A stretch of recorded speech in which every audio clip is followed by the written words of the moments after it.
The House will come to order. Today, the pledge will be led by Assistant Minority Leader Puglisi, House District 14, Colorado Springs, Colorado.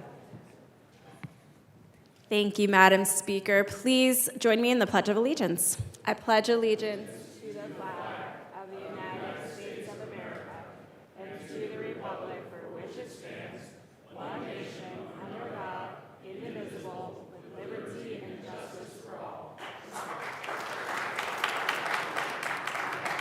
Mr. Schiebel, please call the roll. Representatives Amabile, Armagost, Bacon, Representative Bacon, Byrd, Representative Byrd.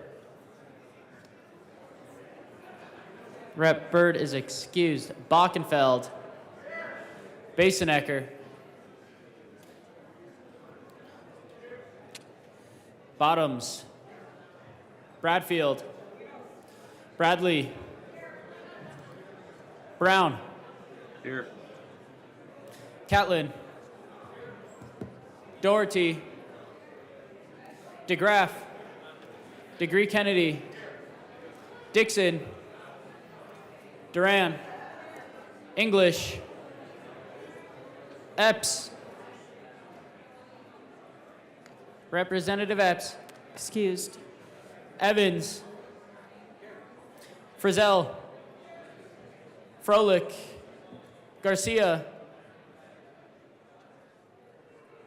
Representative Garcia is here. Gonzalez Gutierrez, Hamrick, Hartsook, Herod, Rep. Herod, Excused. Holtorf, Judah, Joseph,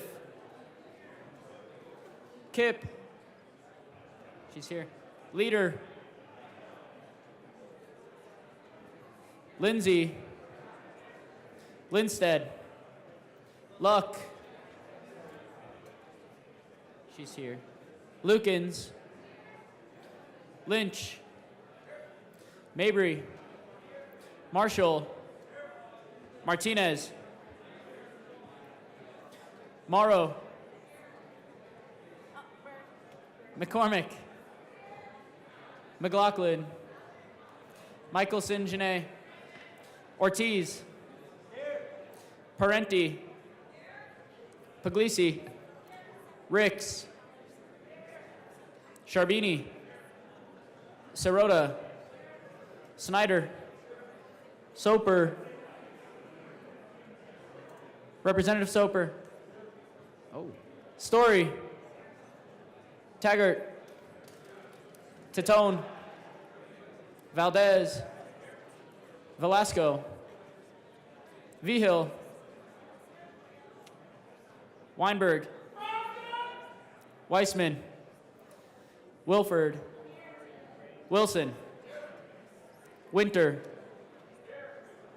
Woodrow, Young, and Madam Speaker.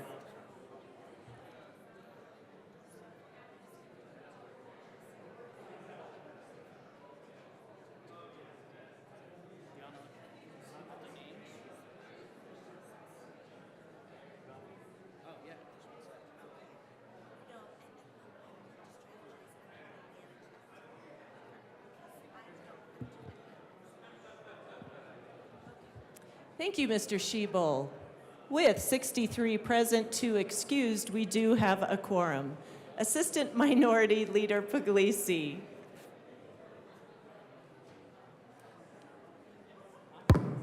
Thank you, Madam Speaker. All right, for my last day, if you are happy that it is my last day doing the journal, then vote no on the journal. But if you're not happy because you like me being up here, you should vote yes on the journal. So, Madam Speaker, I move the journal of Thursday, February 23rd, 2023 be approved as corrected by the Chief Clerk. Thank you. I'm very happy today that it is your last day. I will, yes. Members, you have heard the motion that the journal be approved as corrected by the chief clerk. All those in favor say aye. Aye. All those opposed, no. The ayes have it. The motion is adopted. Announcements and introductions. Representative Wilford. Good morning. It's an honor to serve with you, Madam Speaker. And an honor to serve with you. Thank you very much. Members, I have members of North Glen City Council here today from my district, and I'd like to take a moment to recognize them. Up in the gallery, we have Mayor Meredith Leidy, Council members Jay Harmio, Shannon Lukman Hiromasa, Tim Long, Catherine Goff, and Nicholas Walker. Will you join me in a round of applause? Thank you. It's good to have you here today. Representative Michelson-Janae. Thank you, Madam Speaker. Members, today is the day you've all been waiting for. Your Civil Air Patrol cards have arrived. You now have proof that your children should salute you, and so should your spouses. So you can carry this around and show it wherever you want. If you did not receive one, that means that I missed your application. And if you would like to receive one of these fancy blue cards you can leave on your desk and use for all sorts of reasons, please see me. Representative Lindsay. And Representative Tatone. Good morning, everybody. If I can call down, thank you, Madam Speaker. If I can call down the Capitol Choir, we've got a couple of birthdays to celebrate. So run down here if you're ready to sing. You don't have to be a great singer, just a Come joyful on down one. and sing. Come on. Don't be shy. Come on, a couple more. Rep Snyder, come down. Sing. Come on. Don't let your colleagues down. So we have a couple of birthdays this weekend. They're not actually today, but we want to recognize Rep Leader and Rep Story have birthdays.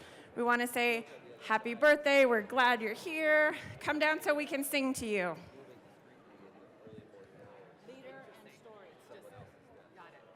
Rep Leader. Ready?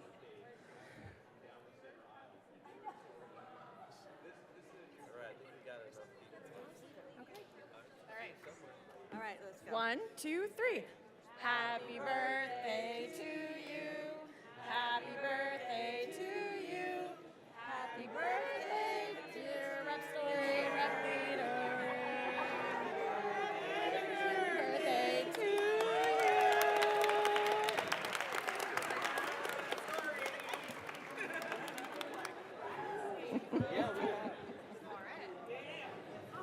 Representative Bradfield. Thank you, Madam Speaker. The Majority Leader, the Minority Leader have generously allowed me to be absent Monday morning. Thank you. So approved. Any additional announcements and introductions?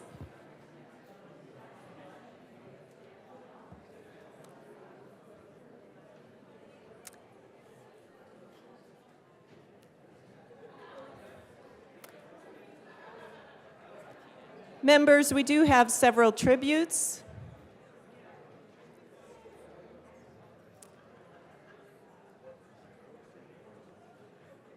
Assistant Minority Leader Bacon. Sorry, majority. You know, Assistant Majority Leader Bacon, I have not had enough coffee yet this morning. That is my problem.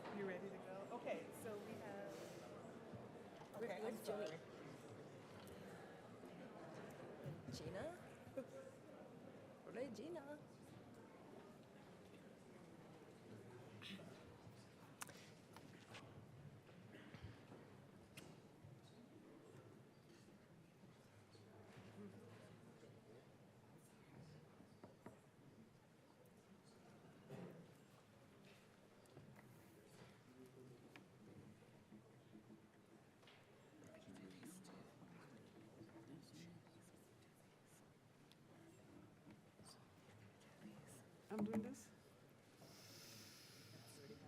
Jimmy Jama.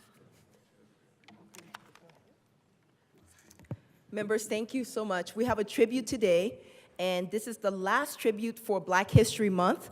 We're going to be highlighting the American and African diaspora. And we do have a tribute, and we ask that it be read at length. Thank you, Representative Ricks. Mr. Schiebel, please read the tribute at length. The House of Representatives, convened in the 74th General Assembly, hereby recognizes the African diaspora in Colorado. The African diaspora is the worldwide collection of communities descended from Native Africans, people from Africa, and from the Caribbean. The first major diaspora wave to the United States was involuntary. Africans were taken from their homes and brought to America through the Middle Passage and the slave trade. The next wave was more hopeful. It followed the passage of the 1965 Immigration Act, which was the result of the multiracial struggle for the civil rights and removed national immigration quotas. These Black immigrants continued to contribute to community health by establishing new routes, running for office, and starting businesses in the state. The African Chamber of Commerce Colorado USA champions the hopes, dreams, and aspirations of Colorado's Black diaspora, paving the way for diverse, thriving communities across the state. The Colorado House of Representatives extends sincere commendations to the African Chamber of Colorado award winners and nominees. On request of Representatives Jennifer Bacon, Regina English, Elizabeth Epps, Leslie Herod, Eman Judah, Junie Joseph, and Nikita Ricks, given this 24th day of February, 2023, State Capitol, Denver. Representative Ricks. Thank you, Madam Speaker. Members, as many of you know, I'm not only a state representative, but I'm also the president and co-founder of the African Chamber of Commerce here in Colorado. And my story as a Liberian immigrant now serving in the General Assembly would not have been possible without the support of fellow Africans who came to the United States to follow their dreams.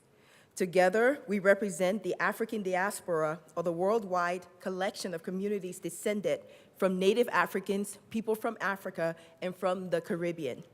Today, I am proud to say we are living in the state with the fastest growing Black immigrant population. In fact, between 2000 and 2019, our Black immigrant population grew by more than 400%.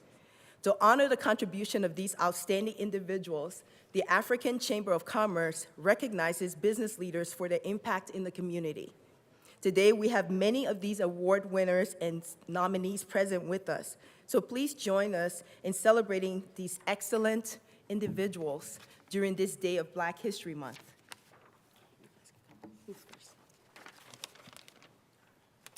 Representative Judah. Thank you, Madam Chair. If we could please recognize Patrick and Mara Chinu and Bimba from Artisan Single Origin Chocolate, who are the winners of the Chamber's Disruptor Award. Please stand.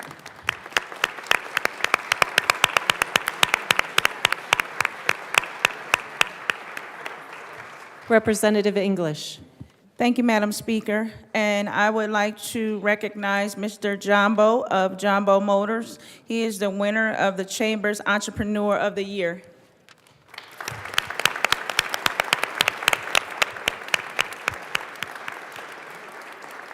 And now I would like to recognize Ms. Vera Item of Afric Digest. She was last year's Disruptor Award winner.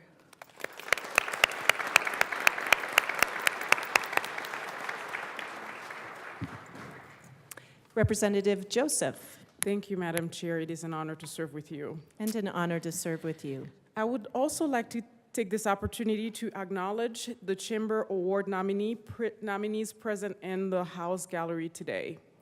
We have Fatou Doumbia, founder of Jimmy Jama.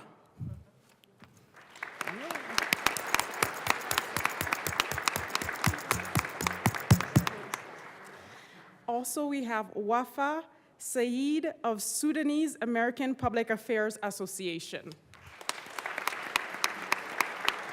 Welcome.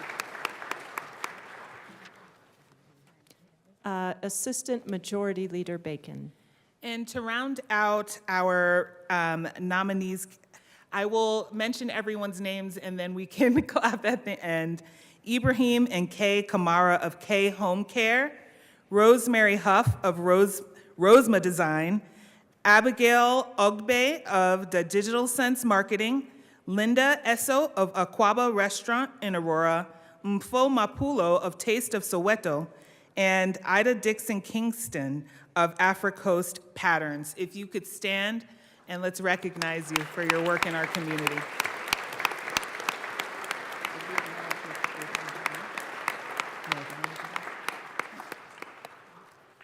Representative Herod.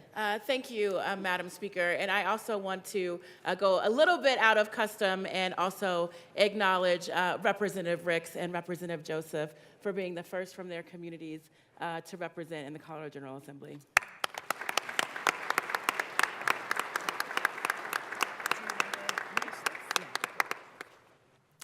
Representative Ricks. Thank you, Madam Chair. And I want to thank all of you for your contributions to our community. It is an honor to have you here in the People's House with us today. Thank you for coming down. Thank you.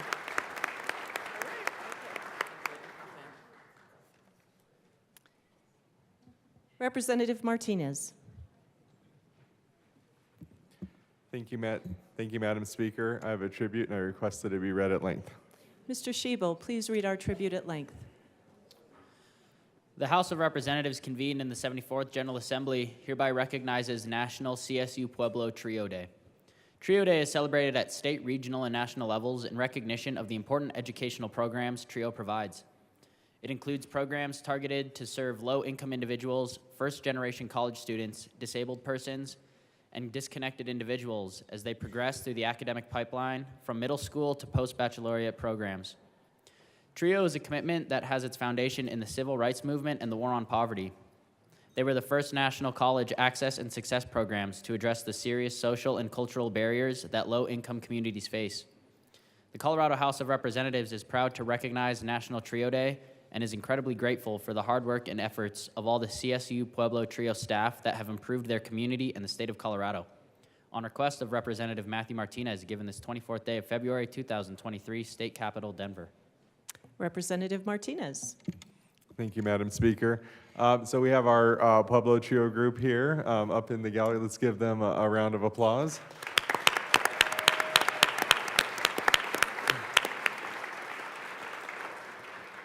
And I just want to say, you know, the TRIO program is so amazing and really able to help out so many kids, being able to really get them on their path. And it really means even more in Southern Colorado. And, you know, I really want to tip my hat to those from CSU Pueblo today for all that they do and really helping out the youth there and really helping them on their success and on their journey. Representative Winter. Thank you, Madam Speaker. Yes, thank you for what you do. Tons of students from Southeast Colorado attend your university. We appreciate all you do, and thank you what you do for the children of Southeastern Colorado. Thank you. Pueblo strong.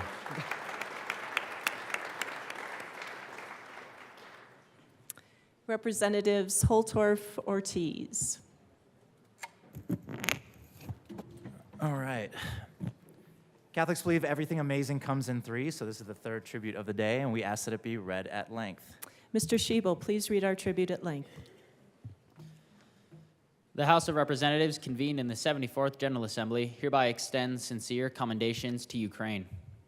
On the 24th of February 2023, the nation of Ukraine was invaded without cause or provocation by Russian armed forces. In the 12 months since then, incessant Russian bombardments have left Ukrainian towns and cities in ruins, with schools, hospitals, places of worship, and homes having been reduced to heaps of rubble. As a result of targeted Russian attacks, an estimated 1.5 million Ukrainian households are without power, running water, and heat during wintertime when the average temperature is between 17 and 32 degrees Fahrenheit. We support all efforts to provide humanitarian support to the country of Ukraine. We support 501c3 entities in Colorado who are supporting this relief effort, including Ukrainians for Colorado, Pallets for Ukraine, and Ukraine Power, Colorado Springs-based 501c3.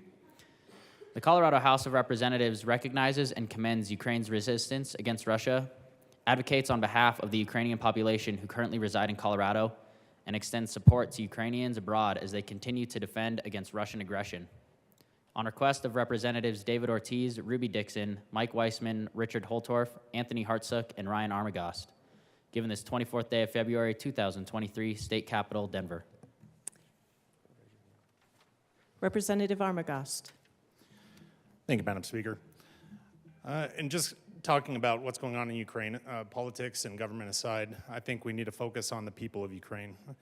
They are experiencing a war in their streets, and I, for one, have seen what that does to a country and communities with war in the streets.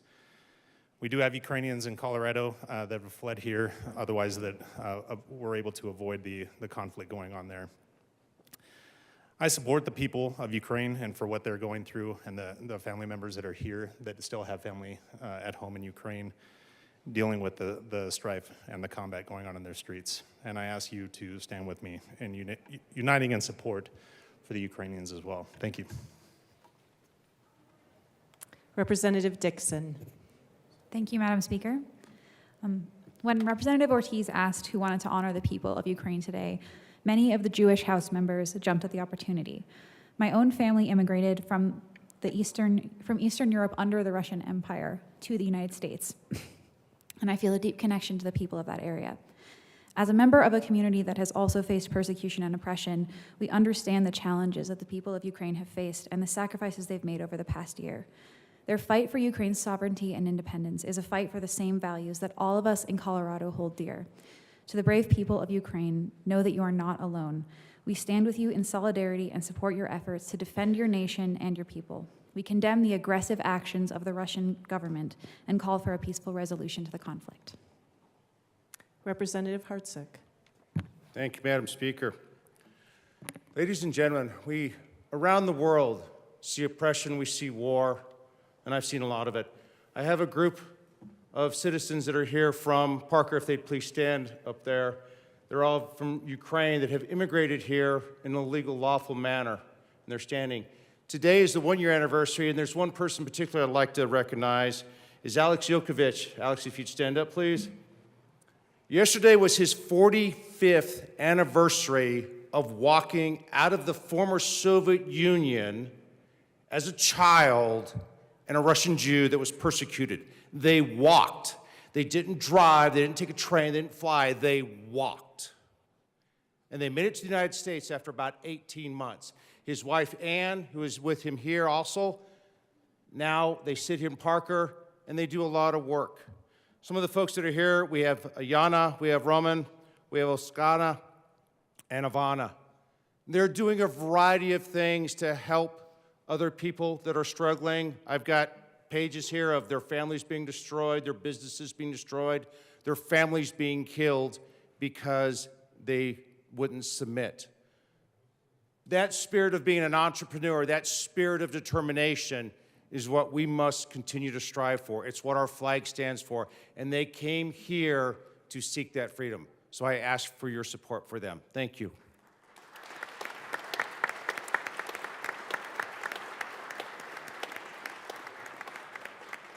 Representative Weissman. Thank you, Madam Speaker. Members, we're a year into a brutal, oppressive war in Eastern Europe, and I think it's pretty remarkable that the nation and the people who, a lot of military analysis would have said were outmatched and are outmatched. I mean, they're holding their own and they're winning. And we as a country need to continue to support that, because if we do not use the might and the clout that we have on the global stage to support nations and people like Ukraine, times like this, then I don't think that we are who we think that we are. I wanted to speak on this for reasons very similar to my colleague from Centennial. I'm also a person of Jewish ancestry. My grandfather, Meyer Tobias Weissman, came when he was 4 years old with his family from an area called Ostropol in what is now Ukraine.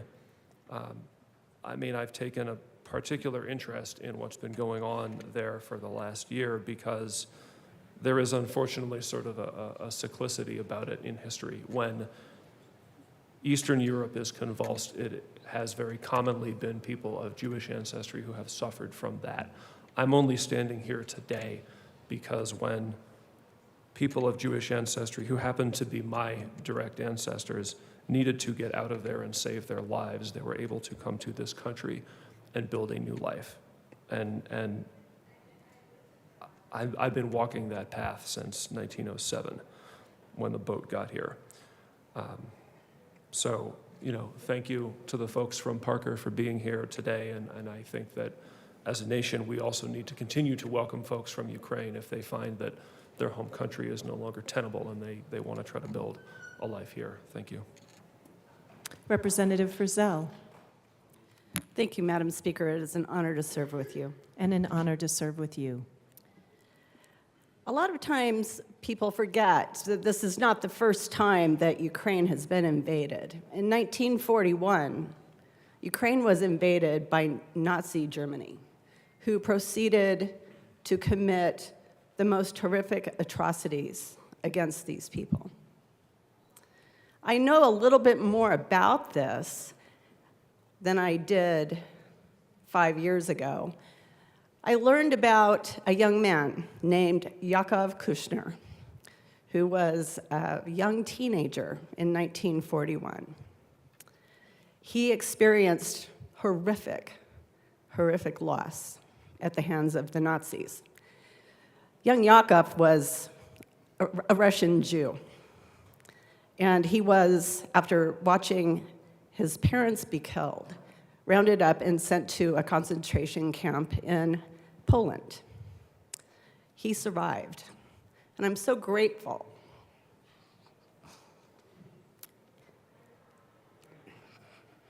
He went on to have a daughter, and that daughter had a son. And that son married my daughter, whose last name is now Pogranichny. He's an amazing young man. Yakov, in 1990, brought his family to the United States as part of a program that I believe Ronald Reagan put in place that was an open door for Russian Jews who were seeking asylum. These are amazing people with amazing heart. The Pogranichni's and the Kushners still have family in Ukraine who are suffering terribly.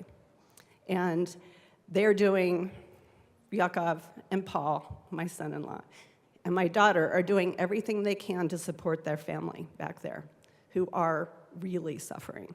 So thank you very much for this tribute today. Representative Garcia. Thank you, Madam Speaker. It's pretty dope to serve with you. It is dope to serve with you as well. Using wood from donated wooden pallets. Mr. Jonathan McFarlane, an amateur woodworker with a garage full of tools, mobilized his son Jonathan, his granddaughter Adelaide, his wife's garden club, his neighbors and friends to provide unique wooden signs that were designed to look like flags in the blue and yellow colors of Ukraine. Through a newly created website and media coverage, they spread the word for each contribution to Ukraine. The donor would receive a pallet flag. This project is proof that even just one family acting alone, mobilizing their neighbors and friends, and rallying the community can also make a difference. More than $23,000 has been raised and 700 pallet flags distributed to support charities and projects in Ukraine. I want to recognize John McFarlane from Rep. Woodrow's district, Jonathan McFarlane, his son, Erica McFarlane, and Adelaide McFarlane, who are in my district. Representative Woodrow. Thank you, Madam Speaker. It is dope to serve with you. Back at you. Just real quickly, members, President John F. Kennedy famously said that one person can make a difference and every person should try. Today we would have to modify that expression to say one family can make a difference. This is a wonderful story because it involves one extended family deciding to raise money for humanitarian efforts in Ukraine and how they went about it. So if you could just briefly stand and give an applause to the McFarlanes.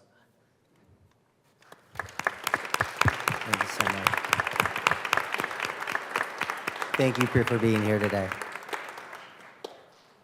Representative Parenti. Thank you, Madam Speaker.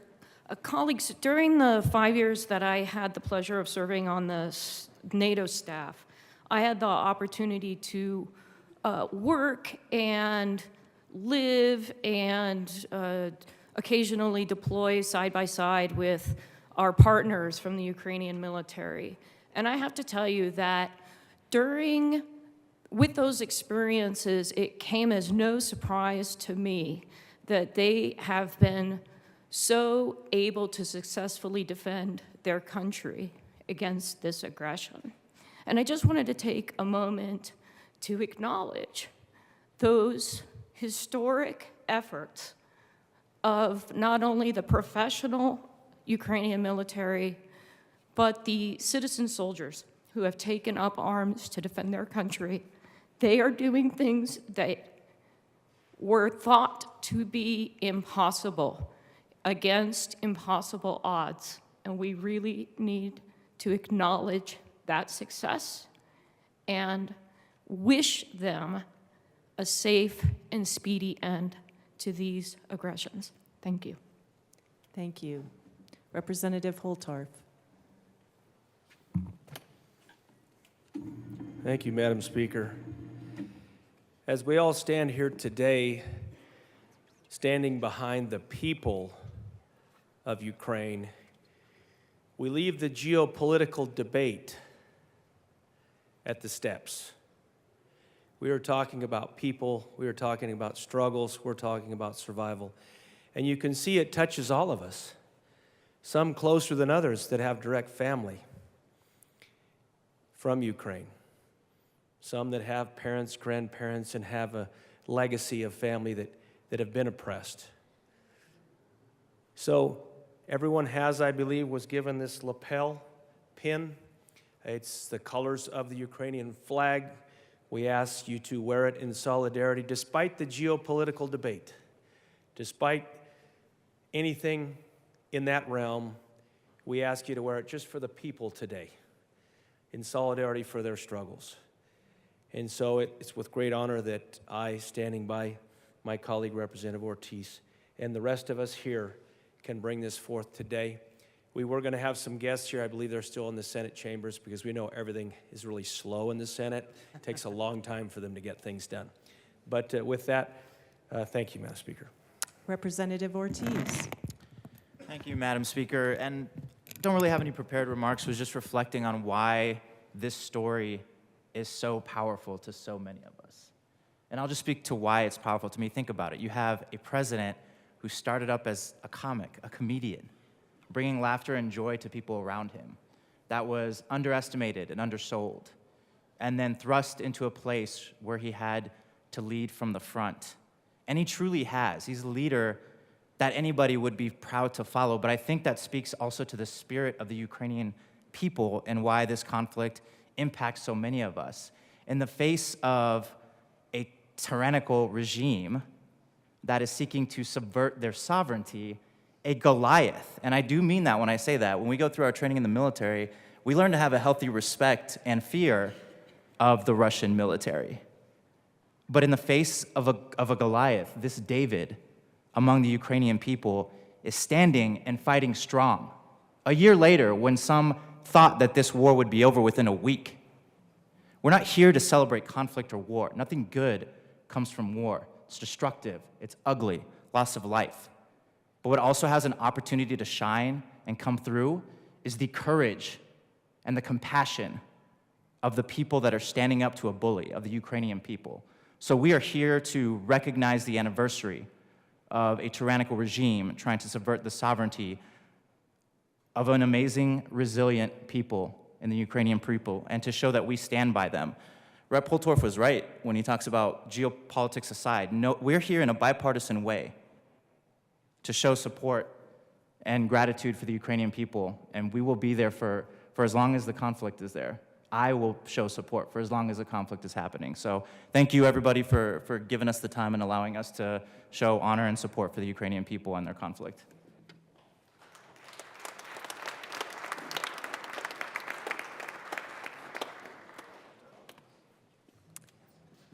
Members, our next order of business is third reading of bills, final passage. Mr. Schiebel, please read the title to Senate Bill 40. Senate Bill 40 by Senator Fields, also Representative Young, concerning a requirement that staffing agencies perform a CAPS check when providing employees who will work with at-risk adults. Madam Majority Leader. Madam Speaker, I move Senate Bill 40 on third reading and final passage. Members, the motion before us is the adoption of Senate Bill 40 on third reading, final passage. Mr. Schiebel, please open the machine, and members proceed to vote. Representative Brown, how do you vote? Yes. Representative Brown votes yes.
Representative Soper is excused.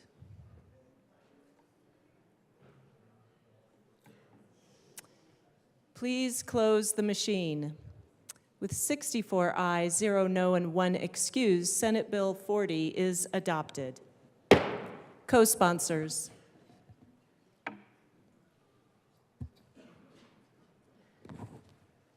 Representative Brown, co-sponsor.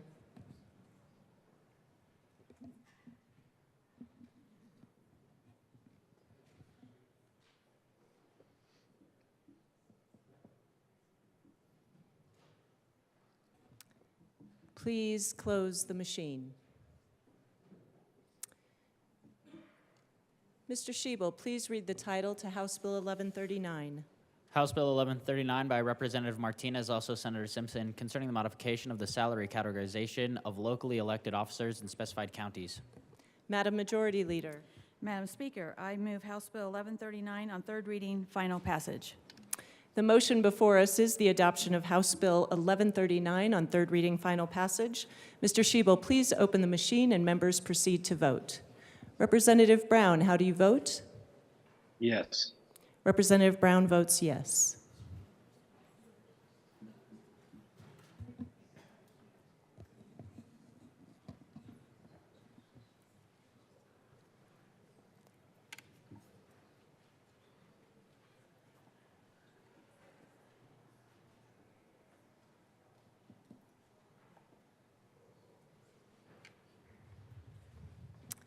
Please close the machine.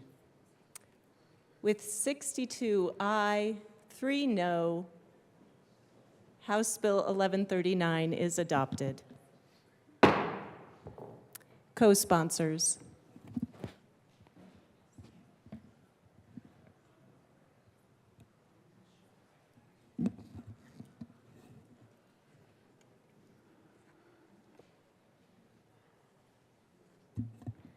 Please close the machine.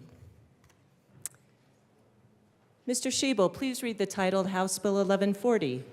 House Bill 1140 by Representative Snyder and Evans, also Senator Rodriguez, concerning the requirement that businesses licensed to sell power sports vehicles have a principal place of business. Madam Majority Leader. Madam Speaker, I move House Bill 1140 on third reading and final passage. The motion before us is the adoption of House Bill 1140 on third reading, final passage. Mr. Schiebel, please open the machine and members proceed to vote. Representative Brown, how do you vote? Yes. Representative Brown votes yes.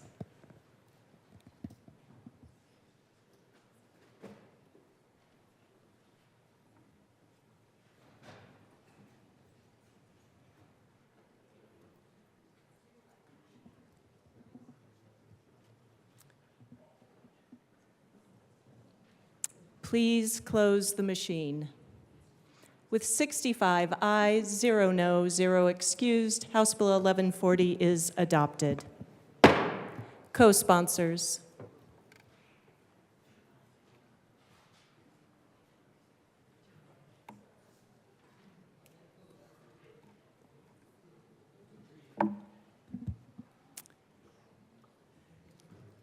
Please close the machine. Madam Majority Leader. Thank you, Madam Speaker.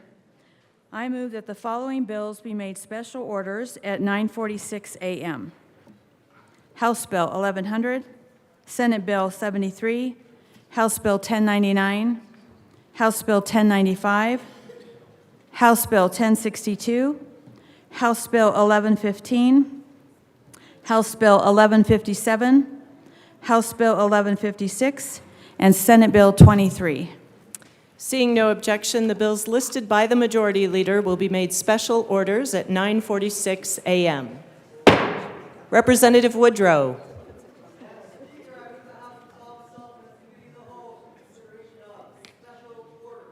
Members, you have heard the motion. Seeing no objection, the House will now resolve itself into the Committee of the Whole for consideration of special orders. Representative Woodrow will take the chair.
The committee will come to order.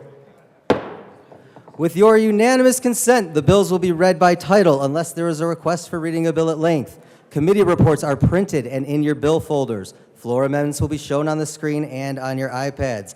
Bills will be laid over upon the motion of the Majority Leader, and the court rule is relaxed. Please read the title of the first bill. House Bill 23-1100.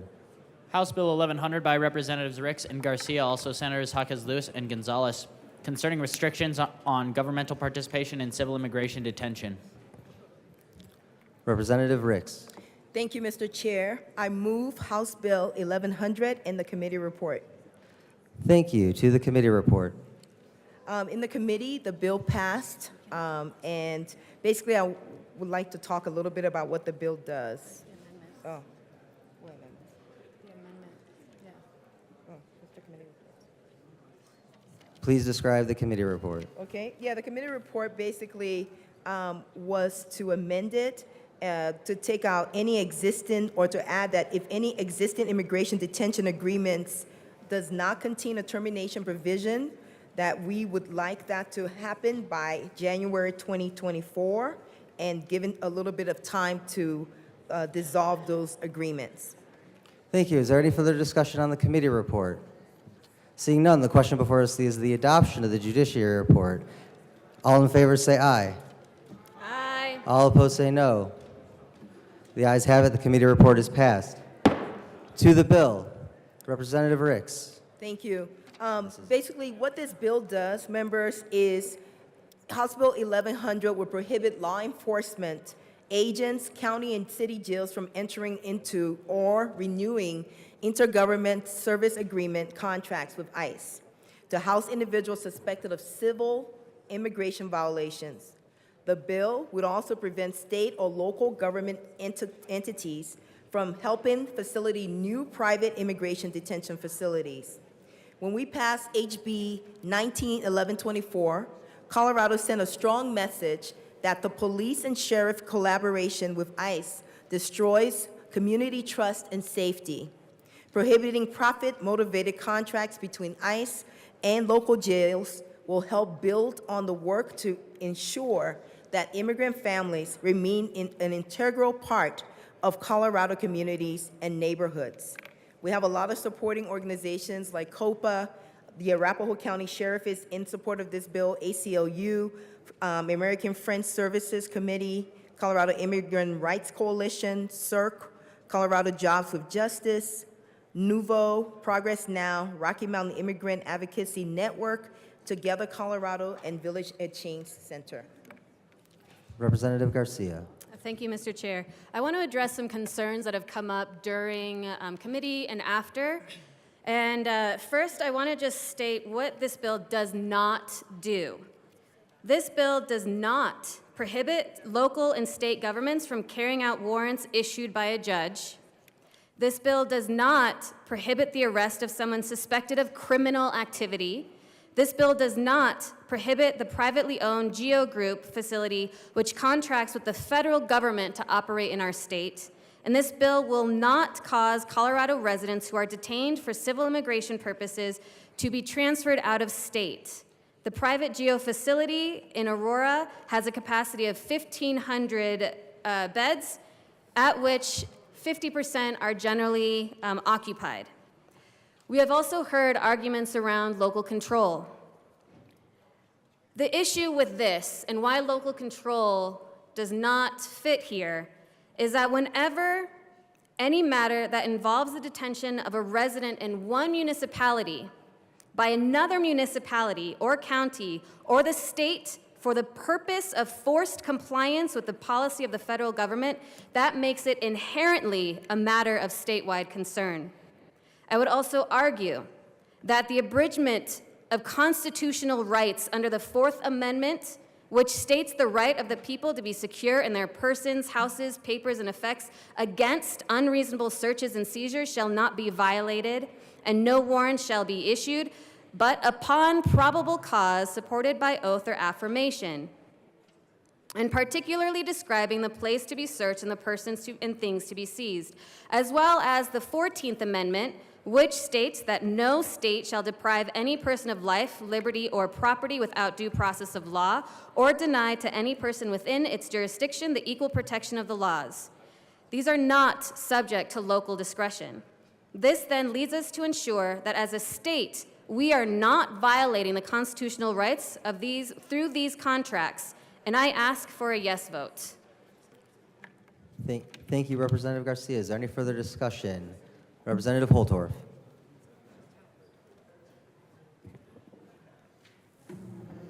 Thank you, Mr. Chair. I have some questions for the bill sponsors that I hope they're able to answer. I wasn't in the committee.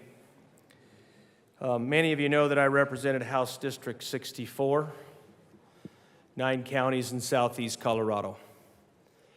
And in my former House district, we had 2 private facilities, detention facilities.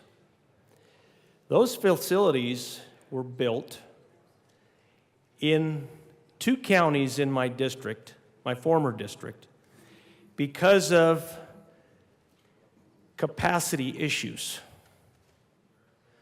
At a huge investment, not only to the community, but to the private entities that built them. I'm concerned that this bill here, and I'll read part of this language, and it was just reemphasized, is an attack on private industry, private facilities, and those businesses that are in supporting and providing what I call backside support to public facilities when there are overflow issues. So this point here, beginning in January 1st, 2024, the bill prohibits the state and any local government in the state from. And so when you say local government, is this the sheriff's department that manages the jail? Is this the county commissioners that have the responsibility for managing all the departments under their jurisdiction, including law enforcement?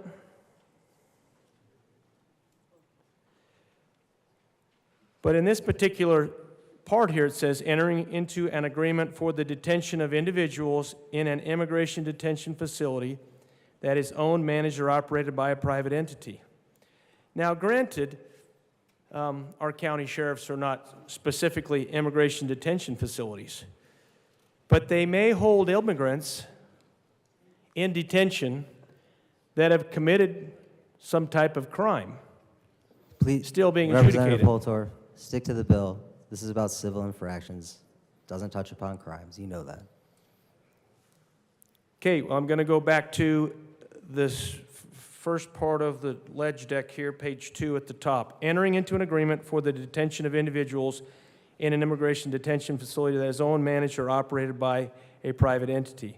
So one of my questions is, how does that impact if there's a private entity or facility, including the detention facilities that I had in my former district? Would they be excluded from those type of agreements working with the federal government? Because in Washington County, in my jail, our sheriff's department has contractual arrangements with the U.S. Marshal. As detained persons are transported across state lines and have to be detained for a period of time to go to another location under federal jurisdiction for federal cases. So I'm curious to see how this impacts, and here I go again, Chamber, rural Colorado. Because we built a new justice center in my county at great expense. Many people in the community say, how can we afford this? How can we do this? But the commissioner said, we're going to improve because we have real problems with our jail at great expense. And I will tell you that facility has been paid off now. It was paid off earlier than the amortization schedule. And the way it was paid off, at great relief to my county commissioners, by the way, for us rural legislators, was through arrangements with federal agencies. Now, I know this, they're not a private entity. And I understand that, Mr. Chair. But I'm really concerned. I'm really concerned with the premise and the intent and how that affects rural Colorado. So I'll offer that as a question to the bill sponsors. If they'd be kind enough to help me understand that, I'd greatly appreciate that, Mr. Chair. Any further discussion? Representative Weissman. Thank you, Mr. Chair. You know, to our colleague from Washington County, I'm not going to try to speak about rural Colorado because my district is not a rural district. I will speak to what I think this means for my community in just a moment. One of the sponsors took great pains to clarify what we are and are not talking about here, but a wise person in this building once said that clarity is kindness, so I'll clarify some more. We are talking about civil immigration detention. 2 key points. If you violate the federal criminal law of this country, you are answerable for that, and this bill does not change that. If you violate the state criminal law of the state of Colorado, regardless of your status, you are answerable for that. You can be arrested. You can be held in jail. You can be held in jail without bond, depending. The criminal law is a criminal law that is totally undisturbed by what we are talking about here. I want to call members' attention to a key part of a key definition. What is this bill about? This bill is about an immigration detention agreement. So start on the bottom of page 3, go over to the top of page 4, key lines. For a contract or intergovernmental service agreement that is only in part for the detention of individuals for federal immigration officials, this term only applies to the civil immigration detention portion of the contract. We did hear in committee about agreements between local governments and federal agencies that have multiple purposes, that are mixed in nature. What this language is saying is we are speaking only about civil immigration detention. That is when somebody is held for an offense that is civil, not criminal in nature, under federal immigration law. That is all that this bill is trying to get at. I want that has to be understood before we go much further in talking about this bill. The other thing now, sir, to my community, you know, in committee and down here, often members of either party will come and say, you know, I'm here saying this or that, or I'm against this or for that, you know, because of how it impacts my community. That's entirely fair. That is what we're all here for. I happen to represent a community where 1 in 5 people were born abroad. And that's people living in the city, you know, now. You expand by generations, you know. We are one of the most immigrant-connected, migrant-connected cities, I think, in the entire country. A former poet laureate wrote of Aurora as the Ellis Island of the Plains. You know, we just a little bit ago honored folks who have been driven from their homeland by horrible things and have found refuge here. That is part of why people come to my city, to find refuge from places around the world where if you stay there, you can get killed.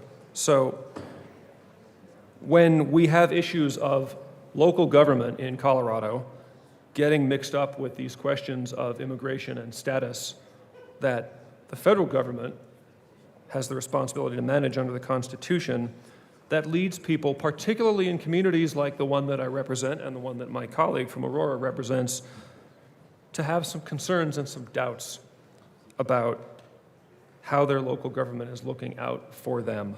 I think, and I do not mean to speak for the sponsors, but when I look at this bill and when I decide to support this bill as I do, this comes down to the ability of everybody in every corner of our state, but particularly in a diverse community like mine, where 1 in 5 people are from abroad, to have faith that their government is not going to be mixed up in doing these things. And again, we speak only of civil immigration detention. That is what a bill like this means to my city. That is what a bill like this means, I think, to any of us who represent any part of the most diverse city in this state.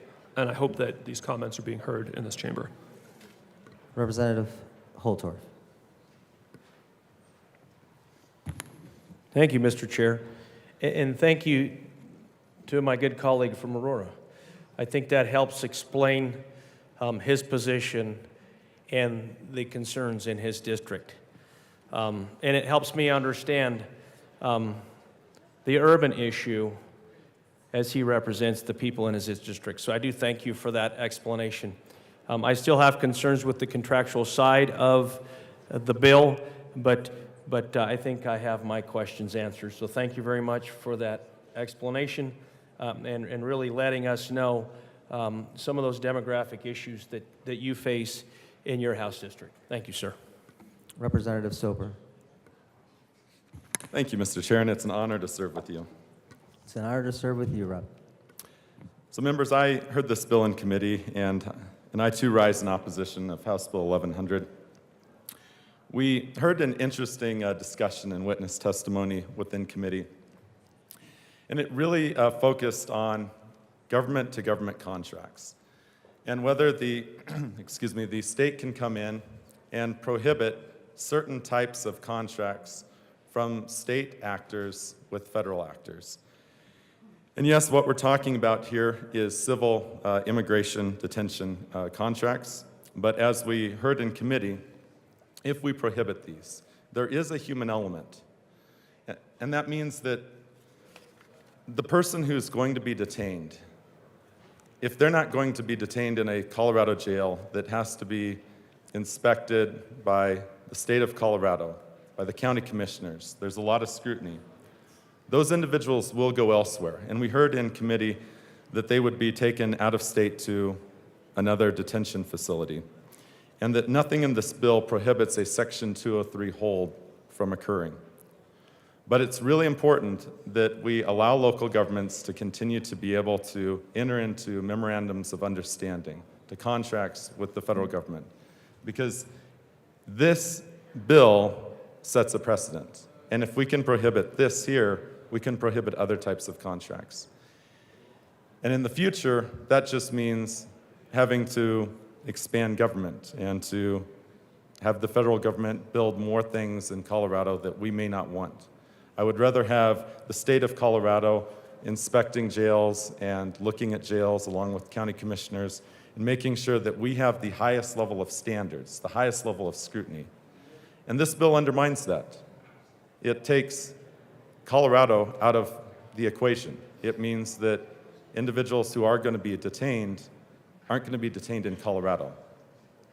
And so there's that human element that I care deeply about. And that's why I'm going to be a no vote on this bill. Thank you. Representative Armagost. Thank you, Mr. Chair. I would just like to reiterate some of the facts that were brought up, and hearing this in committee and understanding that the experts that were in the room that came to testify from Immigration and Customs Enforcement, otherwise known as ICE, were there to basically echo the point that we were all trying to make, especially those of us with law enforcement experience.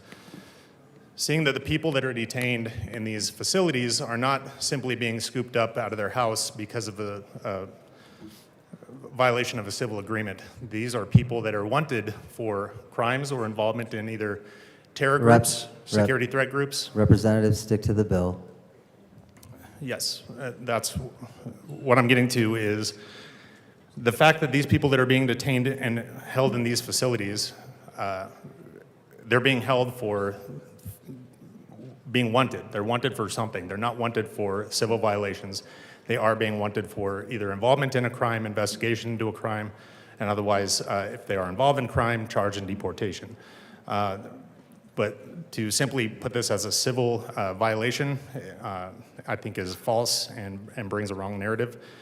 Not only that, this, like my colleague Representative Soper said, this having the involvement of these other counties and entities that are held to a high accreditation and inspections to make sure that they have the utmost clean and healthy living conditions is a better place to keep people, especially when they're closer to their families if they are detained in those areas, rather than being driven or flown sometimes hundreds of miles from their families to be detained otherwise. So I am a no for this bill and ask you to vote the same. Thank you. Representative Garcia. Just want to clarify one more time that this bill is simply about civil immigration detention. This is nothing to do with crime. If somebody commits a crime, they will still go through the regular channels. Madam Minority Leader. Madam Assistant Minority Leader. Thank you, Mr. Chair. I just wanted to emphasize the point that Representative Soper made. When I was a Mesa County Commissioner, Mesa County is 72% federal land. We contracted with BLM, Bureau of Land Management, and federal government to do law enforcement for the federal government. And so I'm incredibly concerned about limiting or prohibiting local government's ability to contract with the federal government, especially on Western Slope and other areas that have a large portion of federal land. And so I did speak to the bill sponsor about that concern yesterday and just wanted to reiterate that that is a problem for local governments. It's not really the state role to tell local governments who they can and cannot contract with. Thank you. Any further discussion? Representative Evans. Thank you, Mr. Chair. We're a nation of immigrants. I'm the grandson of immigrants. I'm the grandson of Cuate Chavez, who walked across the southern border in the 30s to come to this country, seeking a better life, seeking the American dream. And so it's critical that we support immigrants. And as we support immigrants, we have to make sure that we are preserving a country that also bequeaths to them that American dream that they came here for. And so as we listened to this bill in committee, and we talked about civil immigration detention, and we talked about the various mechanisms by which civil immigration detention happens, and some of the correlated effects of those detentions.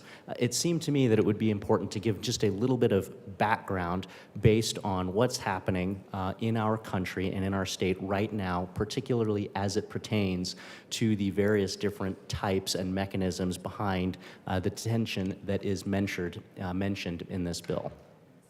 So, under federal law, if somebody comes to the United States seeking asylum, by federal law, they are required to have what is called a credible fear hearing.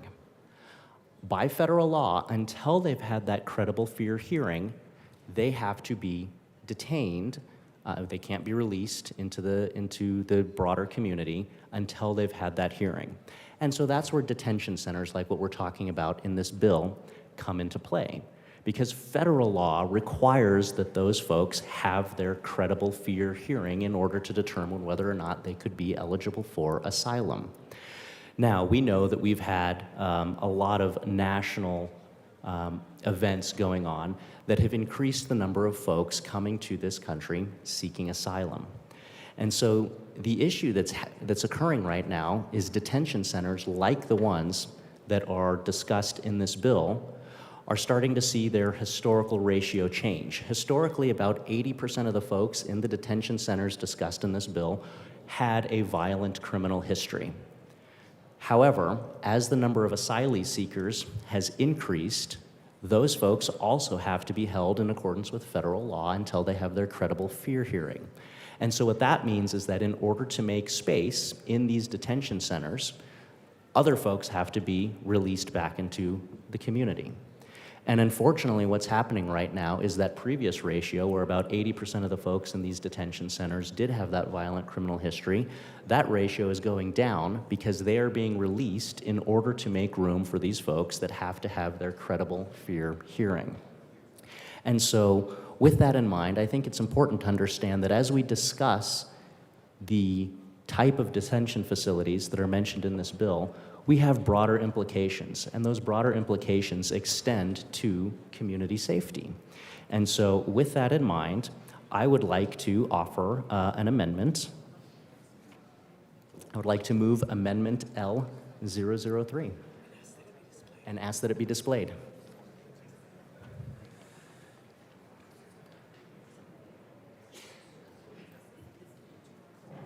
Thank you, Representative Evans. L003 has been moved and displayed. To the amendment. Thank you, Mr. Chair.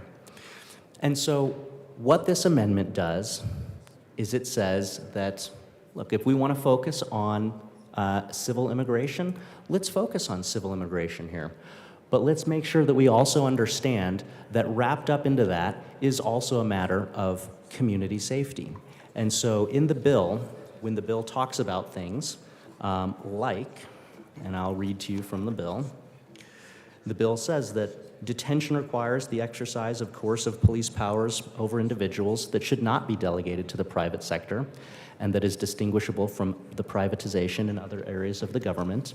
What this amendment does is acknowledges that the government does have a vested interest in detaining those folks that are not in the country legally yet and have either committed a crime of violence or have a history of committing violent crimes. Because as I've laid out to you, these two issues are intertwined. As the number of asylee seekers increases, we have to make room for those folks in order to, I say we as a nation, has to make room in order to comply with federal law. And so, as folks are being released from these detention centers, we have to understand that those folks, we have to make sure that we're releasing folks that do not have violent histories or are wanted for crime of violence. And so for that reason, I ask for an aye vote on Amendment L003. Any further discussion? Representative Armagast. I stand in support of this amendment. Thank you, Mr. Chair.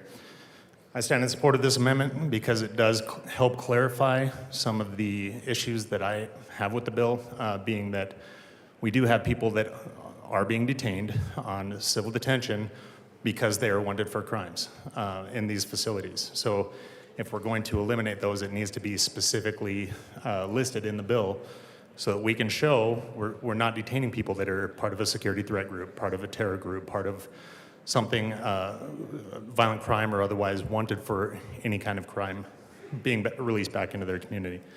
So I am in support of this bill. I ask for an aye vote as well. Thank you. Representative Garcia. Mr. Chair, I would like to issue a title challenge to this amendment. This is out of the scope of the title. In the title, we have civil written in the title. We have civil written throughout the bill, and this is violating that title.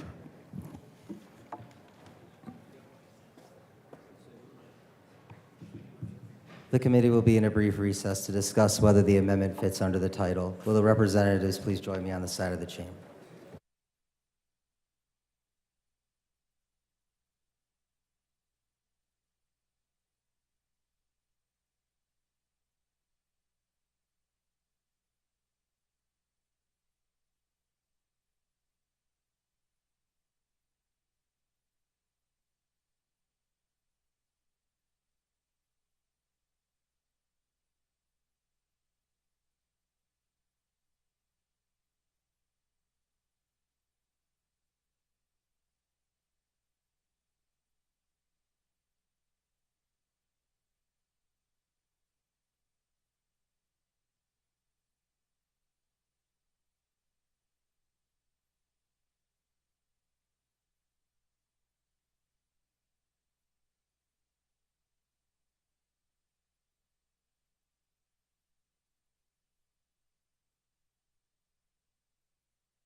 The hell? The committee will come back to order. The chair rules that the amendment does not fit under the title. Any further discussion? Representative Luck. Thank you, Mr. Chair. So I'm trying to better understand the terms of this bill and what it is actually covering. So bear with me as I read through some of the language here. So in the definitional section, we define governmental entity as the state, any unit of local government, a county sheriff, or any agency, officer, employee, or agent thereof. And so my question to the bill sponsors is, the language, any unit of local government, does that apply and cover special districts? Any further discussion? Representative Luck. Well, so I'm assuming that it does, because normally we would clarify if we're limiting it to just cities or counties. So because an answer hasn't yet been forthcoming, I'm going to assume that it covers special districts, which are things such as sanitation districts, water districts, the provisions of those kinds of services. Now, as we go into the language of this bill, there is a prohibition on any governmental entity, which now we're assuming includes sanitation districts, water districts, of entering into an agreement of any kind with these private detention facilities. So is it the bill sponsor's intention? I'm sorry, Representative Luck. Members, it's getting just a little loud in the chamber, so if we can try to quiet down so we can all hear the debate, that'd be fantastic. Representative Luck. Thank you, Mr. Chair. So is it the bill sponsor's intention to prohibit water districts, sanitation districts, and the like from providing services to private detention facilities? Because I would venture to say that that's the last thing that the bill sponsors would want to do, wherein they're creating an environment where these detention facilities can't actually provide for good sanitation. I bring this up also in connection to the statement that was made in opening remarks about this not going after a particular private facility already established. So if we're assuming that that private facility is going to continue to have these 1,500 beds, then are we limiting the opportunity of that facility to have access to basic sanitation? Thank you. Representative Garcia. Thank you, Mr. Chair. I do want to address the question. Yes, this is in general, including special districts. I also want to address the fact that in the committee report, we did pass an amendment in committee that did explicitly allow for those types of services to be provided. Any further discussion? Representative Luck. Thank you for that, bill sponsor, and thank you for reminding me of that particular amendment. So just to clarify, then assuming this bill passes as amended by the committee, then we are enabling these private facilities to have access to those basic services. Any further discussion? Representative Holtorf. Thank you, Mr. Chair.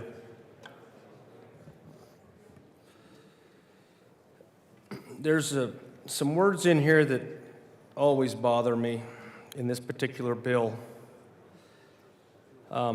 used together. And I do understand in Aurora the issues that they're facing and the intent of this bill. But here's where I have issue. Owned, managed, or operated by private entities. I'm just going to go through this a few times just to point out. Facility that is owned, managed, or operated by a private entity. Facility that is or will be owned, managed, or operated by a private entity. Facility that is or will be owned or managed by a private entity. I think you see the point here. That's just in the ledge deck. With respect to, I'm going to go to page 3 here at the bottom now, immigration detention agreement. Contract, including but not limited to an intergovernmental service agreement or portion thereof for payment to a governmental entity to detain individuals for federal civil immigration purposes for a contract or intergovernmental service agreement that is I'm on page 4 now. That is only in part for the detention of federal or immigration official. This term applies to the civil immigration detention portion of the contract. And my good colleague, I believe from Arapahoe County, did I get that right? Arapahoe County, thank you. Sometimes I get that wrong, and it's not my intention to do that. My good colleague from Arapahoe County, representing the large part of the city of Aurora, pointed out. But what really concerns me with respect to this prohibition, it's very targeted. In fact, almost every page, every paragraph I look, it targets private entities. Now, as many of you know, I'm a big supporter of small businesses, and private entities are, for the most part, encompass near all of small business. Irregardless of what sector you're in, there are private entities that work in the military under contract. Having served in the military and been assigned as a multifunctional logistician, and I'm going to tie this back to the bill, Mr. Chair, just if you'll bear with me. Many times there are so many things that we cannot do without what's called log cap. Now, I know my military friends aren't paying attention, perhaps, to that acronym log cap, but it's logistics capacity that supports military operations. In almost every conflict, we have had to invoke the support of civilian entities in almost every case. They are corporate and private entities. Now, I know that corrections and detention is not military operations, although that's embedded in military operations through the military police and special police as a function of military operations. But this particular bill really points to taking away what is a log cap function in the military, and oftentimes may be very necessary depending on certain situations or times. This statutorily boxes out very clearly and is targeted towards private entities working under contract for these civil issues. But I will tell you, in the multi-layers of government from local, municipal, county, state, and federal, I don't agree with that premise that we should statutorily have such strong language. So that is the reason that I stand here with grave concern about this House Bill 23-1100, restrictions on governmental participation in civil immigration detention. Now, I think across the nation right now, and I seek to identify what this egregious problem is, because I don't think ICE is kicking down doors and dragging people out of facilities and running them across the border or transporting them back to whatever country they came from as they seek to be immigrants. But this particular bill focuses directly on these private entities, this contractual issues with these private entities working to support local, county problems with detention. So I would ask the bill sponsors or anybody to help explain to me, number one, why it is so directly focused and targeted, and is this really a problem? And how big a problem really is it to have us change what's written in the red books? Thank you, Mr. Chair. Thank you. Any further discussion? Representative Evans. Thank you, Mr. Chair. As we heard earlier, there is an absolute humanitarian component to this bill. And regardless of what happens today, immigration detention will continue to happen because that is something that the federal government does. And so we have to ask ourselves the question here in Colorado, how can we make sure that this detention happens as humanely as possible? And one of the things that we heard in committee, specifically addressing some of the stuff in the bill on page 5, talked about the fact that if somebody is detained by a federal entity, they have to go to a detention center. And that's nothing that the state of Colorado can interfere with because, hey, this is the feds doing this. But what the state of Colorado can do is make sure that these folks who are being detained are detained in a humane and equitable manner. And one of those humane ways to detain someone is to make sure that we're not moving them hundreds and hundreds of miles away from wherever it was that they happened to be living. And making sure that we try to keep them at least somewhat close to the community in which they were living, so that they do have access to any family or friends that they may have had with them as they were living. And so a concern came up in committee about what happens if there are no nearby immigration detention centers. Are we subjecting these folks to being moved hundreds of miles away? We have mountainous terrain in Colorado. We have harsh winter conditions. Are we jeopardizing somebody by making them have to do a long and arduous journey over the roads, over mountain passes in the winter to get to a detention center because, well, there's no detention centers here in Colorado that would keep them local, that would keep them closer to their friends and family.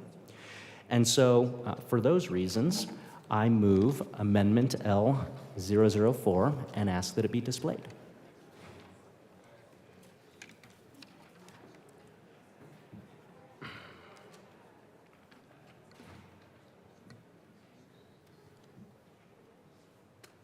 L004 has been moved and properly displayed. Representative Evans to the amendment. Thank you, Mr. Chair. So what this amendment does is it acknowledges that we have rural parts of Colorado, and that in those rural parts of Colorado, sometimes you do have local governments that enter into a contract to provide some of these services. And so page 5 of the bill talks about it. It says, beginning on January 1, 2024, a governmental entity shall not enter into renew an immigration detention agreement, and a governmental entity with an existing detention agreement shall exercise any termination provisions contained in the agreement. And the concern with that is that when these rural local governments are no longer able to provide that service via a contract, we are actually adversely impacting these folks who are going to be detained anyway. But we're adversely impacting them by removing them from the community, by making them have to undertake a potentially long and arduous journey, potentially over mountain passes in the middle of the winter. And so what the amendment does is it just says that the provisions of subsections 1 and 2 of this section, so that's what I just read, do not apply to a governmental entity if there is not another detention center within 75 roadway miles of the detention center that's subject to the requirements listed below. And so what this does is this enables us to humanely treat these folks by keeping them closer to their community, by not subjecting them to a long and lengthy journey. And it creates that exception that says, look, if there's no other detention center anywhere nearby, we should be able to have these folks be able to remain at least close to their community and not subject them and not subject the whole structure to a long, costly journey that could potentially be hazardous to everyone's physical, mental, and emotional health. And so for these reasons, I ask for a yes vote on Amendment L004. Thank you. Any further discussion? Representative Holtorf. Please, after you, sir.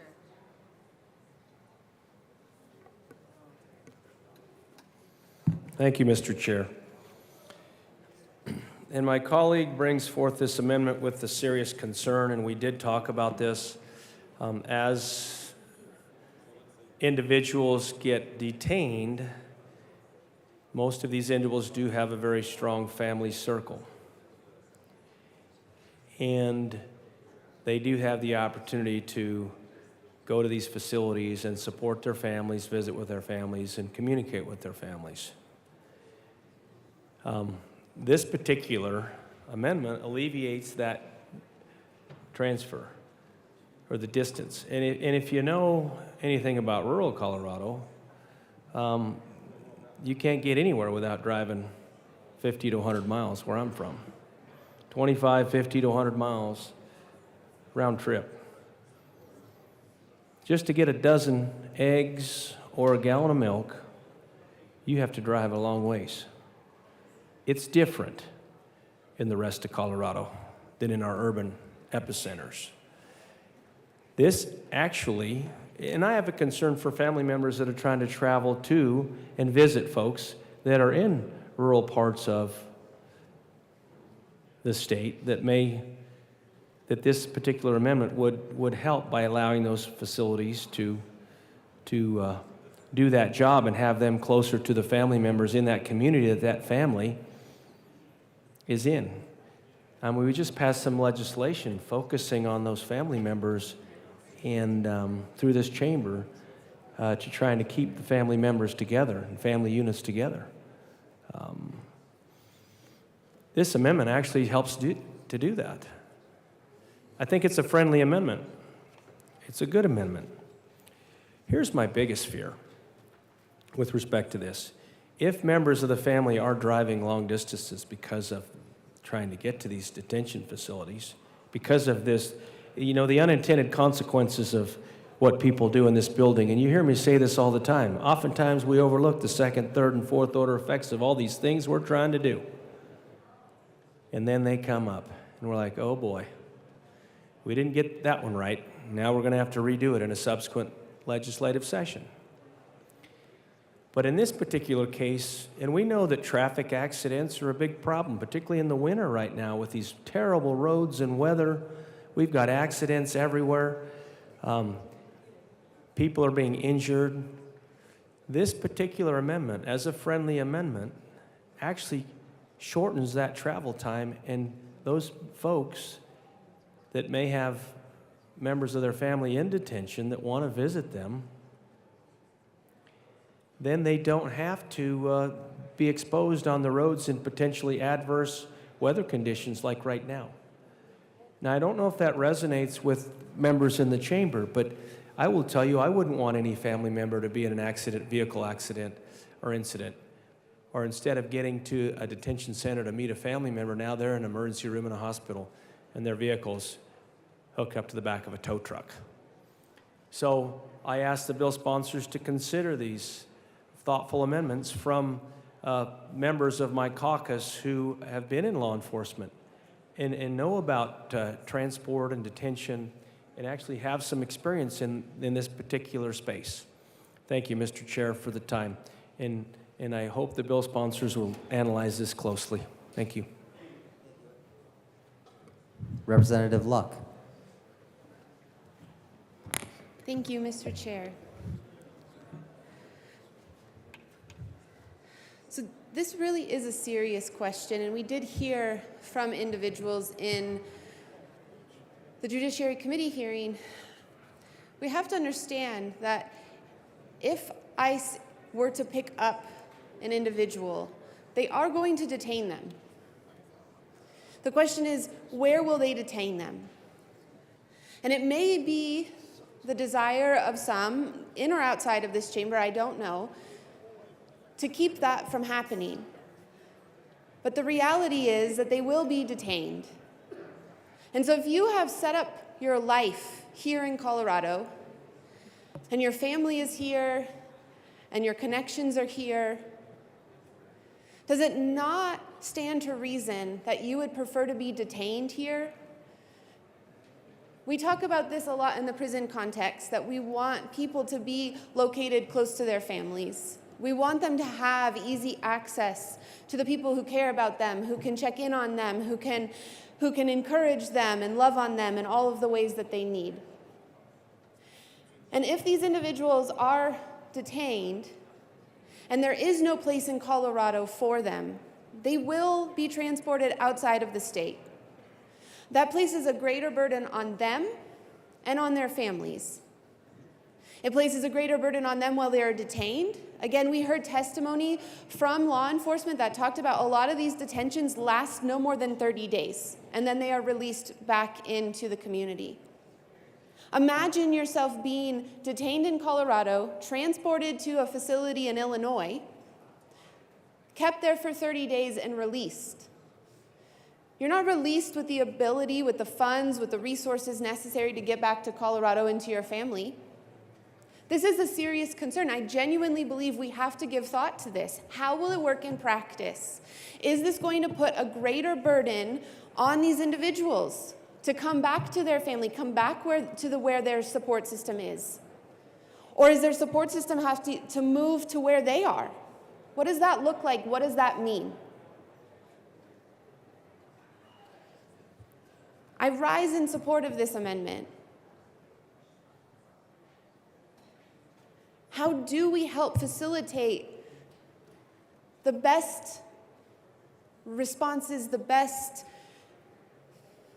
outcomes for all people involved? What does that look like? I agree, our immigration system is broken. It is broken. It is disastrous. It is causing harm all over the place. And I'm sure that the bill sponsors agree with me that we would love to call on our federal representatives and tell them, stay in a room until you figure it out, right? Stay in a room until you figure it out. But do we, in passing this bill as it is, exacerbate the problem? And that's really my genuine question. Do we exacerbate the problem? Do we make it even harder for people? ICE isn't going to stop enforcing. They're not going to stop detaining people. Is this making it worse for the ones that they detain? So I rise in support of this. I don't think that we want people traveling more than absolutely necessary from their home communities to be detained. Thank you. Representative Holtorf. Thank you, Mr. Chair.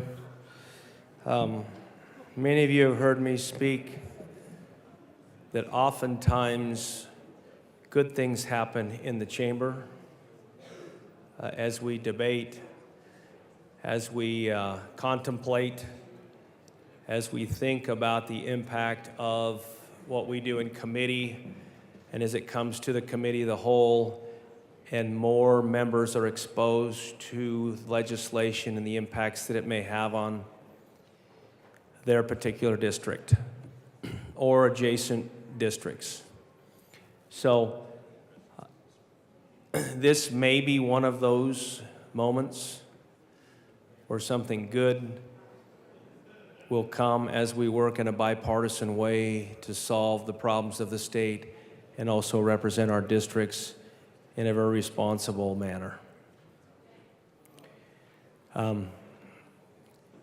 There's more amendments that we're considering from our caucus because truly one of the issues here that the legislators that are the bill sponsors have brought up, and I appreciate the bill sponsors and the reason in their districts, in the communities that they serve, this is an acute problem. But when you bring that to the state capitol, now you make it the state's problem. And you've heard me say 1,000 times, if not 10,000, and you're going to hear me say it until the citizens of Colorado don't invite me back to represent them, that one size doesn't fit all. One hand doesn't fit every glove, and one foot doesn't fit every boot. So we have to be very careful as we try to solve regional problems or local problems, or try to impose statewide mandates and perhaps limit the opportunity for local governments, municipal, county governments, to enter into and do what is best for themselves and their communities. Now, this particular bill is broad as it's presented. Representative, we're still on Amendment L004. Please Oh, direct thank your you. comments to the Thank you. amendment. Thank you for your leadership, sir. I think I'm going to step down now because I am getting distracted, and I don't want to do that. Thank you for your leadership. Is there any further discussion on Amendment L004? Seeing none, the question. Representative Ricks. Members, I rise in opposition to this amendment. It's a hostile amendment. Please vote no. Any further discussion on Amendment L004? Seeing none, the question before us is the adoption of Amendment L004. All in favor say aye. Aye. The division has been called.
The question, members, is the adoption of Amendment L004. A division has been requested. All those in the chamber not entitled to vote, please be seated. All those in favor of Amendment L004, please stand and remain standing or raise your hand and keep it raised until the count is taken.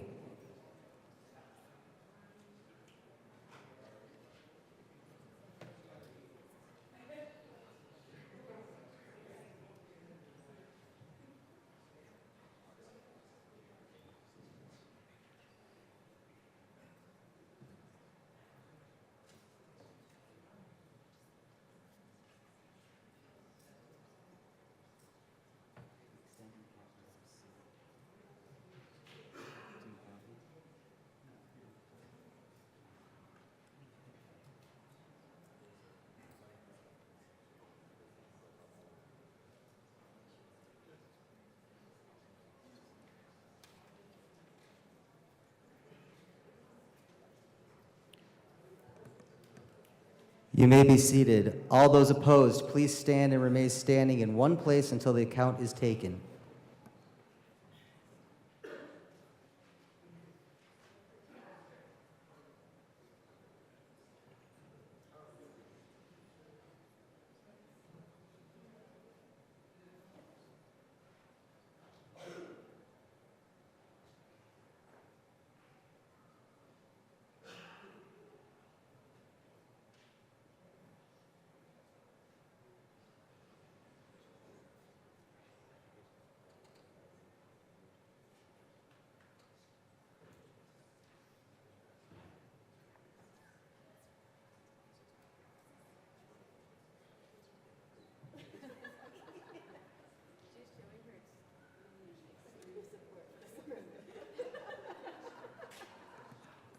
You may be seated. Amendment L004 is lost. Back to the bill. Is there any further discussion on House Bill 23-1100? Representative Evans.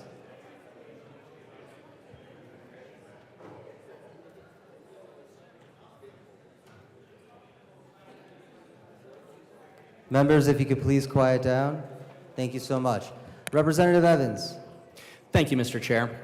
So a final issue that was discussed in committee was the concern about how does this impact Colorado when Colorado is compared to other surrounding states. Immigration, as we've discussed, is a federal issue, and certain issues are federal issues so that they can be standardized across our country and avoid creating a patchwork of laws that disproportionately impact some states more or less than other states. And so the question in the dialogue occurred: what happens if this bill moves forward? Does that create incentives for people to come to Colorado in increasing numbers, greater percentages and greater ratios than to surrounding states? And if that is the case, what happens then to the resources of Colorado? Do we have the resources in place to be able to care for this influx? And I think, as we've seen just recently here in Denver, it's costing $1 million a day to be able to care for asylee seekers that came to our state. And so if this bill passes in its current form, does that create an incentive for asylee seekers and folks who are not in this country legally to come to Colorado? And what is the impact that that has on the rest of our community? What is the impact that that has on our resources, on our taxpayer dollars, on our first responders, on our hospitals? We know that these systems are already stretched thin as a result of all of the stressors over the last few years. We know that retaining hospital staff, medical workers, is difficult these days. And so if we have an influx of additional folks as a result of this bill, what happens? How do we handle that? Do we have the resources, the capability, and the workforce? And so for those reasons, I would like to move Amendment L005 and ask that it be displayed.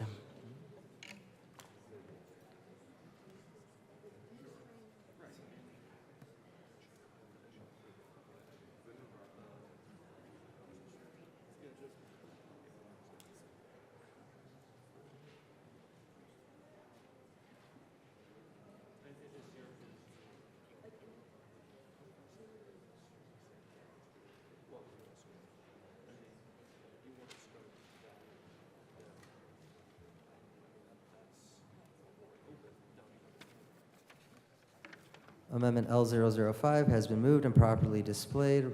Representative Evans. Thank you, Mr. Chair. So, as discussed, what this amendment does is acknowledges the fact that immigration is a federal issue, and that as a federal issue, we want to have a standardized approach across our great country so that certain states and certain communities are not disproportionately impacted. And so all this amendment says is that Article 6 of the United States Constitution states that when state law is in conflict with federal law must prevail. This is something that's already in the Constitution. This is something that, as a member of the United States, we don't have a choice about. This is part of the federal Constitution. And it is there for the protection of states. It is there to form that more perfect union, to establish justice, to ensure domestic tranquility, to provide for the common defense, to promote the general welfare, and to secure the blessings of liberty to ourselves and our posterity. What this amendment does is it alleviates that disproportionate impact on our community by saying that, hey, Colorado needs to be standardized with the rest of our country. The other thing that this amendment does is it acknowledges what I learned having worked for all three levels of the government. I've worked for the federal government, I've worked for the state government, and I've worked for the local government. And government at all three levels needs to work in partnership to ensure that we are fulfilling and providing those services that government is obligated to provide to its citizens. We saw this in the aftermath of 9/11. The 9/11 Commission said that, look, we need to have all three branches of government working together so that we don't have things slipping through the cracks. This amendment acknowledges that, and it says that as a member of the United States, the state of Colorado needs to be able to work with federal partners under Article 6 of the United States Constitution. And that if we are prohibited from working with our federal partners in certain situations, then we run the risk of having a negative, disproportionate impact on our state, on our taxpayers, on our community. And so for those reasons, I ask for an aye vote on Amendment L005. Representative Armagast. Thank you, Mr. Chair. I stand with my colleague in support of this amendment, L005. We have many federal agencies that work together, all of our lovely three-letter agencies in the federal government that work together to keep our country safe. Without their ability to do that, to further tie hands of our federal law enforcement agencies, hinders our safety as a country, our national security. So in the ability to keep our country safe from refugees coming from third world countries that are unscreened when they come in, making sure that we can keep tabs on people if people are wanted for being members of a security threat group or otherwise on a terror watch list. We need to be able to monitor that. We need to be able to keep tabs on that and keep our borders secure from people of those groups from entering our country or at least from residing here. So I like this amendment for being able to keep us from tying the hands of our federal law enforcement agencies and keeping our country safe. I'm in full support, and I ask for an aye vote as well. Thank you. Representative Winter. Thank you, Mr. Chair. I also stand in support of this amendment. I do believe that we need to keep our communities safe, and I do believe that these federal agencies, that's their job and that's what they do. I would urge you just to take a look at this amendment. We're trying to create that patchwork between federal, local, and state, and we're trying to have some, I guess you'd be symbiotic work with this. I think it's important that we look at the players that are coming into this country. There are people coming in this country and looking for asylum. They're looking for a place to stay. But there are people that have nefarious reasons for coming into this country. Whether we want to believe it or not, there are people that mean to do harm to American citizens and don't like the way we live our lives. We've seen that over time with 9/11. We've seen that with different attacks on different groups of people in this country. So I ask you to rise in support of this amendment. Please. We can be a place where people can come. We can be a place for the tired and the hungry and the weak, but we also have to protect the citizens of this country as well. Thank you. Representative Holtorf.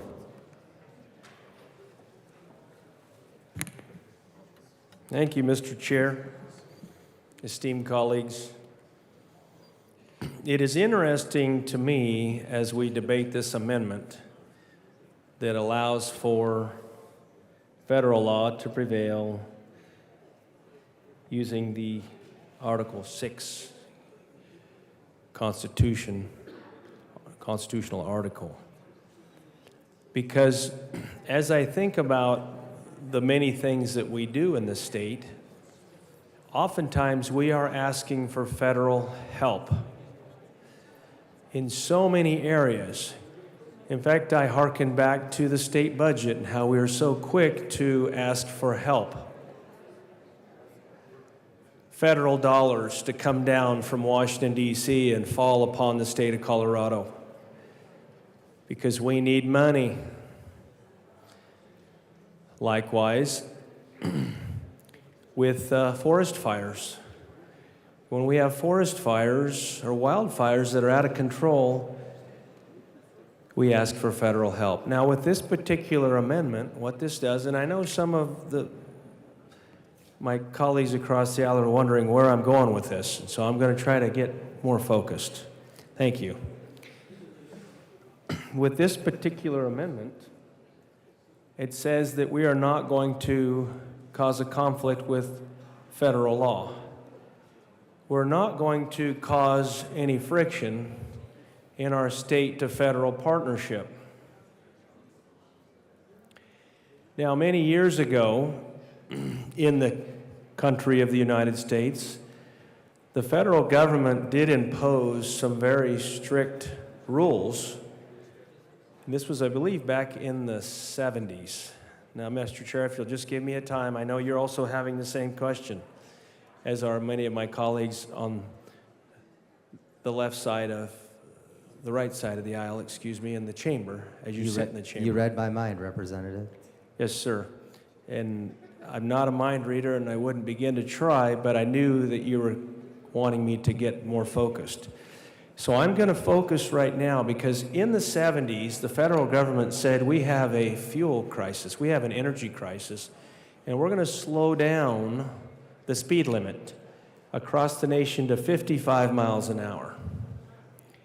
And many states said, oh no, we're not having that. And the federal government said, well, I tell you what, you don't have to have it, but you're not going to get any of our transportation dollars that we offer to all of you states to help build and repair or improve your transportation infrastructure. Now, I'm not saying that that would happen in the realm of detention or in the realm of immigration, customs enforcement. But I will tell you, it could. And it's actually been discussed and debated in Washington, D.C. And it's been discussed, but not debated, here at the state capitol. What if federal funds do come under some type of restriction because we find ourselves in conflict? Now, I'm talking about the nth order effects. If we remember our classes in mathematics, higher level mathematics, there is to the nth power. And that goes and extrapolates very far out. Not just the first, second, third, or fourth, or fifth order effects of legislation in the state as it conflicts with federal legislation, but very far out there. There could come a time or be a situation where it is said if you don't comply with federal immigration customs enforcement, that you're not going to have the opportunity to receive federal dollars. Now, what this amendment does, my colleagues, if you think and extrapolate this out a long ways, this particular amendment would prevent that in this particular instance. We would have avoided the possibility of a challenge in this case that may, based on federal policy, say that we are not going to be offered federal funds for a certain program. This is a real concern. It has been discussed in my caucus, and this particular amendment helps avoid potentially a future problem very far out as the pendulum swings. And ladies and gentlemen, the pendulum is swinging. Thank you, Mr. Chair. Thank you. Any further discussion on Amendment L005? Representative Garcia. Thank you, Mr. Chair. Members of the committee, I respectfully ask for a no vote. Thank you. Is there any further discussion? Seeing none, the question before us is the adoption of Amendment L005. All in favor say aye. Aye. All opposed, nay. No. The noes have it. Amendment L005 is lost. Back to the bill. Is there any further discussion? Representative Luck. Thank you, Mr. Chair. So, in speaking with the bill sponsors around the amendment that was submitted in judiciary, I just still had some concerns about the language and whether it would indeed cover for the contracting of sanitation and water at these facilities, or if it would limit the ability of our local special districts from being able to provide those services and thereby create unhealthy conditions within these facilities. And so we've had some conversations around it, and as a result, I move, and hopefully I have enough copies for everyone back here, Amendment L007. I think I might have lost. And I ask that it be displayed.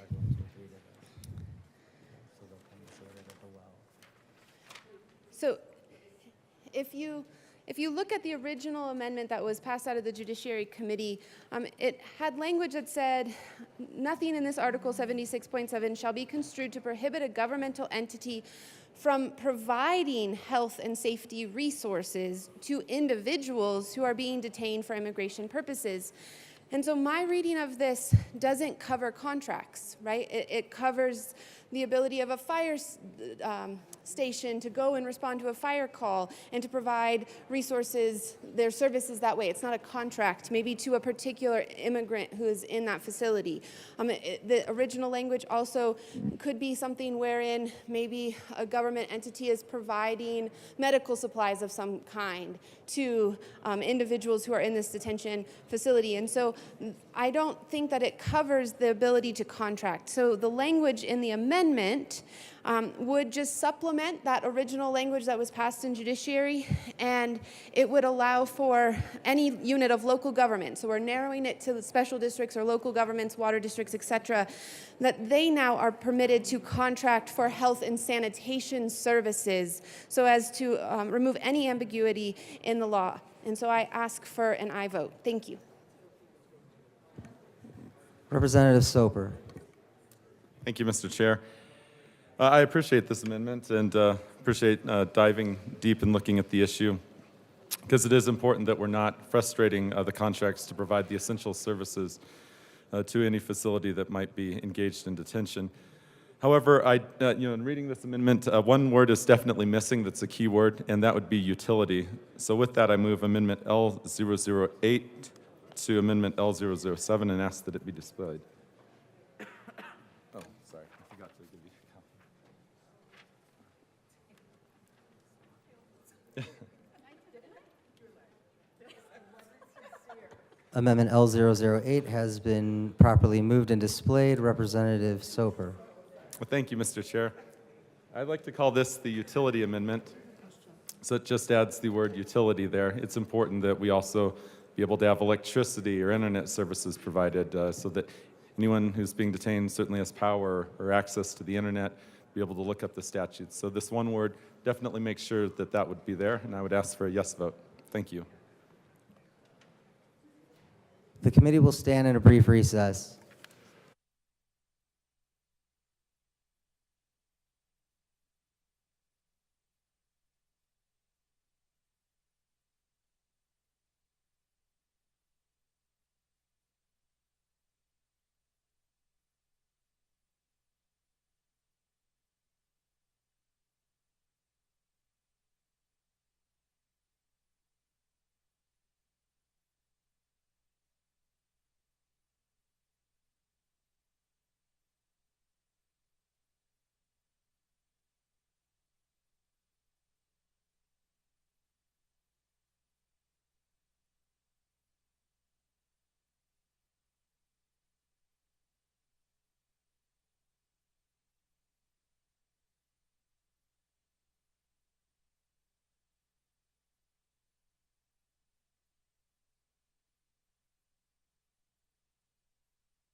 The committee will come back to order. Any further discussion on Amendment L008? Representative Garcia. Members, if you could quiet down just a little bit. Thank you. Members, hello. We had conversation, and this is a friendly amendment, and we ask for your yes vote. Is there any further discussion? Seeing none, the question before us, members, is the adoption of Amendment L008 to floor Amendment L007. All in favor say aye. Aye. All opposed, no. The ayes have it. Amendment L008 is passed. The question before us, members, is the adoption of Amendment L007 as amended. Is there any further discussion? Seeing none, all in favor of Amendment L007 as amended, say aye. All opposed say no. The ayes have it. Amendment L007 as amended is passed.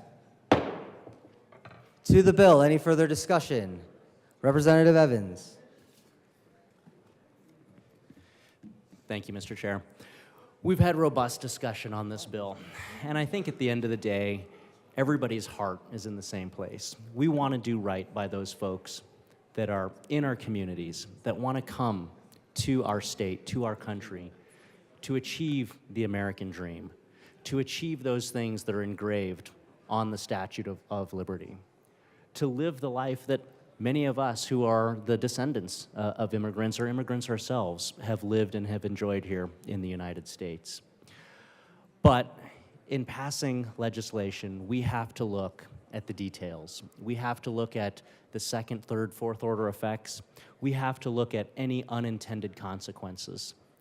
And so as we looked at this bill, as we've debated it today, as we've debated it in committee and tried to really drill down and figure out how do we have a positive effect in our communities? How do we have a positive effect, understanding that the federal immigration system is broken? How can we make good forward movement here in the state?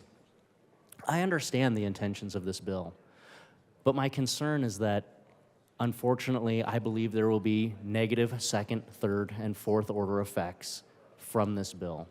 I believe that this, unfortunately, will create greater harm to folks who are being detained on a civil detainer, because it will force them to move hundreds of miles away from their community, away from their family, away from their supports.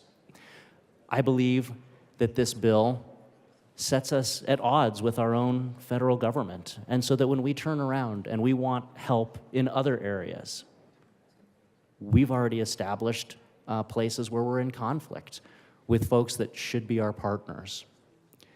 And I think that a fuller understanding of the crisis that's going on at our southern border, that's bleeding over into our communities, necessitates a discussion about community safety.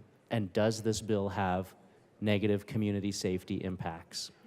And so for those reasons, while I completely understand the intent of this bill, and I support caring for those most vulnerable folks in our communities, I rise in opposition to this because I think that the unintended consequences actually will harm those most vulnerable folks in our state and in our community. Thank you. Is there any further discussion? Seeing none, the question before us, members, is the adoption of House Bill 1100 as amended. All in favor, say aye. Aye. All opposed, no. No. The ayes have it. House Bill 1100 as amended is passed. Madam Majority Leader.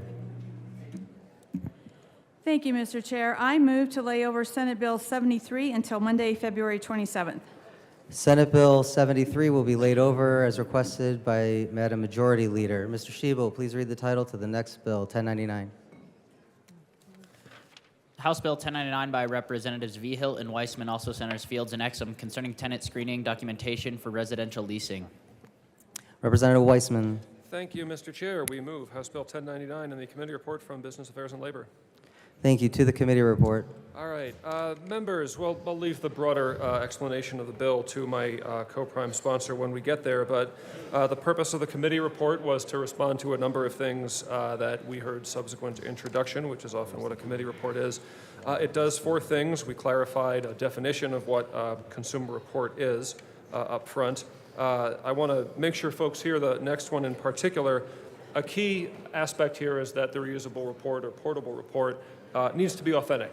We've been very clear about that. It has to come directly from a trusted source.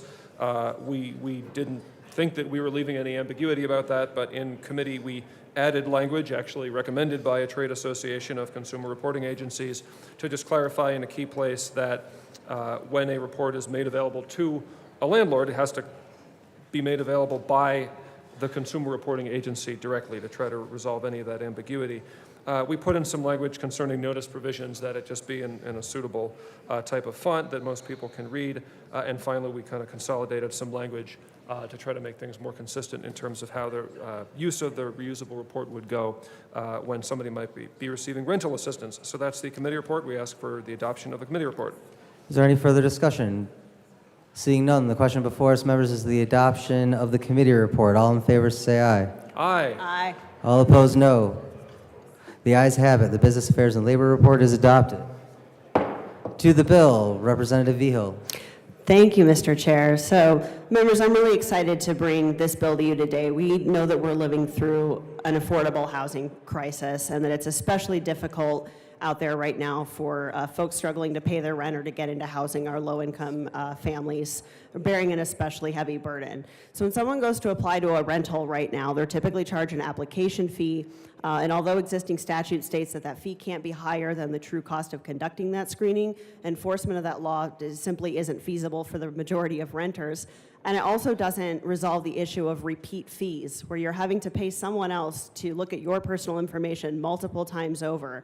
And for people on a really tight budget, this can deplete your limited funds really quickly.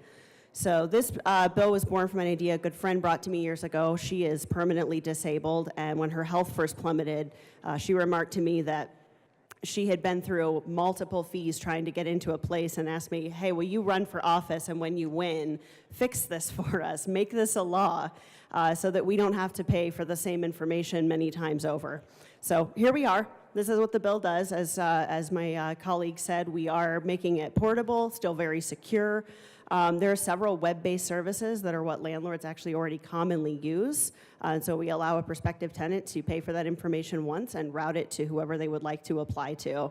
I was, however, able to do some additional stakeholding since we cleared committee, and we have an amendment coming up that will make this even more workable for more of the parties involved. So I ask for a yes vote. Representative Weissman. Thank you. And we do have an amendment reflecting further conversations. We know that this is a transaction, an interaction between tenants or would-be tenants and landlords. We think that what we're setting forth here is pretty reasonable because, as my colleague from El Paso County noted, there are these platforms already. They are commonly used. We can do this with the technology we have, even if it wasn't possible at some point in the past. But we know that landlords operate in different ways and are of different sizes and are organized differently. We wanted to find a way to create a little bit of space for that to happen without undoing the core intent of the bill. In that vein, I move L4 and ask for it to be displayed.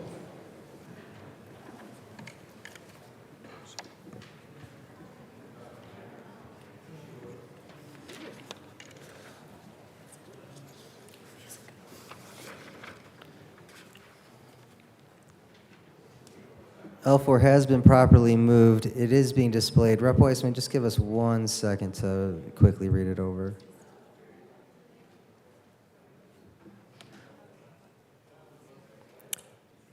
Representative Weiss.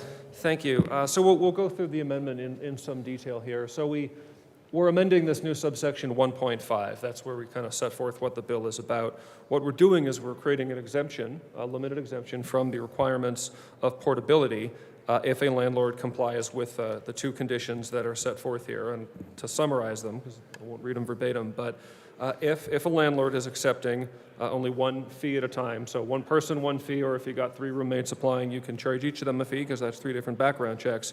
But then you can't go and take other fees from other tenants. You need to do one at a time, decide if you're going to rent to those folks or not. If you do, great, you keep the fee, you enter into a lease, you go from there. If not, for whatever reason, if we don't end in a lease agreement, you do need to return those fees to the person who is then going to have to move on and continue in their search.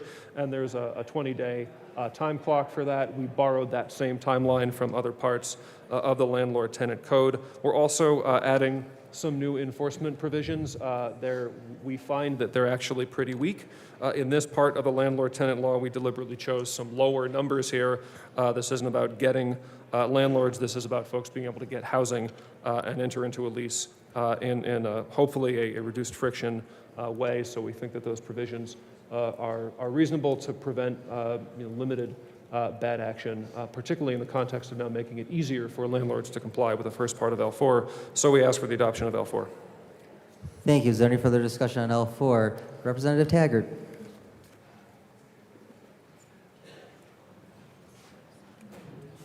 I'd like to thank you, Mr. Chair. I'd like to offer a substitute amendment, and if we could display that amendment, it's Amendment 002.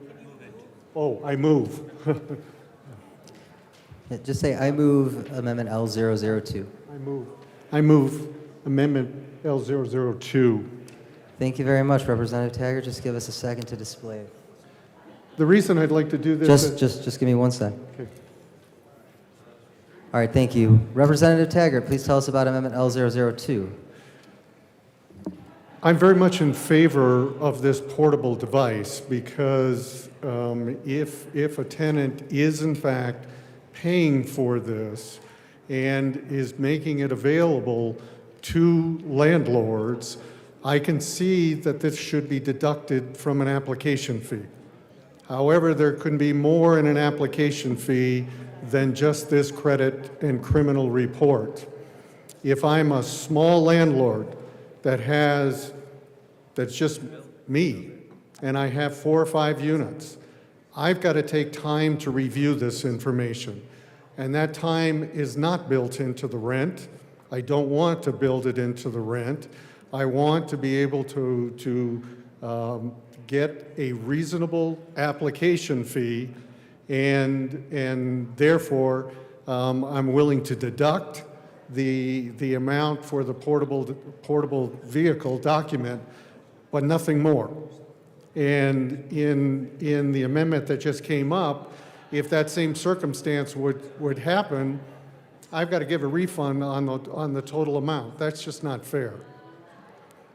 People need to be compensated for their time. Thank you. Representative Vigil. Thank you, Mr. Chair. Members, I'm asking for a no vote on L002. The intent of the bill is to avoid duplicate fees for somebody who is searching for a home. Even if that fee is reduced, we're not about having people go and pay someone else multiple times for the same process. We went round and round with this with various stakeholders and came to the conclusion that if you are a landlord or their agent, a property manager who wishes to go to extensive lengths in your vetting process, that is a business decision. You're free to do so. But we're trying to avoid having that cost get shifted onto someone who is not even yet in a contract or doing business with you. So we ask for a no vote on the substitute amendment. Thanks. Thank you. Representative Winter. Thank you, Mr. Chair. I rise in support of this amendment. What the good representative from Grand Junction said is at the end of the day, we understand you're trying to help people. But at the end of the day, also, there is a business owner that has to do the work to review these documents. And at the end of the day, time is money. Thank you. Any further discussion on Amendment L002? Seeing none, members of the quiet. Representative DeGraff. Thank you, Mr. Chair. I rise in support of this amendment. There are a lot of fees. This is this whole bill I'm opposed to for many reasons, but this is there are a lot of fees. If we that a contract that might arise with a rental contract that we're not taking into account. So we need to, if we want to be serious about fees and reducing costs, it's ironic that our government is now charging fee on top of fee and service fees, and here, instead of dealing with the fees that are occurring in our federal and in our government, our local government, and our county government, we're trying to eliminate the fees on private enterprise. We're trying to eliminate those fees and this is getting to an issue that we're starting to get into. We've seen it with 1165 last week. What I would call, we're moving out of lawfare and we're moving into ledge-fare. We have people that want to just pass laws instead of dealing with them contractually, instead of dealing with it in the free market. Then they want us to come in here and they want to say there should be a law. Well, pretty much anytime somebody says there should be a law, it's probably not true. And we need to be very careful about trying to solve every little thing that we see out in society with a new law. These laws are cumulative. These laws have impacts well beyond whatever we intend to. There's collateral damage to it. There's unintended consequences. We need to be very careful about meddling in the free market with our good intentions. There's lots of good, every day we need to try to save the world from good intentions of this building. And we need to let the free market work. A portable device like this, I think it's a great idea. Let the free market work. If it is a good idea, it will succeed. If it's a bad idea, it's going to fail. And right now we're looking at implementing and we're looking at imposing a bad idea. I'm in favor of the amendment for lessening the damage to this bill. I'm opposed to the bill for meddling in the free market, which will ultimately drive up costs, will ultimately drive down availability, and these type of laws ultimately have an adverse effect and usually accomplish the opposite of what they're intended. Thank you. Any further discussion on Amendment L002? Representative Taggart. Thank you, Mr. Chairman. Thank you. I just want to say, with my background and my career in business and being an entrepreneur, we can't continue to push forward bills that hurt small businesses. Small businesses have very real costs. People are very real costs. All this amendment does is try to be fair to both parties, that for a service that is standard can be deducted from the application fee, but a small business is running on such tight margins today, they're entitled to the remainder of an application fee. And in addition to that, if a potential tenant makes the decision to put out several applications, that's their decision. Small business should not be penalized for a personal decision that we make. That is not fair, and I would ask you for an aye on this amendment. Thank you. Is there any further discussion? Seeing none, members, the question before us is the adoption of substitute Amendment L002 to Amendment L004. All in favor, say aye. Aye. All opposed, no. No. Amendment L002 is lost. To Amendment L004, is there any further discussion? Seeing none, members, the question before us is the adoption of Amendment L004. All in favor, say aye. Aye. All opposed, no. The ayes have it. Amendment L004 is passed. To the bill sponsors, any further discussion? Seeing none, the question before us, members, is the passage of House Bill 1099 as amended. All in favor say aye. Aye. All opposed, no. The ayes have it. House Bill 1099 as amended is passed. Mr. Schiebel, please read the title of the next bill. House Bill 1095 by Representatives Woodrow and Lindsay, also Senator Henriksen, concerning prohibiting the inclusion of certain provisions in written rental agreements. All right, give me a second.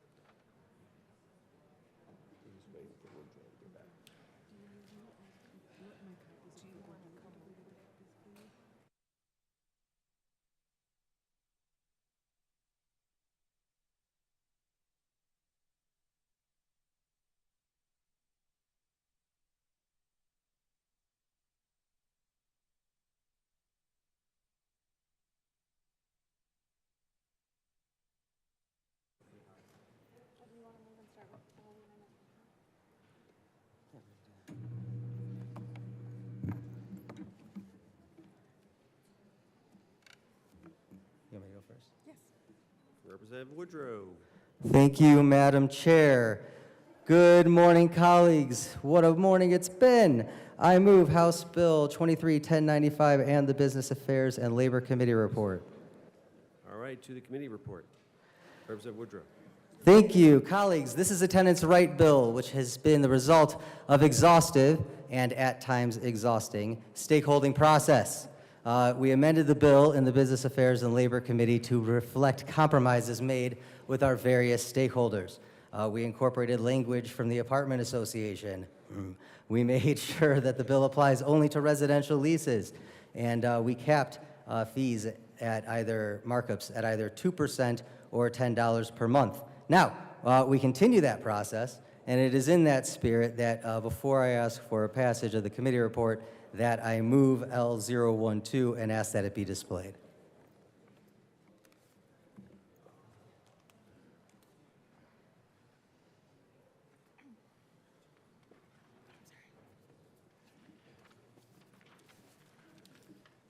All right, the amendment has been moved and is displayed. Representative Woodrow, go ahead. To the amendment. Thank you, Madam Chair. Colleagues, Amendment L012 represents further stakeholding and a cleanup to certain grammatical issues present in the committee report. If you've ever been to the Judiciary Committee, you know I love good grammar.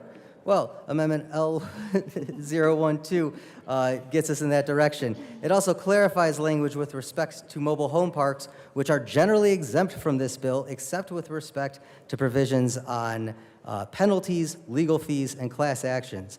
Those provisions, if included in a mobile home park lease, are still null and void.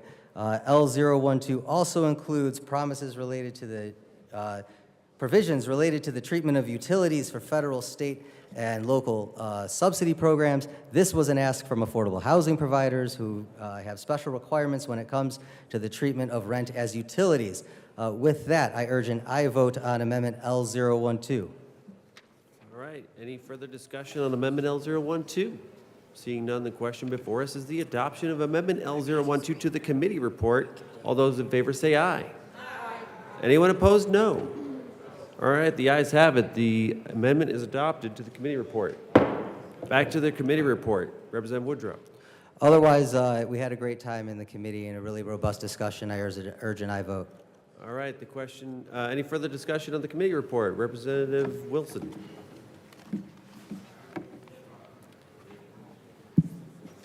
Thank you, Chair. I motion the movement of Amendment L021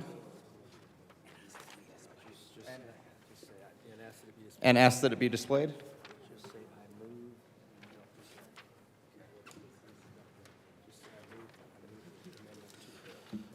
All right, the amendment has been moved and is displayed. Go ahead, Representative Wilson.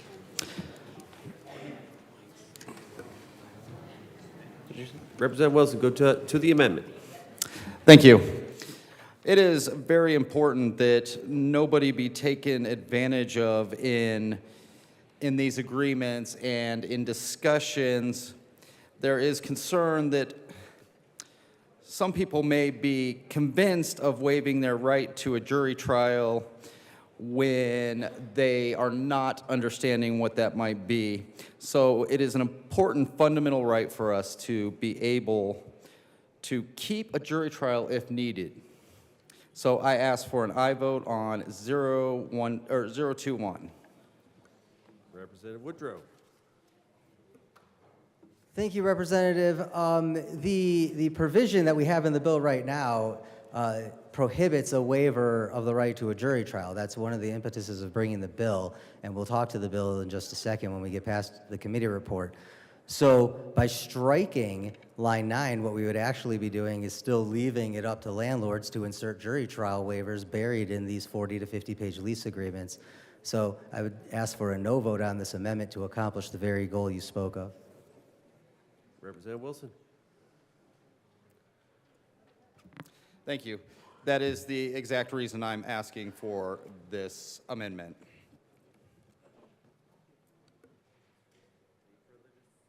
Any further discussion on the amendment? Amendment L021. All right, seeing none, the question before us is the adoption of Amendment L021. All those in favor say aye.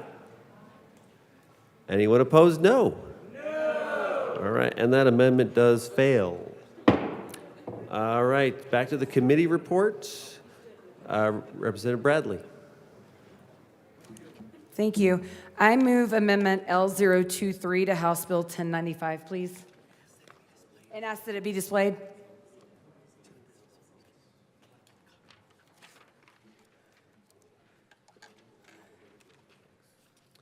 All right. The amendment is moved and displayed. Representative Bradley. Thank you. A lease is a contract or legally binding agreement between the landlord and tenant, granting the tenant exclusive use of a landlord's property for a given period of time in exchange for rent. In a lease, a landlord and tenant agree to the terms or rules in effect during the time that the tenant uses the landlord's property. Such terms may include, for example, the amount of rent, length of time the tenant can live in the landlord's property.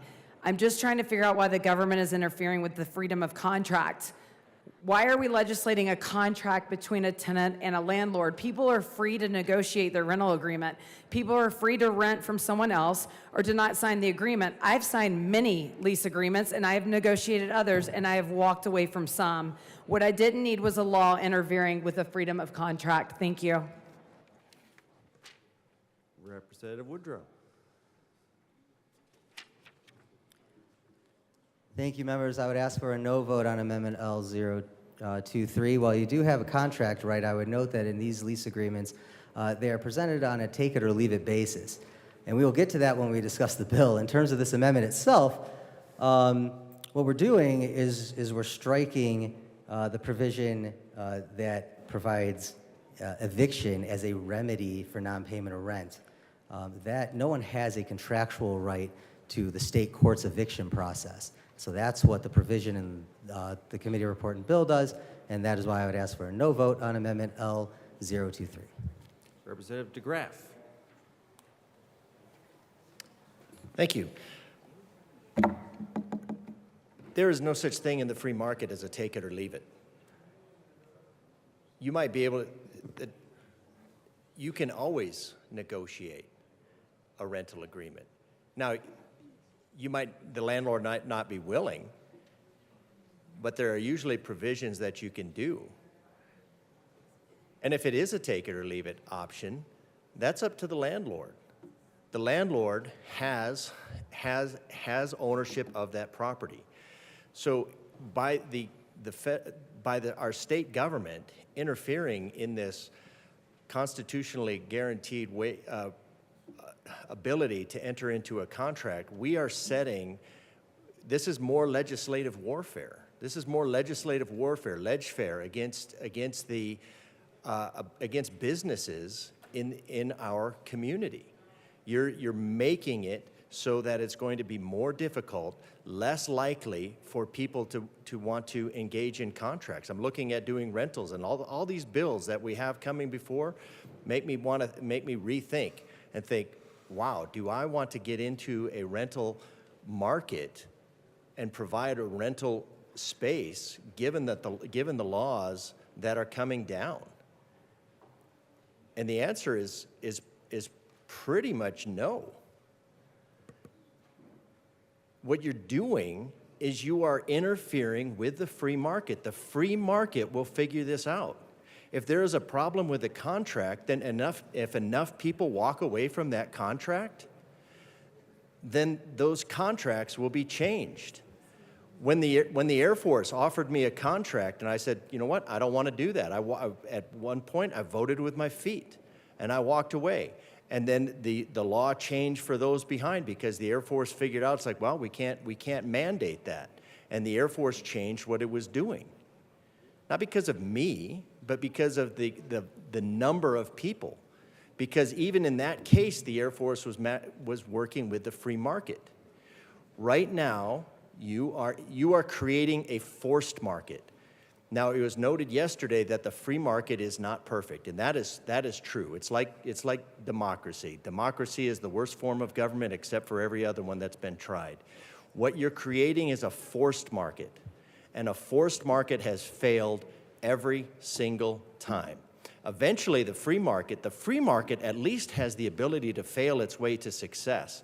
The forced market is just a failure. This bill is trying to create a forced market. If you want to lower rent, lower energy costs,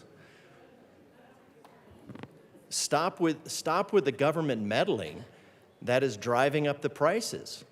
The things that we're doing, the things that you're doing, not we're doing, the things that you're doing in this body are driving up the costs. Just want to make sure you're sticking to the amendment. Sticking to the amendment, okay. You're interfering with contracts. Interfering with contracts creates a forced market. A forced market drives up price, drives down competition, drives down availability. Historically, that is 100% true, 100% of the time.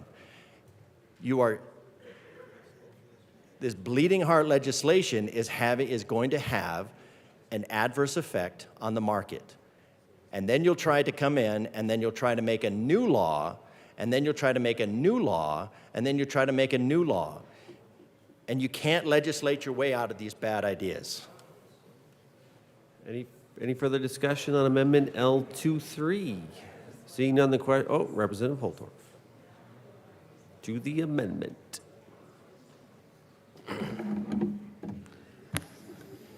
Thank you, Madam Chair.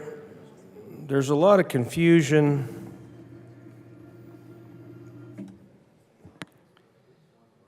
on the left side of the chamber as you stand. And I'm trying to talk with my caucus about what this amendment does or doesn't do. Of course, one technique, and most of us weren't in this committee. We didn't hear the bill in committee. We haven't, many of us, because of we call it op tempo in the military, operational tempo of how fast things move, how many events, how many things are going on in this building, late committees, late night work. Let's stick to the amendment, Representative Holtorf. Yes. We don't have time to synthesize oftentimes these amendments. And my colleagues offered this amendment, and I want to clarify. So with respect to House Bill 1095, if you look at the bill in lines 11 through... This is to the committee report, Representative Holtorf. The committee report. See if I have that here in front of me. To the committee report, and that's this sheet right here. That's right. And this is amending the committee report. Okay, just wanted to make sure I got it right. That's right. I have the committee report, the green sheet here in front of me, just to clarify. So I'll focus on this line to the committee report, 11 and 12. Amend printed bill, page 3, line 26, after pay A, insert markup or. So now I'm going to go back to the bill, page 3. Line 26 here, to the committee report. And this particular part of the bill, House Bill 23-1095, says a provision that requires a tenant to pay a fee for a service for which the landlord is billed by a third party. Now, if you strike pay A and insert markup or fee, then what that would do is the third party would not be able to, as I understand this, be compensated for their work as an agent to the landlord.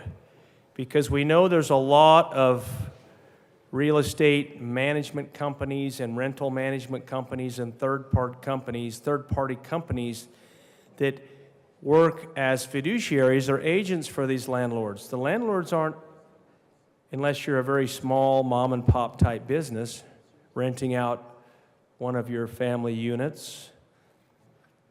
They are agents that are handling this for landlords and property owners. So I understand it's going to remove that, which is concerning because how does the third party get compensated? That's an important question, I think, that needs to be discussed, because most people don't want to work for free. They want to be compensated for their work and their efforts. And maybe they say, I need to put for every property that I manage. I need to put a fee on there to handle my administrative costs, my brick and mortar costs. I've got to pay for the utilities, which we know are going up.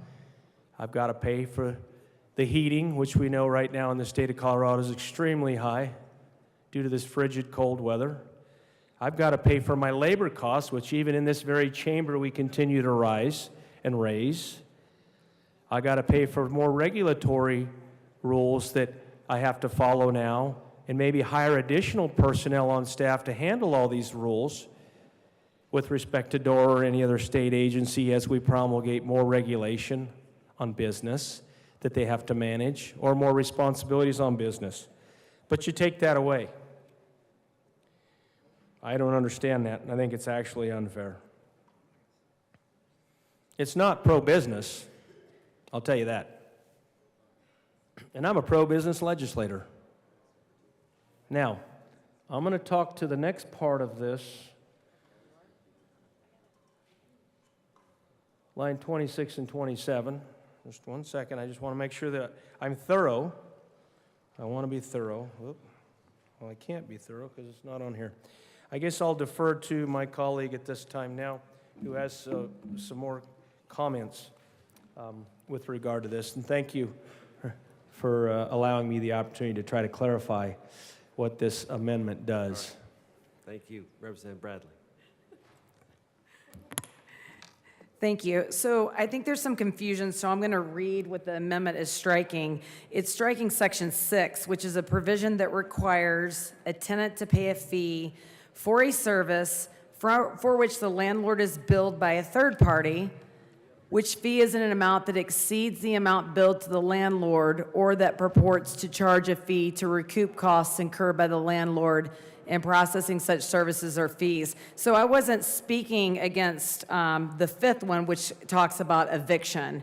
I was just speaking that if a landlord is billed by a third party, then they should be able to recoup that cost from the tenant. I mean, that's the ability for a landlord to recoup their cost and pay and keep rent down and things like that. So I was speaking to the sixth. Thank you. Representative Woodrow. Thank you very much, Representative, for that clarification. I really appreciate it. That provision 6 does allow a landlord to recoup. We amended the bill in the Business Committee to not only allow the landlord to recoup that underlying charge, Representative, they are allowed to charge a 2% markup or a $10 per month administrative fee. Now, what we've seen and what the testimony in committee showed was that landlords have been, especially the larger ones in Colorado, have been charging markups on almost every service, including third-party services like pest control fees and valet trash service, charging obscene markups, in addition to monthly administrative fees, essentially double dipping to recoup their administrative expenses, all of which should be included in the monthly rent and not actually set aside. So I appreciate the clarification. I would ask for a no vote on the amendment because we don't believe that the double dipping should be allowed. Thank you. Representative DeGraff. Thank you. Speaking of double dipping, I think we ought to take this up and look at the fees that that our federal government, our local government, our county government are charging. It is something that is well taken. Now, in this case, again, you're looking at you're forcing the market. You are trying to, there are a lot of reasons that these fees are charged. If they're not allowed to be on the rent, they might be able to be waived. They can certainly be negotiated. So for this body to impose itself and say that these fees are not legitimate is really the height of hubris, which is sadly very common.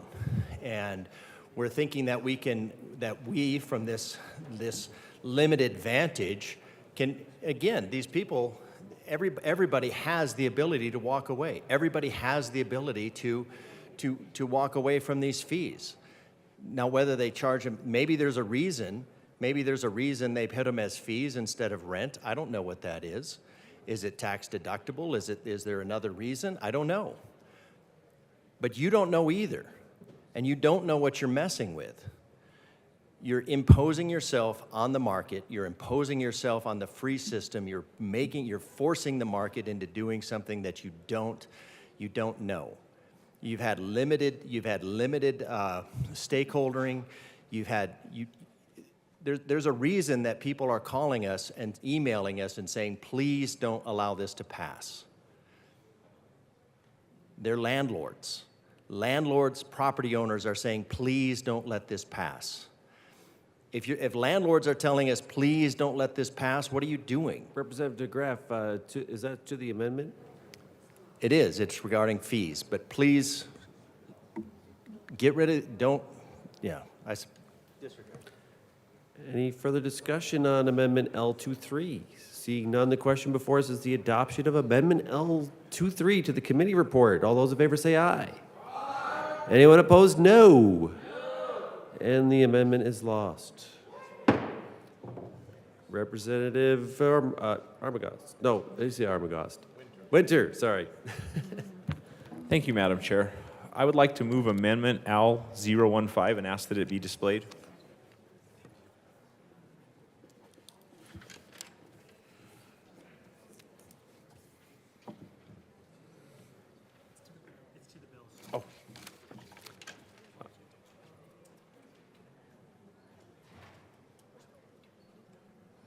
All right, yeah, no problem. That amendment was to the bill. So we're on the committee report. Any Representative Frizzell? Thank you, Madam Chair. I would like to move Amendment L022 and ask that it be properly displayed.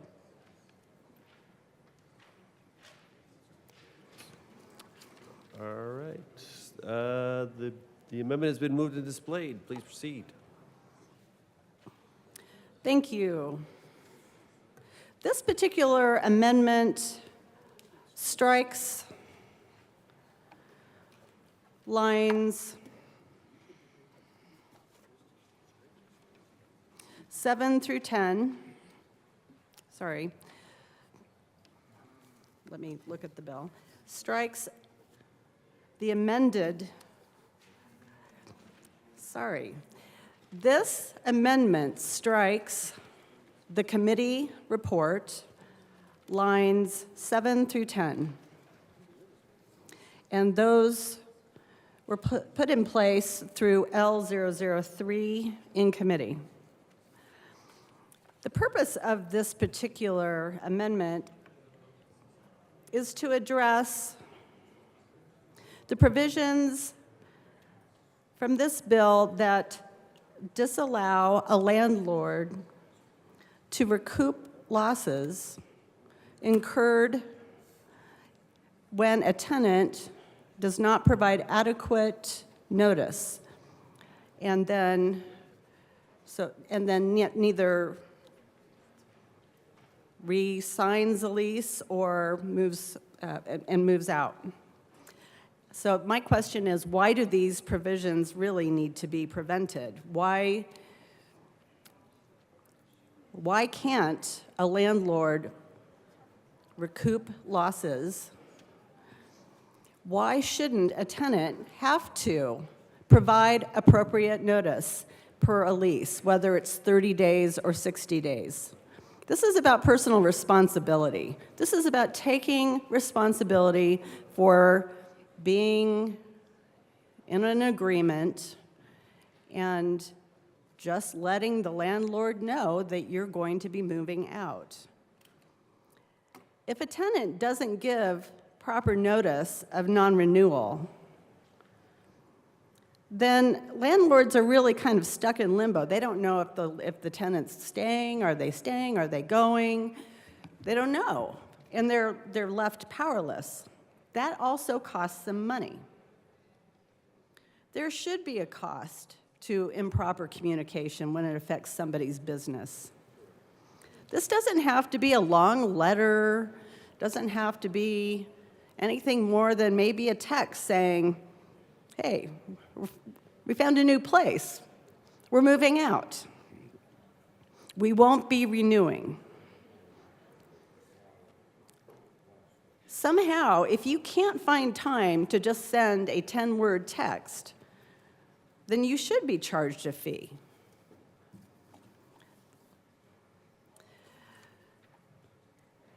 The bill sponsors included in this amendment,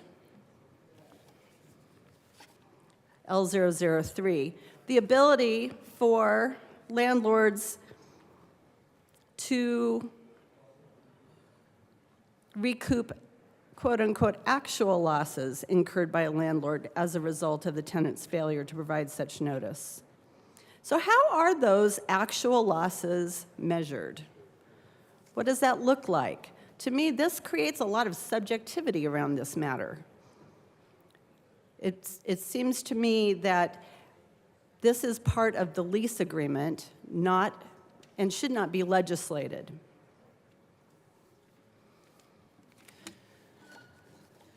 Thank you, Madam Chair. All right, Representative Woodrow. Thank you, members. I would ask for a no vote on Amendment L022.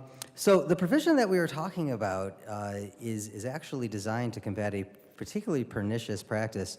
What we've seen buried in these residential lease agreements is a provision that states either 30 or 60 days before lease expiration, the tenant has to provide notice to the landlord of renewal or non-renewal, and that a failure to provide that notice results in double rent. Sometimes a straight penalty of 2 months' rent, but often double rent until notice is provided. So if someone were to provide notice, let's say on the 45th day, they would have been charged double rent for 15 days, 60 less the 45. It is that type of penalty that we are trying to prohibit here. I think all of us have had the opportunity when we go online to sign up for free trials, and it says if you get a free trial for 7 or 14 days, and your failure to cancel within that period results in an automatic renewal. That is 7 to 14 days. Imagine if it was 10 months out, and you'd have to remember. My co-sponsor and I actually received word from a tenant this morning who got hit with a very nasty penalty from her landlord precisely on this type of provision. I would also state that, yes, some contracts are take it or leave it. Some contracts are non-negotiable. I think anyone in this room who's ever had a cable agreement or a cell phone knows that to be true. I ask for a no vote. Thank you. Representative Holtorf.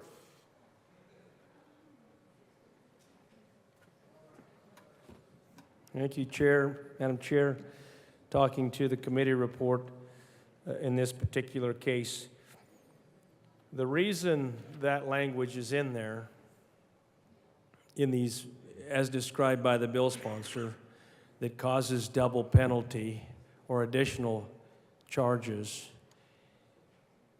is because the landlords need to know if the tenant is going to be in that property, or they need to find another tenant. They don't do this because they're just wanting more money, or they're trying to stick it to the little man, as some might infer. The provisions are in there to say, hey, if you're going to stay in the property, we need to know. Because we know oftentimes it takes a long time to reoccupy a piece of property. Well, not right now, because we have a housing shortage. But this hasn't always been the case. If you don't think about the landlord or the property manager who's trying to keep properties occupied, because that's the cash flow model, because those owners of those property, they also have bills to pay.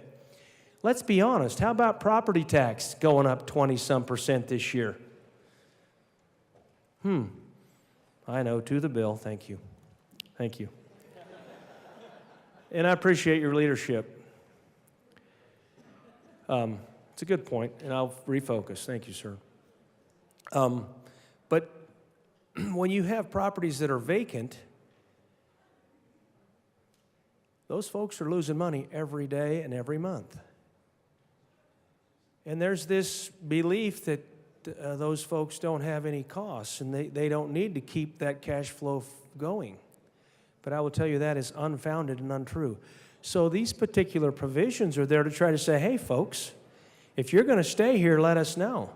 But unfortunately, because of human error, because of carelessness, because of oversight, because of lack of forethought and many other things, people forget. But if they sign the contract, should they forget? No.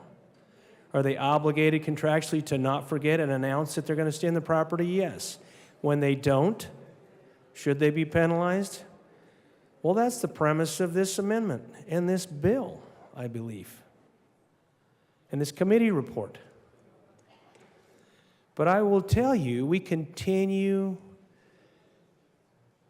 to take away from those that are providing the housing and provisions that they need to make sure they can maintain the housing, and give more rights to the tenants, who in this case, under these particular explanations, are probably at fault.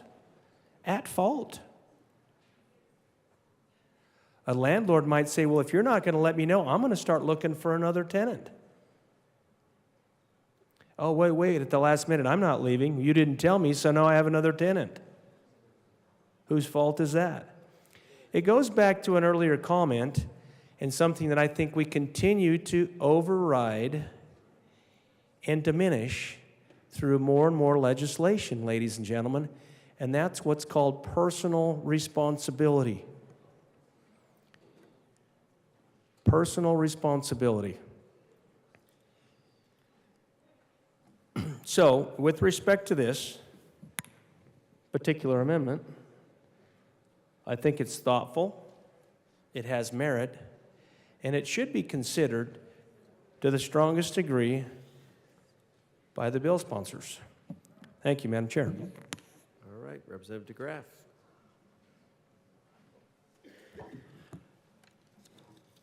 Thank you, Madam Chair. It's a privilege to serve with you. And pick up my sticky notes. All right. First of all, this was noted at first as 2 months out. 2 months, 30 to 60 days out, not 10 months out. 10 months out would maybe be a little bit ridiculous, but you also have to look at the, as my colleague said, that you have to look at the ability to rent what is coming up. We're already talking about these landlords need to provide. They need to they need to interview the tenants, they need to screen the tenants, they need to get security checks, they need background checks. In this case, a penalty is pain. That's really what a penalty is.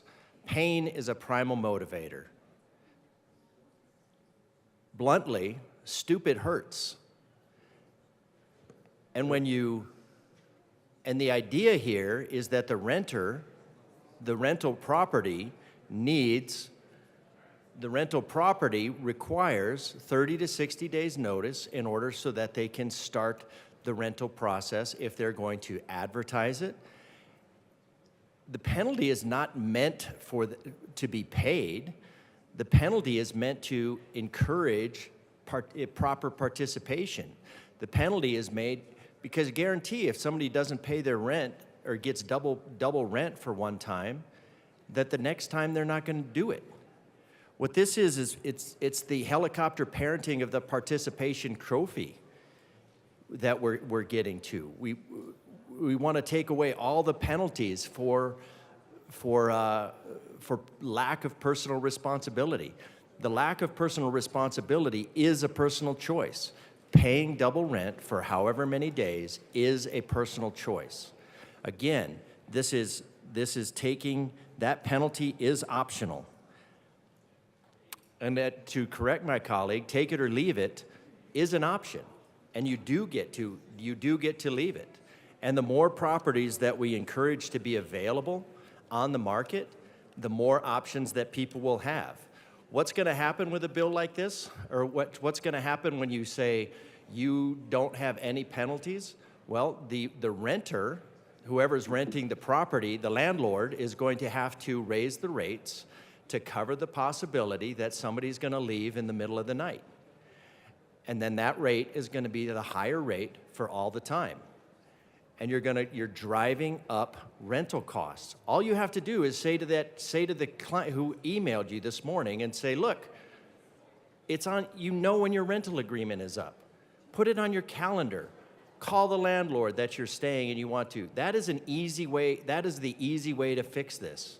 The easy way to fix this is not passing legislation that says, please don't make me be personally responsible for my actions. And that's what you're doing. That's going to drive up rent. That's going to drive down availability. That is once again going to have an adverse effect on what you're wanting to do. Again, these are yes, they are good intentions. The road to hell is paved with good intentions. We need to come in here every day and save the world from your good intentions. This is going to have an adverse effect on what you want to do, what we're trying to achieve. I urge you to reconsider the absolute nature of this bill and amendment. Representative Lindsay. Thank you, Madam Chair. I just want to make it known that the language being referenced in this amendment is the result of negotiations and compromise with the apartment association. This language is their language that they submitted. So we have done the work. We have got the feedback from this community. So we urge a no vote on this amendment. Ditto. All right. Any further discussion on Amendment L004?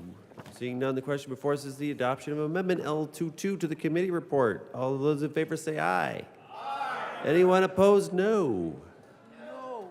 And the noes have it. The amendment fails. It's too late. Any further discussion on the committee report? Seeing none, the question before us is the adoption of the committee report to 1095. All those in favor say aye. Aye. Anyone opposed, no. The ayes have it. The committee report is adopted. To the bill, Representative Woodrow. Thank you, Madam Chair. HB 1095 ensures that Colorado tenants are protected from waiving away key rights when signing a lease. This bill does so by prohibiting residential lease agreements from including certain waivers of rights, and also by ensuring that predatory provisions that allow for tenants to be charged significant fees or penalized are not included in the lease. The signing of a residential lease is not a balanced transaction between two parties.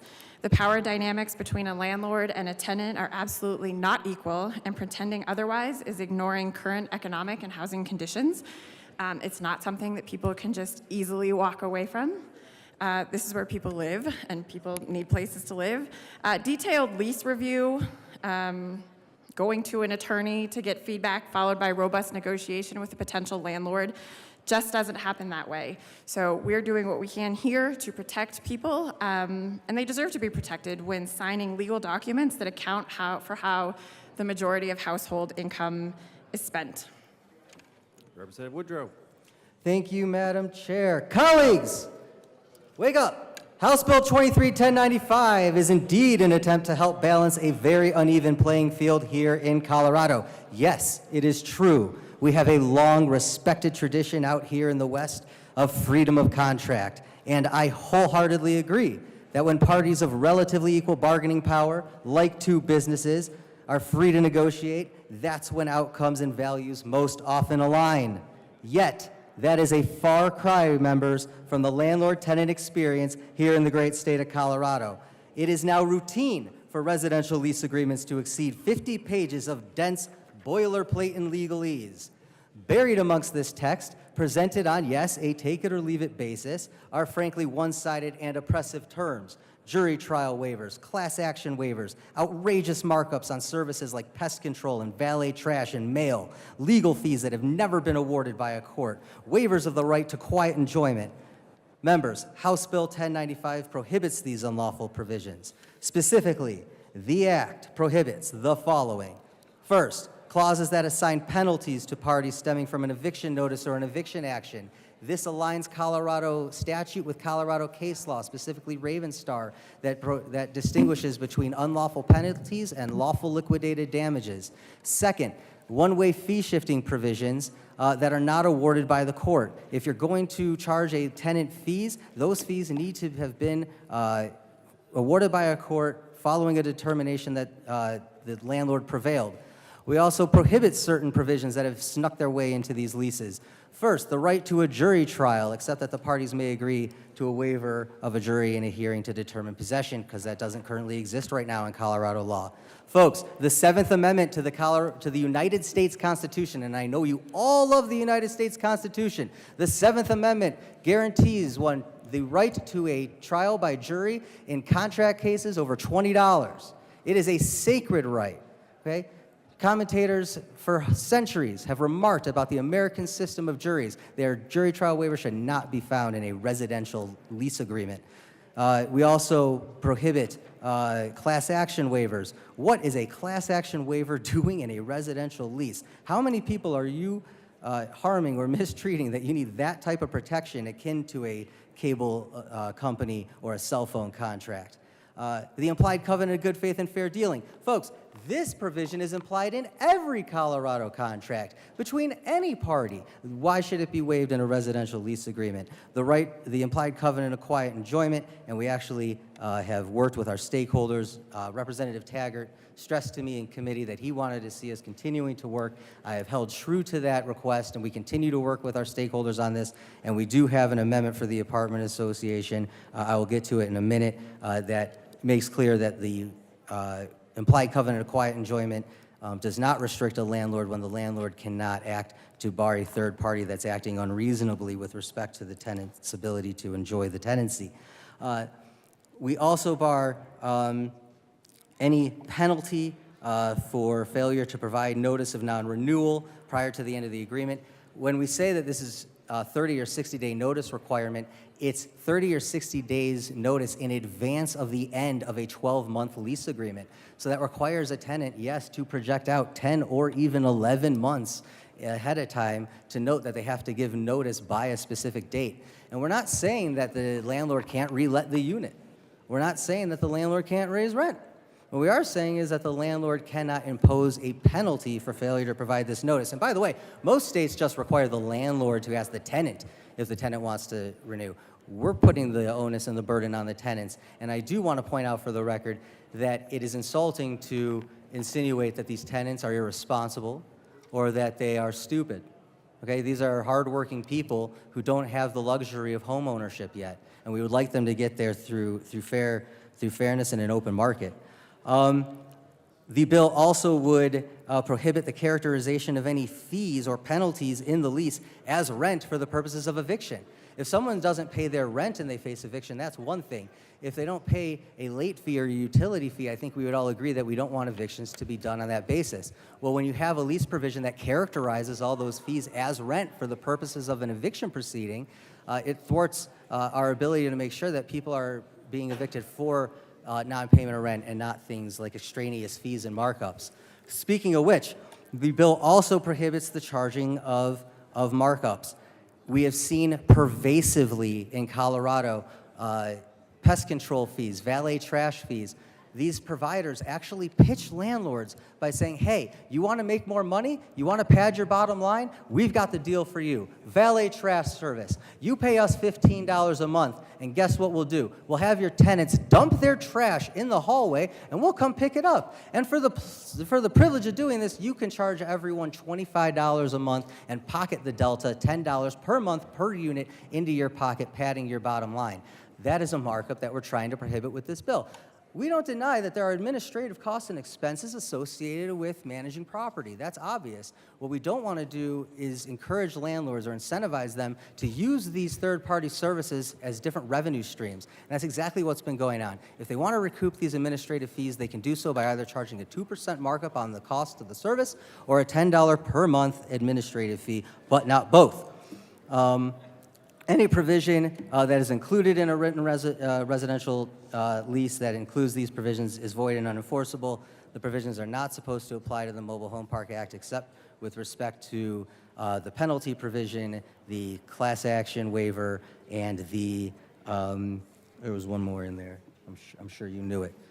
Anyways, if those fees are included in a mobile home park lease, they are prohibited as well. Now, we continue to stakehold this bill as requested, and it is for that reason that I offer, Madam Chair, L008 and ask that it be displayed. I move it.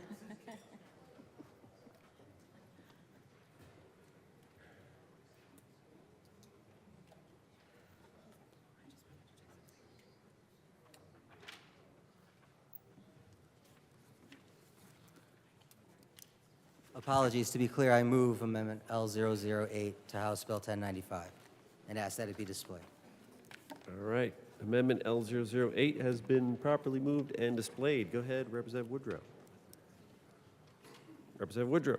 Thank you, Madam Chair. Members, Amendment L008 adopts language offered by the Apartment Association, recognizing that when it comes to the right of quiet enjoyment, landlords cannot always control other tenants. Amendment L008 makes it so landlords are only responsible for what is reasonably within their control. We ask for an aye vote. Any further discussion on Amendment L008? Seeing none, the question before us is the adoption of Amendment L008. All those in favor say aye. Aye. Anyone opposed? No. All right, the ayes have that one. And that amendment is adopted. To the bill, Representative Woodrow. Thank you. Colleagues, this is an important step towards leveling a playing field that is way out of whack here in Colorado. I completely respect the opponents of this bill, wanting to make sure that we aren't overstepping, wanting to make sure that we don't meddle unnecessarily. But what we have here right now in Colorado are 50 to 60-page leases, dense type, legalese, difficult for people far smarter than myself to figure out. And it is a real problem when you have tenants who read this stuff and they have no concept of what it means. They don't realize that 10 months from now, they're going to be expected to provide a piece of paper or a phone call to their landlord, or all of a sudden start accruing double rent. This is supposed to be about providing housing to people in exchange for fair compensation. It is not supposed to be a gotcha, and that's what it's become. And so when that happens, when the market fails, that is the appropriate time for us to come in within reason. And that's why we've done so much stakeholding on this bill with the Apartment Association, with the realtors, with other folks who've put eyes on this, and they've said, we want you to make these changes. So in many respects, we leaned in and we did. We made those changes. We've offered those amendments. We did it in committee, and we've done it here on the floor. And so I'm committed to keeping that process ongoing, but this is an important bill. It is an important bill for all of your constituents who are renters and not homeowners. Thank you. Representative Lindsay. Thank you, Madam Chair. I just want to reiterate, not everybody has the practical ability to walk away from something as critical as housing, including myself, including my children. I have a son who rents an apartment, and he had a prohibited lease, a portion of the lease that said to renew 10 months before the lease is even over, or you get a fee. And my son is not stupid. My son is not irresponsible. Consumer protections are born out of problems that we see in the market, and there's nothing wrong with looking at a situation that is unfair to parties involved or predatory and trying to do something about it. So like Woodrow alluded to, I saw a friend of mine in my book club just this morning a message about a health emergency that she's facing with her family and trying to deal with her lease, and their response is paying 2 months additional in rent for something that she's done, followed the timeline, she's done proper things, but because of the way that this is, they can do that to her. And so her father having a stroke leads to an additional $5,000 cost for her, and it's not okay. We don't need to do that. We have, as Rep. Woodrow alluded to, we have had dozens meetings at this point. We have listened to every piece of feedback that we have gotten. We have included that language in this bill. It has been sussed out. I urge an aye vote. Thank you. Whoa, Representative Soper. Thank you, Madam Chair. I also rise in opposition to this bill, but I do appreciate the sponsors at least talking to the Apartment Association and to the realtors.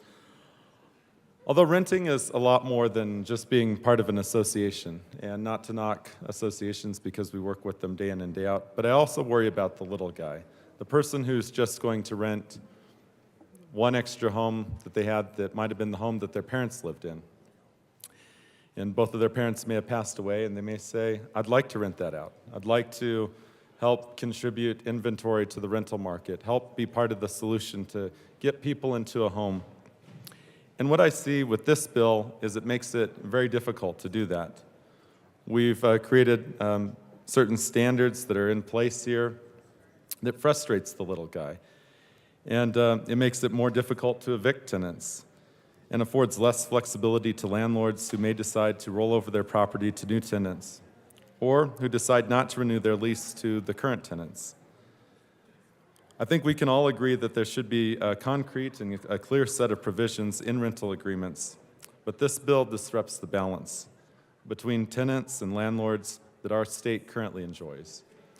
I believe it's important that we respect the law that we have set up here in Colorado, and that we not just have broad sweeping policy that comes into force that only looks at huge apartment buildings in downtown Denver and says this is the policy for Colorado. We should actually be laying out a law and a policy that looks at all Colorado and even the little guy, which is why I move Amendment L020 and ask that it be displayed.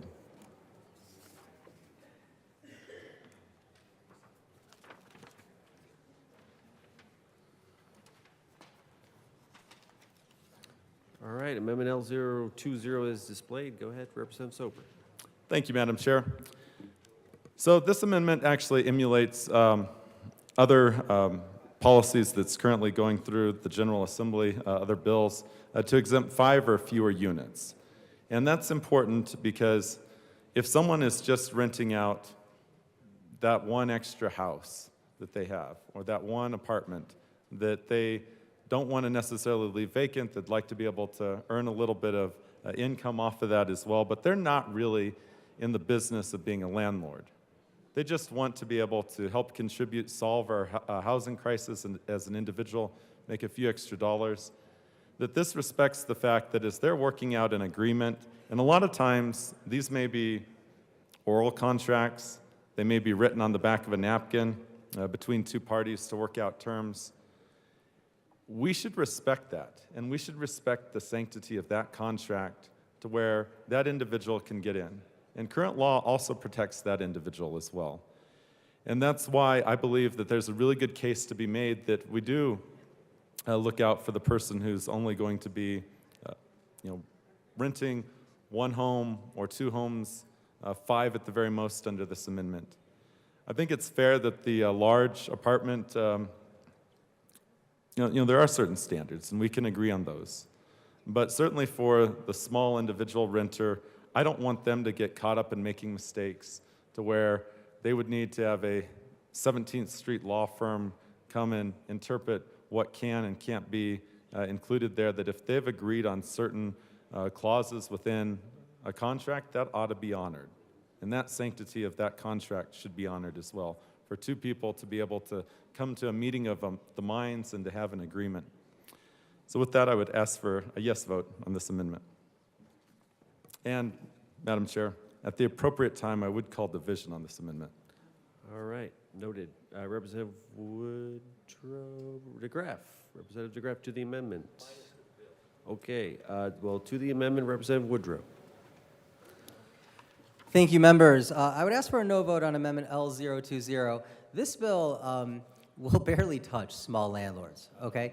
First of all, one of the most predominant pieces is the class action piece.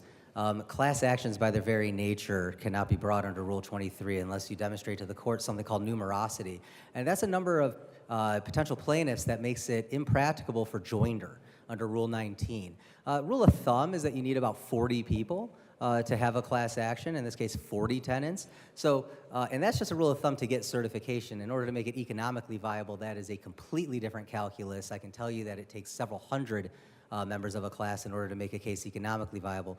But be that as it may, when you look at it as who this bill is actually going to impact, small landlords aren't really in the crosshairs. But we should note that small landlords impact people too. My co-sponsor is a tenant of a smaller landlord, and she's going to come up in a second and tell you about it. But just the fact that your landlord only owns 2 or 3 or 4 or 5 properties, and you're sitting there for however long in a situation that you can't remedy because of the power imbalance, and it's baked into your lease agreement due to these oppressive terms, smaller landlords shouldn't get away with that. Not when you're dealing with people who are trying to stay housed. So I would ask for a no vote on this amendment. I do understand division's been called, and I appreciate where the bill sponsor's coming from, but this is not the bill to put this on. Thank you.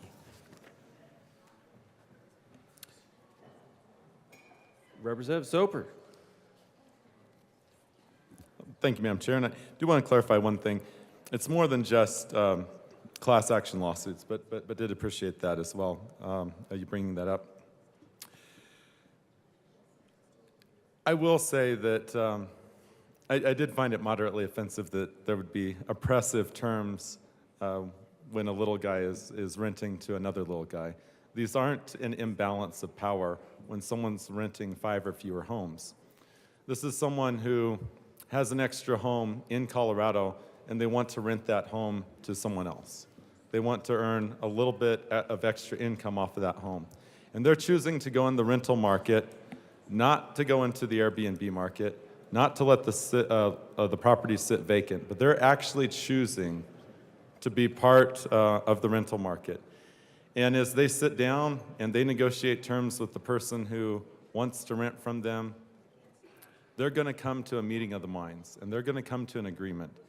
And we shouldn't get in the middle of that, because if a mistake is made, they shouldn't be punished because they're only renting that 1 or 2 extra homes that they may own. So I would ask for a yes vote on the amendment. Representative Lindsay. Thank you, Madam Chair. I just wanted to say that as a tenant of a small landlord, I deserve these rental protections too. It is not a balanced relationship when it comes time to re-sign the lease. It is not something that we can get up and go away from. We never feel more disempowered than this time of year when our landlord sends us our next lease for the year, which usually always is a hefty rent increase as well. So obviously, we want to protect people in large settings with apartments, but small landlords also put these kinds of things in their leases that are not good for tenants. So please, I urge a no vote on this amendment. Thank you. Representative Holtorf.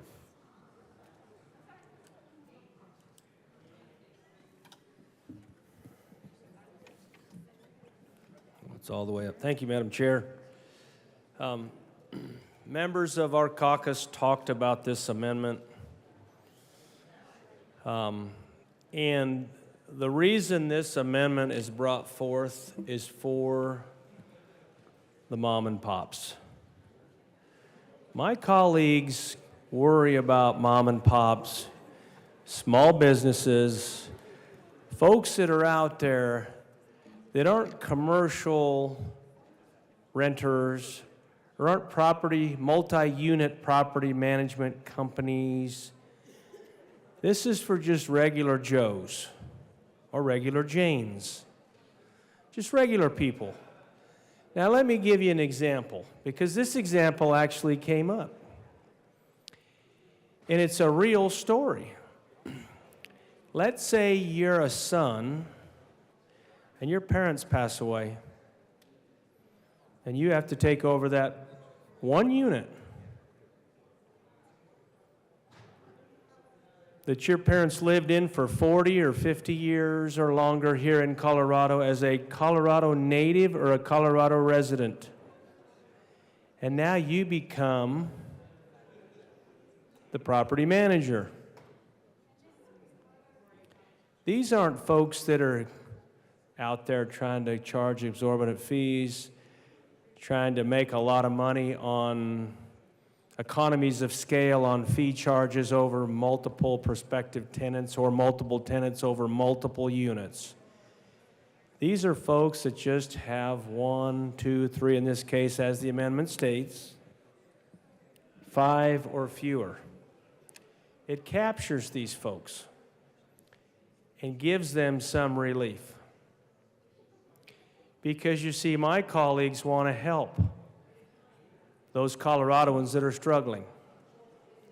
They want to help those folks that actually have inherited small numbers of properties that they're trying to manage, that have been in the family a long time. This is real. The person that I spoke to directly, and I'm not going to mention their names, it wouldn't be appropriate, said, we manage mom and dad's old house. I was raised in that house, grew up in that house. My family lived there for decades and decades, and now they're gone, and I have to take it over. and we want to continue to offer it for rent. Because those of us that have ever managed property, we know that it's better to keep it occupied than vacant. So many bad things can happen with vacant property. But I won't get into that because it won't be to the amendment. But I will tell you that we continue in Colorado to erode and take away and say, oh, the tenant, the tenant, the tenant. What about the landlords, these little families, these little properties, small properties? What about those folks? Because there's a lot of abuse and misuse of those small managers of small numbers of property, in many cases one or two. And this could be your parents, could be your sister, it could be any number of family members, and you're just trying to keep these in the family and keep them going. But the person that I talked to told me it's getting so hard in Colorado with what's happening at the state capitol.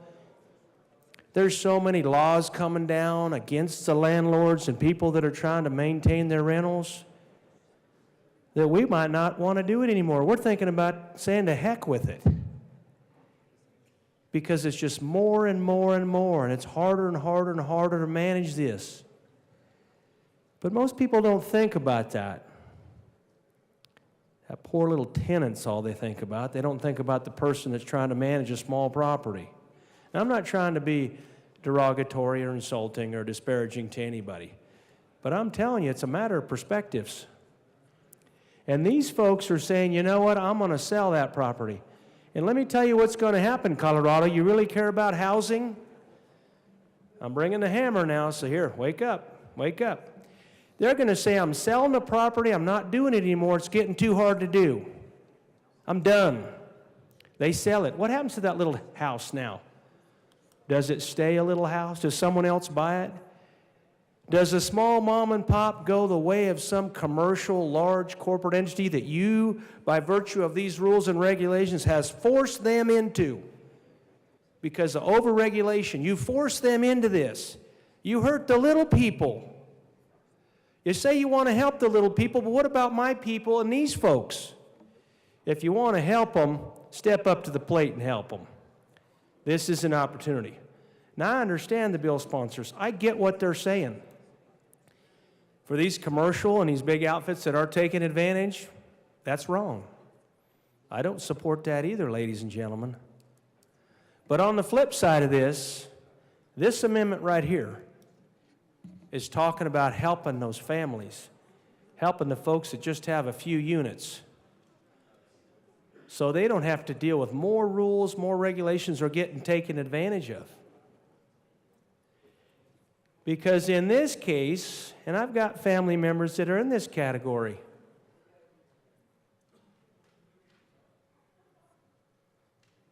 that have lived in a small unit and now they're living somewhere else because of a job has moved them to a different city, but they don't want to have to sell that small unit, so now they're renting it out. And then they say, what in the world is going on at the state capitol? Why do they keep coming after and taking away from our position, just trying to be responsible landlords and keep our units occupied? Why do they keep making it harder and harder and harder? Well, ladies and gentlemen, this kind of stuff makes it harder, harder, and harder for those folks out there. You may have some of them in your family. In fact, I know some of the colleagues across the aisle that are in this situation. They're friends of mine.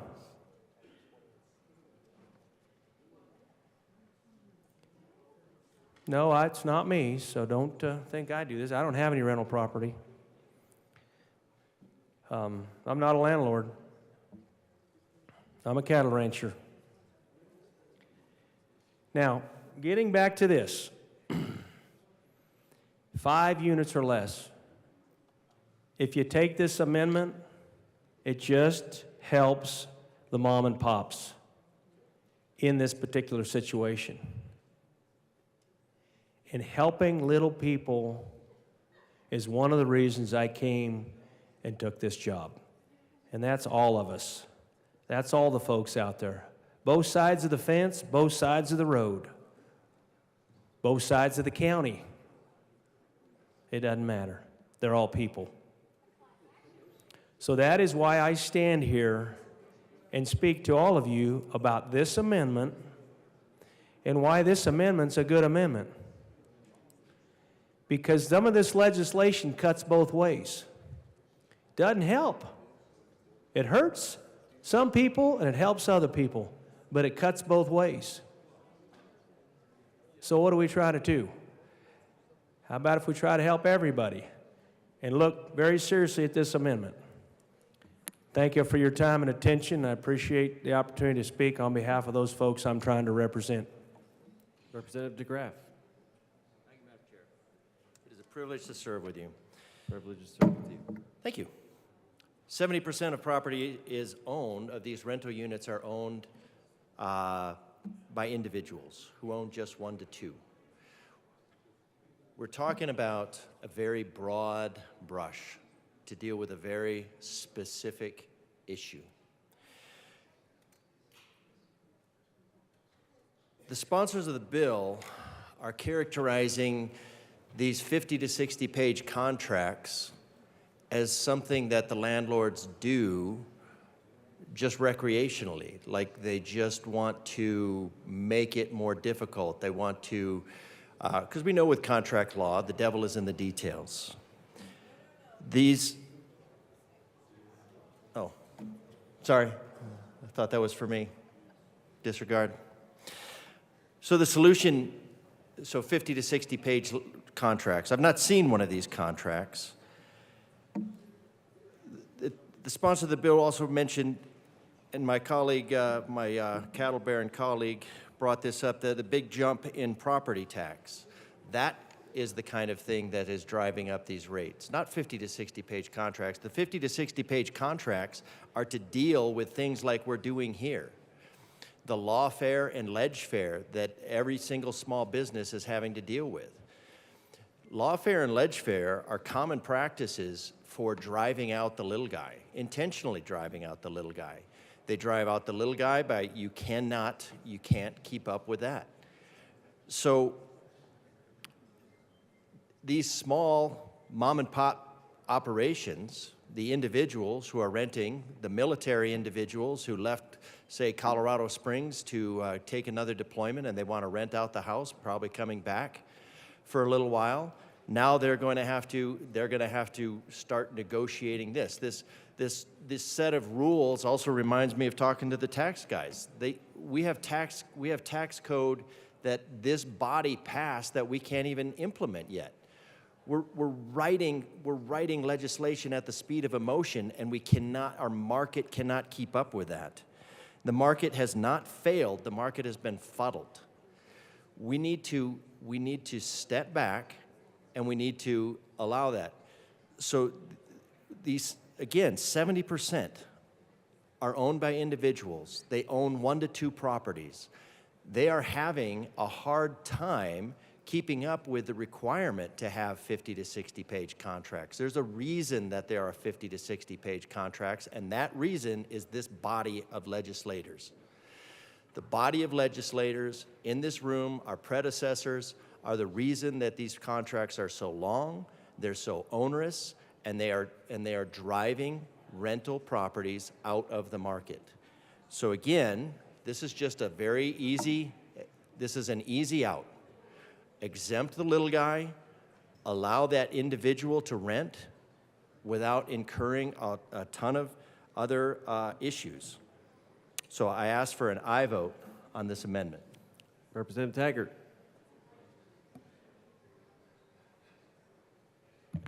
Thank you, Madam Chair. It's an honor to serve with you. I have great empathy for tenants always. But as a small business owner and a person that owned a home in the mountains as a second home for years and years and years, my wife used to ask me, Rick, why don't we rent this home? My answer was very simple. If a tenant doesn't take care of it the way we take care of it, in the cold of where we live, the damage that could be done from freezing pipes, the damage that could be done to an investment that we made with our hard-earned money for years is problematic. And I only give you that information just to say we have to be fair to both landlord and tenant and landlord. And those of us that have properties that are less than 5, this has to be fair to both parties. And I rise on this in favor of this amendment because I think it's fair to both tenant and landlord. Thank you. Any further discussion on the amendment? All right, the question before us is the adoption of Amendment L004. A division has been requested. All those in the chamber not entitled to vote, please be seated. All those in favor of Amendment L004, please stand and remain standing. What? Oh, okay. All right, we're just gonna. Got everybody? Okay. Oh, right there we go. All right, cool. Any? All those in favor of Amendment L004, please stand and remain standing. Or raise your hand and keep your hand raised until the count is taken.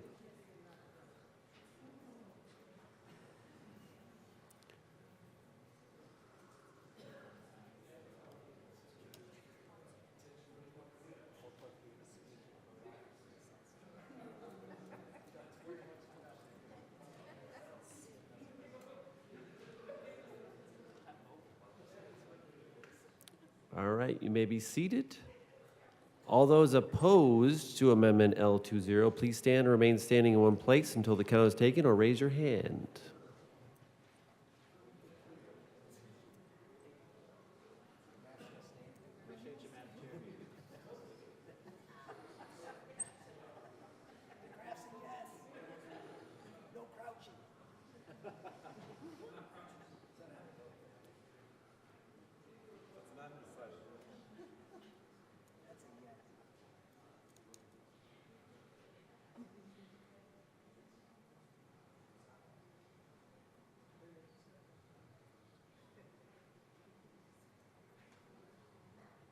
Okay, you may be seated. Amendment L020 is lost. Representative Summer, no, I'm just kidding. Representative Winter. Thank you, Madam Chair. I appreciate that. I would like to move Amendment L015 and ask that it be displayed. All right, Amendment L015 is displayed. Please proceed, Representative Winter. So thank you. In the bill, line 12, from or relating to the term of tenancy, the implied covenant or good faith and fair dealing, or. The reason I ask that this be struck is landlords need the maximum amount of latitude to make the best possible financial decisions in order to keep costs low. We need to have free negotiations on these terms and waivers. Government should not be able to kick in the door of free market negotiations and take away that freedom to work between both groups to come to the best terms on that lease agreement that they're looking at. Thank you. Any further discussion on Amendment L015? Representative Woodrow.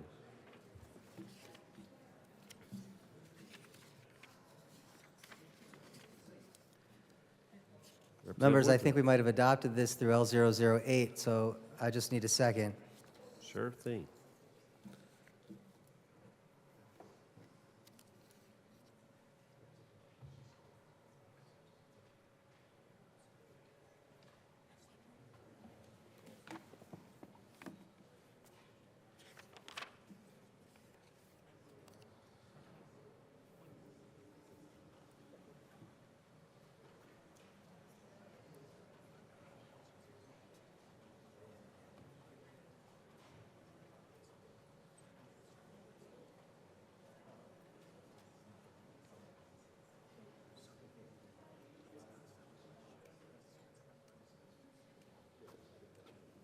Thank you for indulging my consult with the bill drafter.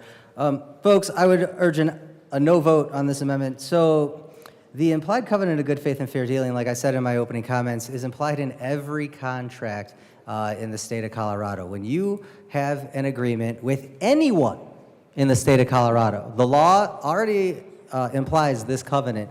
And what it says is that both parties cannot act in a way that doesn't necessarily breach the express terms of the agreement, but you cannot act in a way that would frustrate the other party's ability to receive the benefit of the contract. This is standard in every single contract. The idea that a landlord would be able to waive it is simply something that this body should not condone. It shouldn't really condone it with respect to business, let alone landlord to tenant. Thank you. I'd urge a no vote. Thank you. Representative Spring. No, I'm just kidding. Representative Winter. Thank you, Madam Chair. Well, if it's implied, then why do we need it? Representative Woodrow. Well, precisely, an implied right can be expressly waived, and what we're saying is that landlords should not be allowed to expressly waive this implied right, so that's why we need it. Any further discussion on Amendment L015? Seeing no more discussion, the question before us is the adoption of Amendment L015. All those in favor say aye. Anyone opposed? No. And the amendment is lost. All right, back to the bill. Any further discussion on House Bill 1095? Representative DeGraff. Well, it's to the bill, so if you want to put an amendment, you can ask for an amendment and move your amendment. Thank you, Madam Chair. I'll get that right eventually. I'd like to move L018 and ask that it be displayed. In this amendment, page... All right, hold on. All right, the amendment is displayed. Go ahead, Representative DeGraff. Thank you. On page 3, I'd like to strike lines 20 to 25 and renumber the succeeding subparagraph accordingly. My initial take on this paragraph was that it was actually protecting. But on subsequent reading and the characterization by the bill sponsor, being able to, it would appear that you cannot evict somebody for not paying their fees or a fee such as utilities. Well, who does pay the utilities if the tenant doesn't pay the utilities? If the tenant doesn't pay the utilities and doesn't pay the utilities for months, is that something that the landlord can evict them for? Because guaranteed the landlord is going to have to pay the utilities. And these landlords, again, 70% of the landlords own 1 to 2 properties. They're owned by individuals.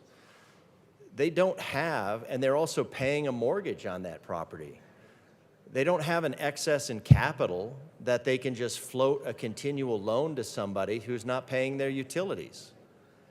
So if you can't recoup your utility bills, then you're imposing a restriction. You're depriving the landlord of their property. You're depriving the landlord, and that is a Fifth Amendment violation. You're depriving them of their monetary gain. You're depriving them of their income. They have to pay that rent.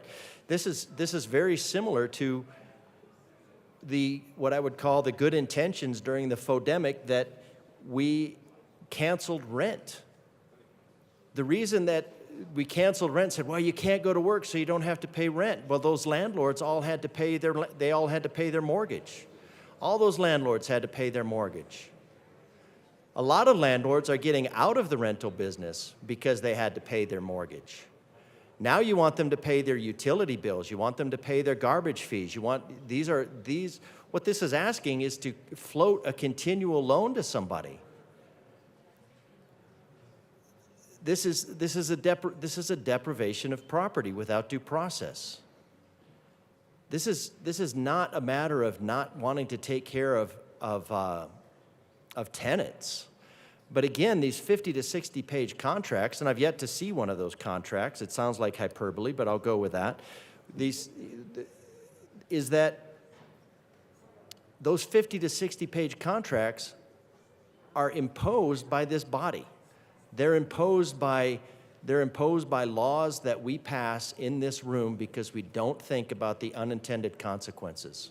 We just think that, hey, this is a good idea. This makes me feel good. I'll take care of the renters. And in the process, you drive the rental units out of the market. The reason that we have a housing shortage, large part of the reason that we have a housing shortage is because of provisions like this.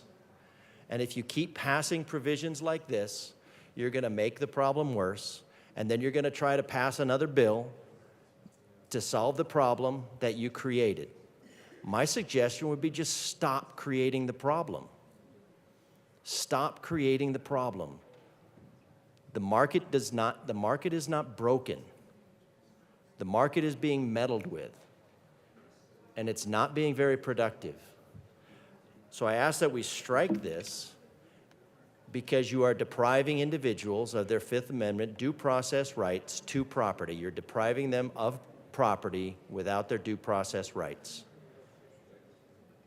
I ask for a yes vote on this amendment and a no vote on this bill. Representative Woodrow.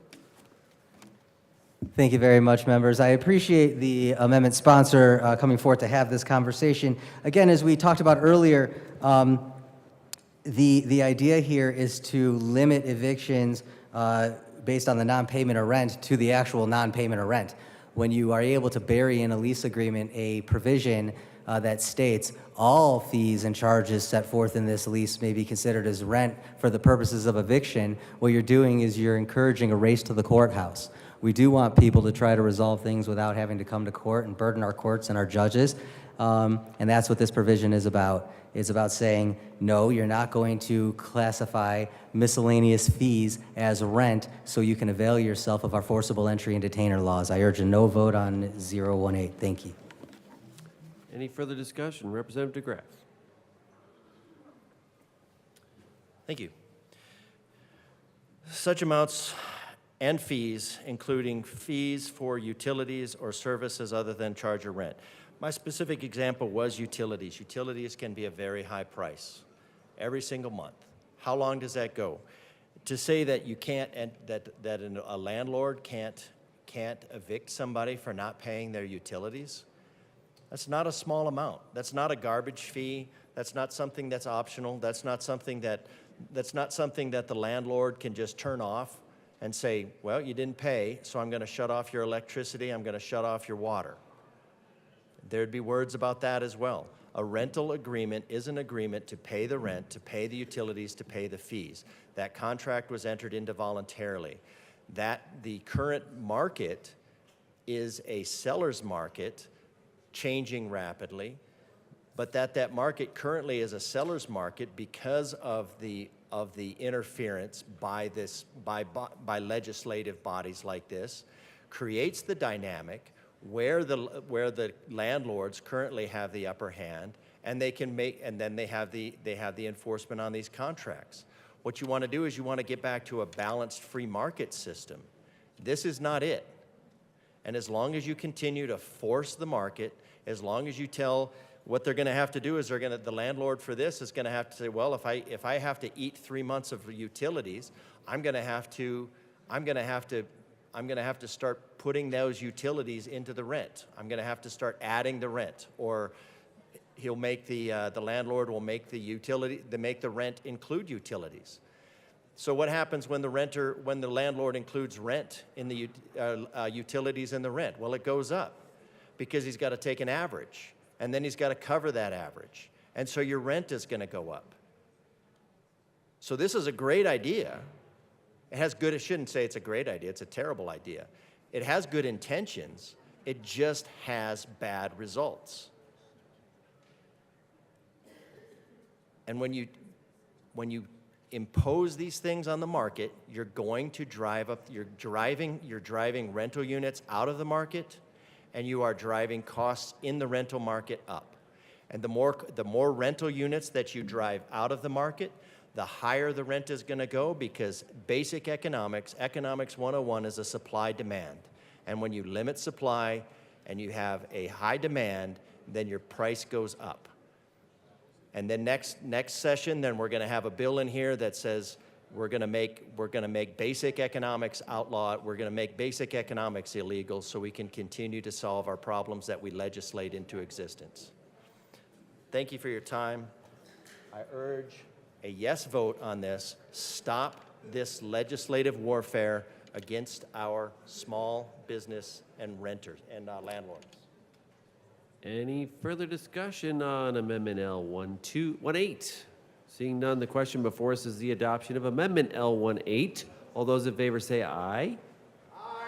Anyone opposed? No. No. And the amendment is lost. Back to the bill. Representative Soper. Thank you, Madam Chair. Oh, someone raised this really high. Oh, thank you. You know, we've had a very robust conversation here, and I actually have kind of learned throughout the tenor of this debate that there's still more room for us to be able to try to amend the bill as well. So I move Amendment L004 and ask that it be displayed. What? All right. Amendment L24 has been moved and displayed. Please proceed, Representative Soper. Thank you, Madam Chair.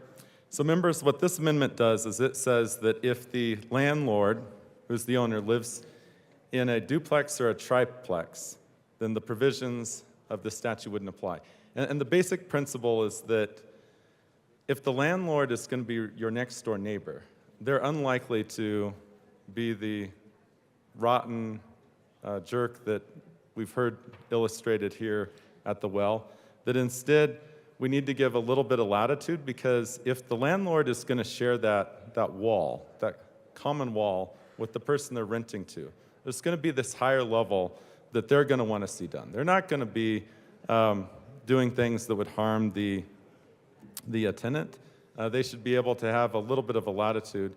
And if the owner occupied is in a duplex or a triplex, I mean, guess what? They're not a wealthy, greedy landlord, because I have yet to see a duplex or a triplex that was in Aspen or Greenwood Village or Cherry Hills Village. So you could call this the anti-Aspen Cherry Hills Village Amendment. Yeah. But this is one that's a common sense amendment and would ask for a yes vote. Thank you. Any further discussion? Oh, can we take a brief recess to take a look at this amendment? And we'll be right back. How's be a brief recess?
All right, the committee will come back to order.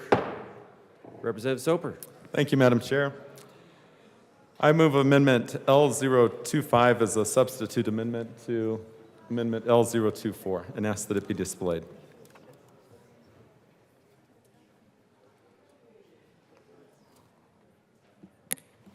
All right, the amendment has been moved and is displayed. Go ahead, Rep. Soper. Well, thank you, Madam Chair. So I appreciate being able to have a recess to be able to talk about getting words right on paper and to be able to do so collectively and together as two sides of the aisle as well. So we just wanted to make sure that we had everything correct. So this will only apply to the new sections of law, not the old sections. So the old protections in law will continue to be present.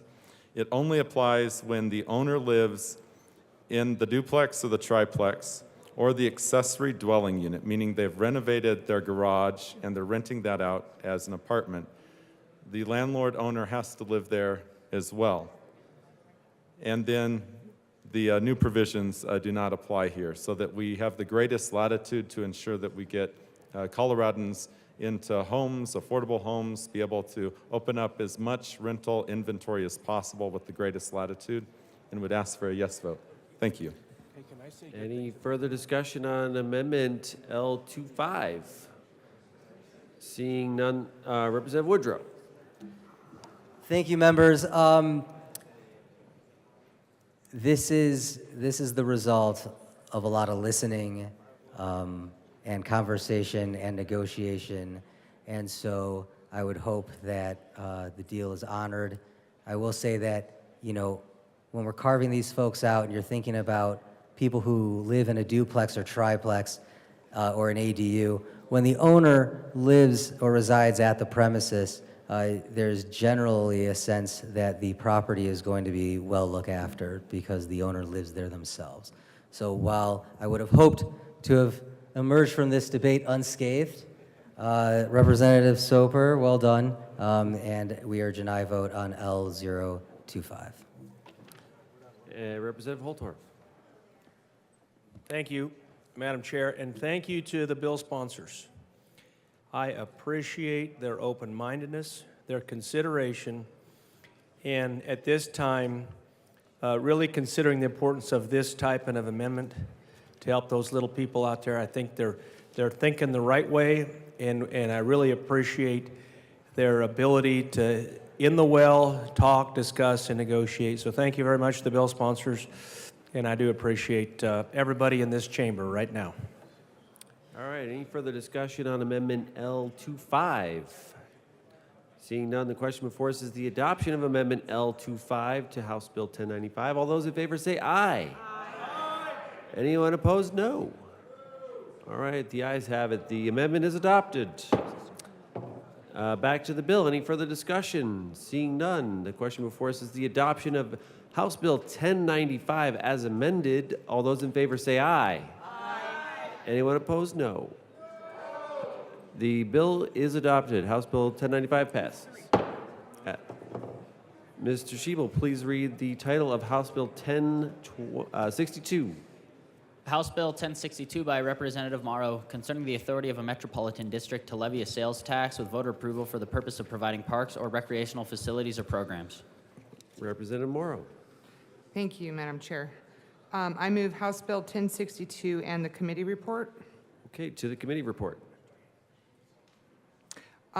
So the committee report is, basically this is just a small, easy bill, and considering after the last bill we just had, I think we should all appreciate that. All this does is allow metro districts to put on their ballot for their members of their metro districts to vote on if they want to provide taxation and funding for parks and recreational facilities for their specific metro district. And that is voted on by the people in that district. And it was unanimously voted for in committee. All right. Oh, and I urge an aye vote. Great. Any further discussion on the Transportation Committee report? Seeing none, the question before us is the adoption of the Transportation Committee report. All those in favor say aye. Aye. Anyone opposed? No. All right, the ayes have it. The committee report is adopted. To the bill, Representative Morrow. Okay, and I just explained the bill, and that's how easy it is, so. All right, sounds good. I urge an aye vote, please. Any further? Plus, it's my first time, so be nice. You're doing a great job.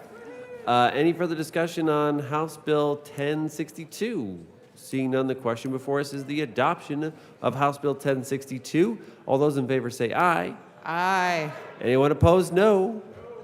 All right, House Bill 1062 is adopted.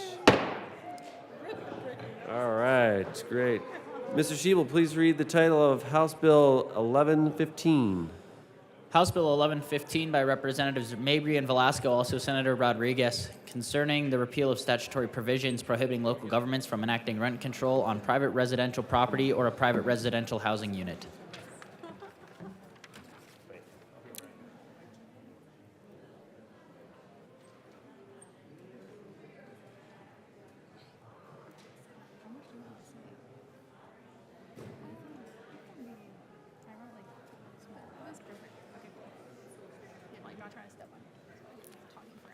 Okay. Representative Mabry. Madam Chair, it's an honor to serve with you. An honor to serve with you too. I move House Bill 1115 and the committee report. All right, to the committee report. I move Amendment L006 to the committee report and ask that it be displayed.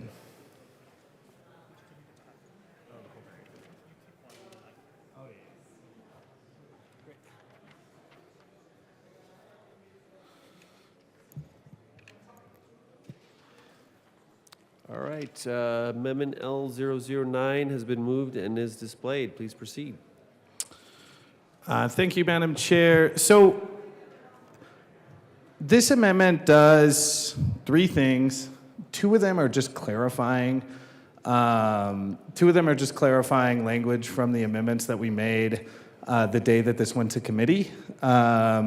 We were negotiating intensely that day, and we're not great at wordsmithing, to be honest. And so two of these things are wordsmithing. And then the final thing, we wanted to, and we discussed this in committee, but we didn't have language the day that this bill went up. But we wanted to Representative Mabry, just real quick, you said L06. We have 9 up there. Just want to make sure. I'm sorry, I misspoke. It is L0. So can you just move Amendment L009 just to make sure? Yes. I move, Amendment L009. All right, thank you. Go ahead and continue with the amendment. Okay. And then the last thing that this amendment does is during the committee, we had spoken about wanting to come up with language that would exempt nonprofit housing providers from any potential rent stabilization ordinance that a locality might pass. And we are putting this in L009, and we ask for an aye vote. All right, any further discussion on Amendment L009? Representative Holtorf.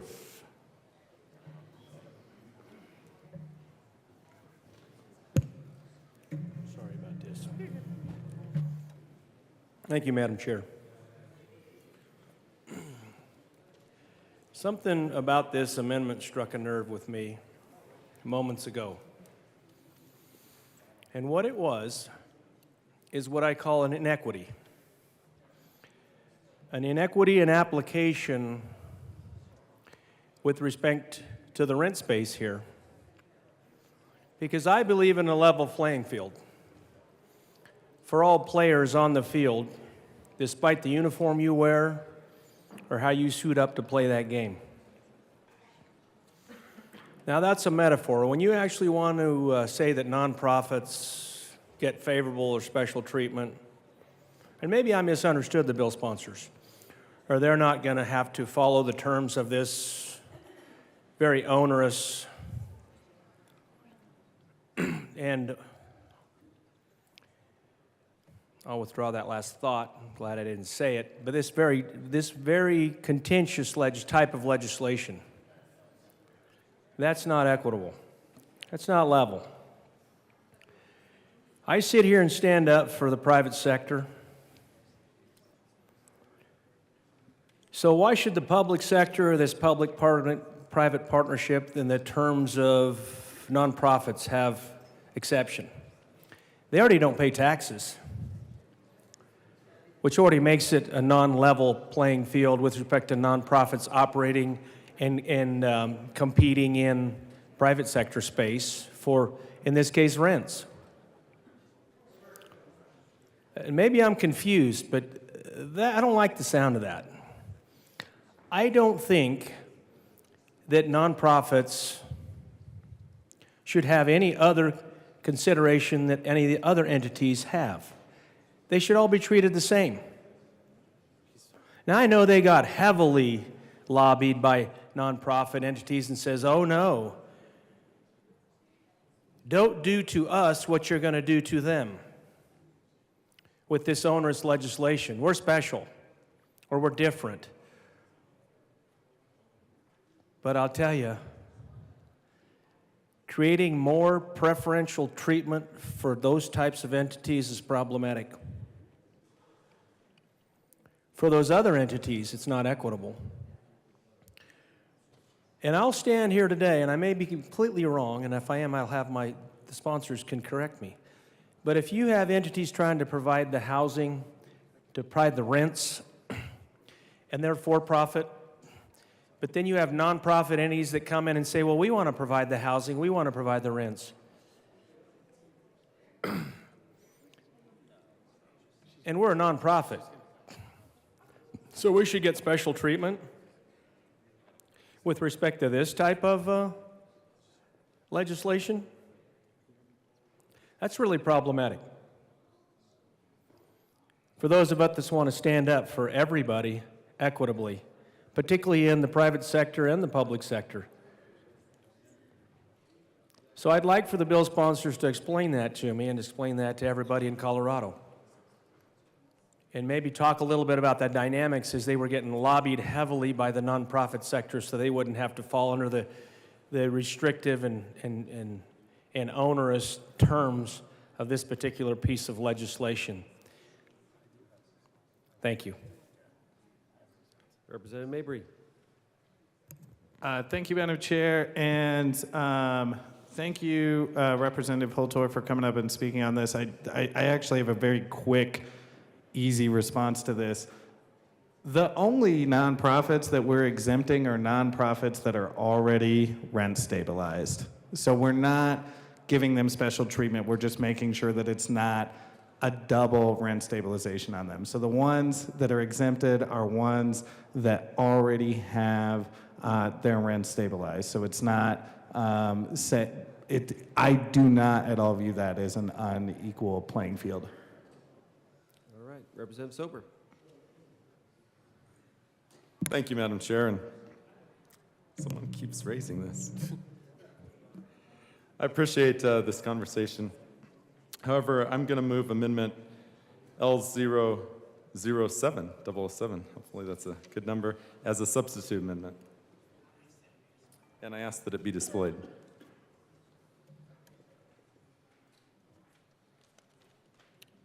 All right, Amendment L007 has been moved as a substitute. Please proceed, Representative Soper. Well, thank you, Madam Chair. So this amendment goes ahead and redefines rent control as an ordinance or resolution that sets a fair market price for rental of either a private residential property or a private residential housing unit. This is important that we honor the fair market, the free market, that we certainly look to what the going price is, because we should not be exceeding that price. And that's something that I think hopefully all of us can agree on up here, which is why I offer this as a substitute amendment and ask for a yes vote. Representative Mabry. Thank you, Madam Chair. My co-sponsor and I feel that this amendment completely undermines the purpose of the bill in the first place. Part of the reason why we are bringing this bill is we feel that the markets for rent fundamentally are not fair right now, and so we ask for a no vote. Any further discussion on Amendment L07? Seeing none, the question before us is the adoption of Amendment L07. All those in favor say aye. Aye. Anyone opposed? No. No. All right, the noes have it. The amendment is lost. Back to Amendment L009. Representative Mabry. We ask for an aye vote on Amendment L009 to the committee report. All right, Representative Soper. Thank you, Madam Chair. I move Amendment L008 as a substitute amendment and ask that it be displayed.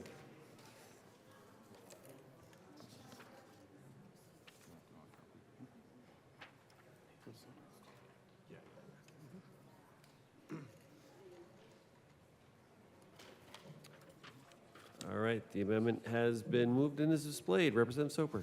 Thank you, Madam Chair. So this amendment, similar to the previous amendment that we ran, it defines rent control as being an ordinance or resolution that limits the amount of rent to either the private residential property or the private residential housing unit of an amount that's within 5% of the fair rental value. And this is one that we've tried to be consistent with certainly the tone of the bill as well, to be able to allow that latitude one way or another, but that it still honors the fair market value. And I would ask for a yes vote. And Madam Chair, at the appropriate time, I also call for division. All right, thank you for that. Representative Mabry. Thank you, Madam Chair. And thank you, Representative Soper, for bringing this amendment. I will acknowledge that this amendment, I do feel like in good faith, is approaching the subject in a bill that I do not believe is fundamentally trying to undermine it. However, we ask for a no vote because the approach that we're trying to take here is we're trying to give municipalities the tools that they need to implement rent stabilizations if they choose to do so in a way that works best in their communities, and feel that this amendment fundamentally undermines the local control aspects of this bill. And for that reason, we ask for a no vote. Representative Holtorf, and then we'll go back to Soper. Thank you, Madam Chair. I would like my colleague to further explain this amendment. Some of us in the caucus don't entirely understand what this amendment does. And so I would ask for my colleague to thoroughly explain this amendment so we all understand exactly what he's trying to do to protect the Coloradoans that may be hurt or harmed by this type of legislation without this amendment. Representative Soper. Thank you, Madam Chair. As I stated earlier, this amendment does define rent control as the fair market value with a 5% fluctuation built in for residential property or private residential housing units that are going to be rented out. And it's important that we honor what that actual going rate is out there, but that if we're going to then have a mechanism that's controlling rent, that it only fluctuates 5% from what the fair market value is. This is something that certainly I think is a good compromise approach between all-out rent control on one side, and I understand that you want to have maybe a little bit of leverage not being fully on the free market. I would much rather have it on the full free and fair market side, but if we are going to go down this path, have your benchmark be the fair market, and then at the fair market line, you could readjust it 5% either way. But it's important that we start with what a realistic benchmark is, and that's what is the going rate? What's the open market rate? And that should be the first benchmark before we consider anything else. And that's what this amendment does. It's a thoughtful approach to still having the free and fair market at play, but also understanding that maybe someone would still like to have a little bit of a control element. So I ask for a yes vote. Representative Mabry. Thank you, Madam Chair, and thank you, Representative Soper. Again, I would ask for a no vote because we feel that this amendment undermines the local control aspects of this legislation. Representative Catlin. Thank you, Madam Chair. It's an honor to serve with you. It's an honor to serve with you, too. Well, I guess the question that I would ask is, if we're not going to be at market rate, will the local government be able to say, we're sorry, but you got to cut the rate on rent, and then we will put in the rent control figures. Because, right here. That's better. We need to fix this. So my question is, will the local government that wants to have control be in a position to lower the rent that's being charged right now that's been adjusted to the market rate, and then start with the rent control figure? Because if we don't start at where rent is today, then we're going to have to go somewhere below where rent is today, and that's not what I thought rent control was. I thought rent control was how much you could raise it. But there were a lot of people in testimony that really believed that their rent was going to go down to maybe even half of what they're paying today. Can you answer that for me? Representative Mabry. Thank you, Madam Chair, and thank you, Representative Catlin. Yes, I can answer that for you. I have two responses. One is the amendment that we adopted in committee sets a baseline, and that baseline says that municipalities, if they decide to implement a rent stabilization ordinance at all, must allow for rent increases that are annual and reflective of inflation, CPI plus 3%. So that's part of the answer. The other part of the answer is, again, I would like to remind my colleagues that this bill is not about implementing a statewide rent stabilization policy. It is about giving local communities the tools to do so if they so choose. And there is no rent stabilization policy in the entire country that has mandated a rent decrease. They all allow every rent stabilization policy is about moving forward how much is rent going to be increased. So while there's nothing in this bill that specifically touches on that point, again, this is a local control bill, and I doubt any Colorado city would be the first city ever to adopt a resolution that would decrease rent. Representative Taggart. Thank you, Madam Chair. It's an honor to serve with you. It's an honor to serve with you, too. I just want to bring to your attention, to my colleague, you just defined fair market value. You literally just defined fair market value, because it is the market today plus inflationary and any costs that have also been associated. That is fair market value. So I don't know why we're objecting to that term, because you just defined it. Representative Mabry. Thank you, Madam Chair, and thank you, Representative Taggart. You know, my objection to this amendment and our objection to this amendment is not necessarily about any given definition. It's just about the purpose of the bill and is it local control? Are we giving localities enough tools to implement ordinances that work best for them? And so I appreciate that also within the definition here. So it says fair market value, but then limits any potential ordinance to an amount that would be within 5% of that fair market value. Again, my issue isn't necessarily with the definition, and I do appreciate you raising that point. My issue is just more with we feel like this handcuffs the municipalities too much. Representative Taggart. Thank you again, Madam Chair. I just would ask you, if you don't object to that, could you put fair market value in your amendment? That would be a very good compromise. Representative Mabry. Thank you, Madam Chair, and thank you, Representative Taggart. Again, we do not want to agree to defining what fair market value is, because it is our position that the markets for rent are not fair right now. It is our position that the markets for rent are not fair, that rent increases are compounding on tenants, and tenants are facing rent increases of 20, 30% right now, and we do not feel that that's fair. And so we don't want to be put in a position where this ordinance is locking in the status quo that we are trying to change. Representative DeGraff.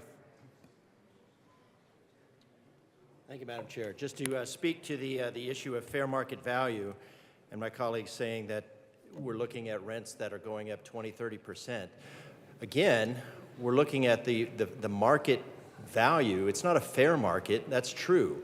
It's a fuddled market, and this body is fuddling with it, and this law is the way that it's being done. This is the type of stuff that drives up the price, it drives up the fair market value.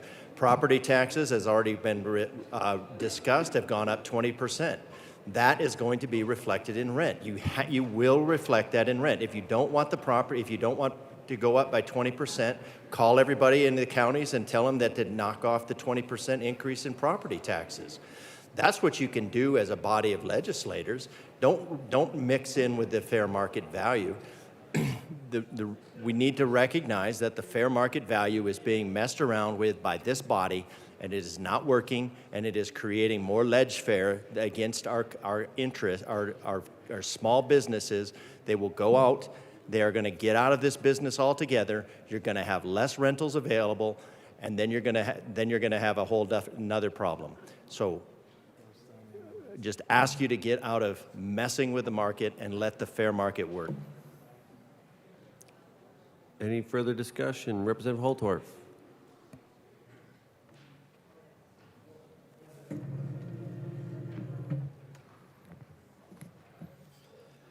This particular amendment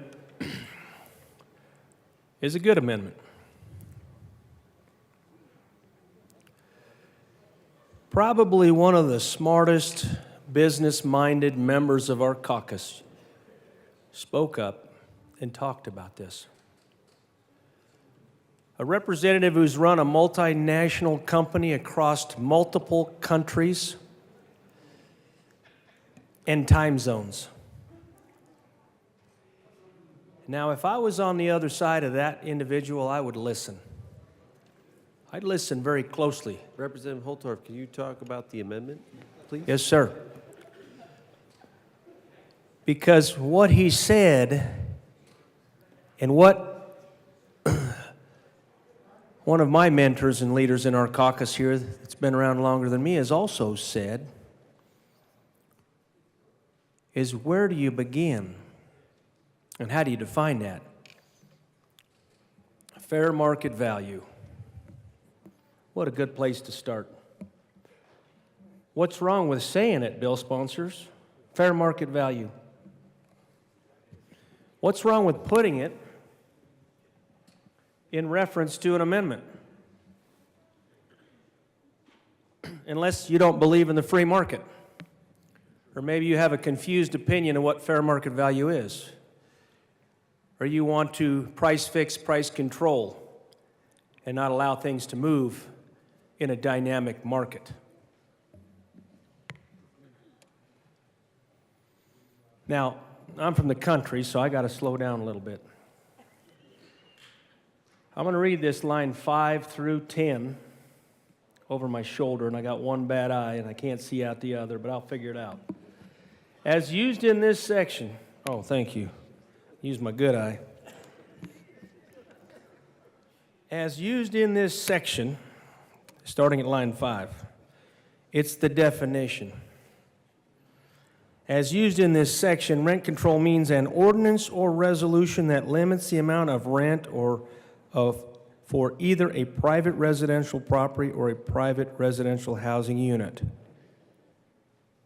to an amount. Now, I know you don't have a problem with the first 3 lines. But then we get to this point, an amount that is within 5 percentage points of the fair rental value of that private rental property or private rental housing unit. Now, I know you're all up here talking about local control, local control, local control, but this isn't about local control. This is about price fixing or rental control, which is another way of saying price fixing on rental units. Let's be honest. Where I'm from in the country, you just say it how it is and you talk straight up what you're talking about. Now, this actually allows for that 5 percentage point, and I don't even agree with that. but I don't want to talk against the amendment, but I don't even agree with this 5 percentage point spread. But this is what this amendment says. But then it goes to the most important part of this. 5 percentage points of the fair rental value of the private residential property or private residential housing unit. My good colleague from Dove Creek pointed out that where's the start at? Are you wanting to give local control so they can suppress prices, suppress rentals? Some people are saying that. And if you're not, maybe you need to convince people on my side of the aisle that that's not what this is about. But not taking an amendment like this just reinforces that notion for those people that maybe are speculating, or maybe they're onto something. I don't know. Representative Holtorf, can we talk about the amendment and not the motives of people's intentions on the amendment? Yes. Thank you for your leadership. I'll get back to this. It's very important that we understand that the place this amendment comes from is the right place. The people in my caucus and the highest levels of experience and leadership and thoughtfulness are bringing an amendment, and if you just turn your nose to it, then there's a big question as to what we're trying to do here in this chamber today. What are we really trying to do? And how are we really going to negatively affect those markets? What's the fourth, fifth, sixth order effect of this that most of you haven't even begun to think about? Because I'll tell you, there's a large body of evidence that we may present today, depending on how this day goes, that's going to show how rent control has failed many cities in many parts of this country Representative Holtorf, and hurts people in the lowest places. Can you come back Thank to you. the amendment, please? Oh, thank you, Madam Chair. I think I'm done talking about this. I've got a lot more to say, but we'll wait and do that a little bit later. Thank you. Great, thank you. Any further discussion on Amendment L008? Seeing none, the question before us is, we have a division, actually. So the question before us is a division on the Amendment L008. So we're just going to take a brief recess and get everybody ready for that.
All right, the committee will come back to order. All right, the question is the adoption of Amendment L008 as a substitute for L009.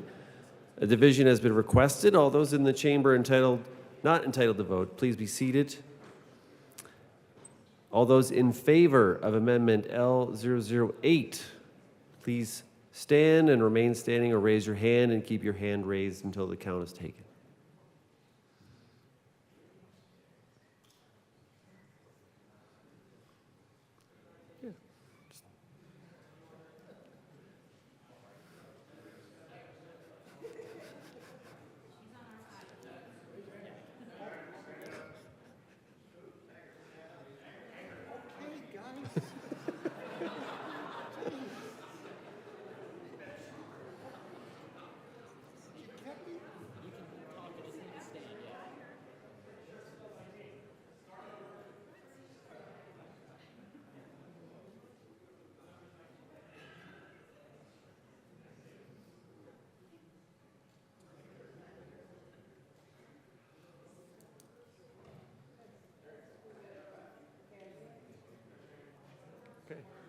All right, you may be seated. All right, all those opposed, please stand or raise your hand, and don't move around too much until the count is taken.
All right, you may be seated. Amendment L008 is lost.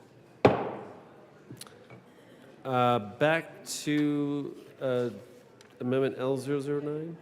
L009. The question before us now is the adoption of Amendment L009. Is there any further discussion? Seeing none, the question before us now is the adoption of Amendment L009 to House Bill 1115. All those in favor say aye. Aye. All those in favor say aye. Aye. Anyone opposed say no. No. Amendment L009 is adopted. All right, now we're back to the committee report. Representative Mabry. I ask for an aye vote on the committee report as amended. Thank you. Thank you, Madam Chair. All right. Any further discussion on the committee report? Seeing no more discussion on the committee report, the question is the adoption of the committee report. All those in favor say aye. Aye. Anyone opposed, no. The committee report is adopted. To the bill, Representative Mabry. Representative Velasco. Thank you, Madam Chair. I am here today to ask for a yes vote on HB 23-1115 as amended with the technical amendment that we added today. We have worked hard to come to an agreement on the language for this bill, together with the members of the Housing, Transportation, and Local Government Committee. We reached a consensus to address the concerns of various stakeholders while advancing progressive legislation to address the Colorado housing crisis. As a rural legislator from the Western Slope, I advocated and was supported by my colleagues to ensure that this bill and any amendments will work for rural Colorado. I thank all of you who have come together to make HB 23-1115 an excellent piece of legislation, and I am proud of the good faith efforts of this body to tackle a difficult issue and move forward to help the people of Colorado, the people we carry the great responsibility of representing. I share being a rural legislator with many of you, and I know all too well the rural-urban divide, and I am committed to my rural district and to supporting our rural communities. This is an opportunity to support a bill that will help the working people in our rural communities so that they can stay in their communities and enjoy our way of life, whether it's teachers, construction workers, ranchers, or first responders. My district is heavily impacted by wildfire. One of the big topics of discussion is evacuation routes for our residents when we have to leave our homes to save our lives. To give you an idea of what it is like to live where I live in Glenwood Springs, is that we have one highway that connects our rural district to the rest of the state, and all other roads are narrow, unpaved, dangerous mountain passes, impassable during the winter with 6-hour detours. And now imagine it's time to evacuate hundreds of families. And as they try to leave, the rush hour traffic that already clogs town for 3 hours due to commuting makes it almost impossible to get out. This is a real life scenario. When people can't live where they work, it puts our lives at risk. This bill does not implement a new policy. It opens the door to more, better, creative local solutions to help the people of Colorado now. We know it is not the be-all, end-all. New development and zoning changes will also be critical to addressing our housing crisis, but impossibly high rent is an urgent issue, and it's affecting our families right now. We as legislators have the responsibility to do everything in our power to help our constituents. Please vote yes. Representative Mabry. Thank you, Madam Chair. We find ourselves in the middle of a housing crisis. I think that's something everyone in this body can agree on. Housing costs have increased statewide by 92% since 2011. And House Bill 23-1115 opens the door for new and transformational solutions regarding such a crisis. Again, this policy does not implement rent stabilization anywhere in the state. It merely gives Colorado communities the tools to implement policies that stabilize the increasing, skyrocketing prices of rent if they choose to do so.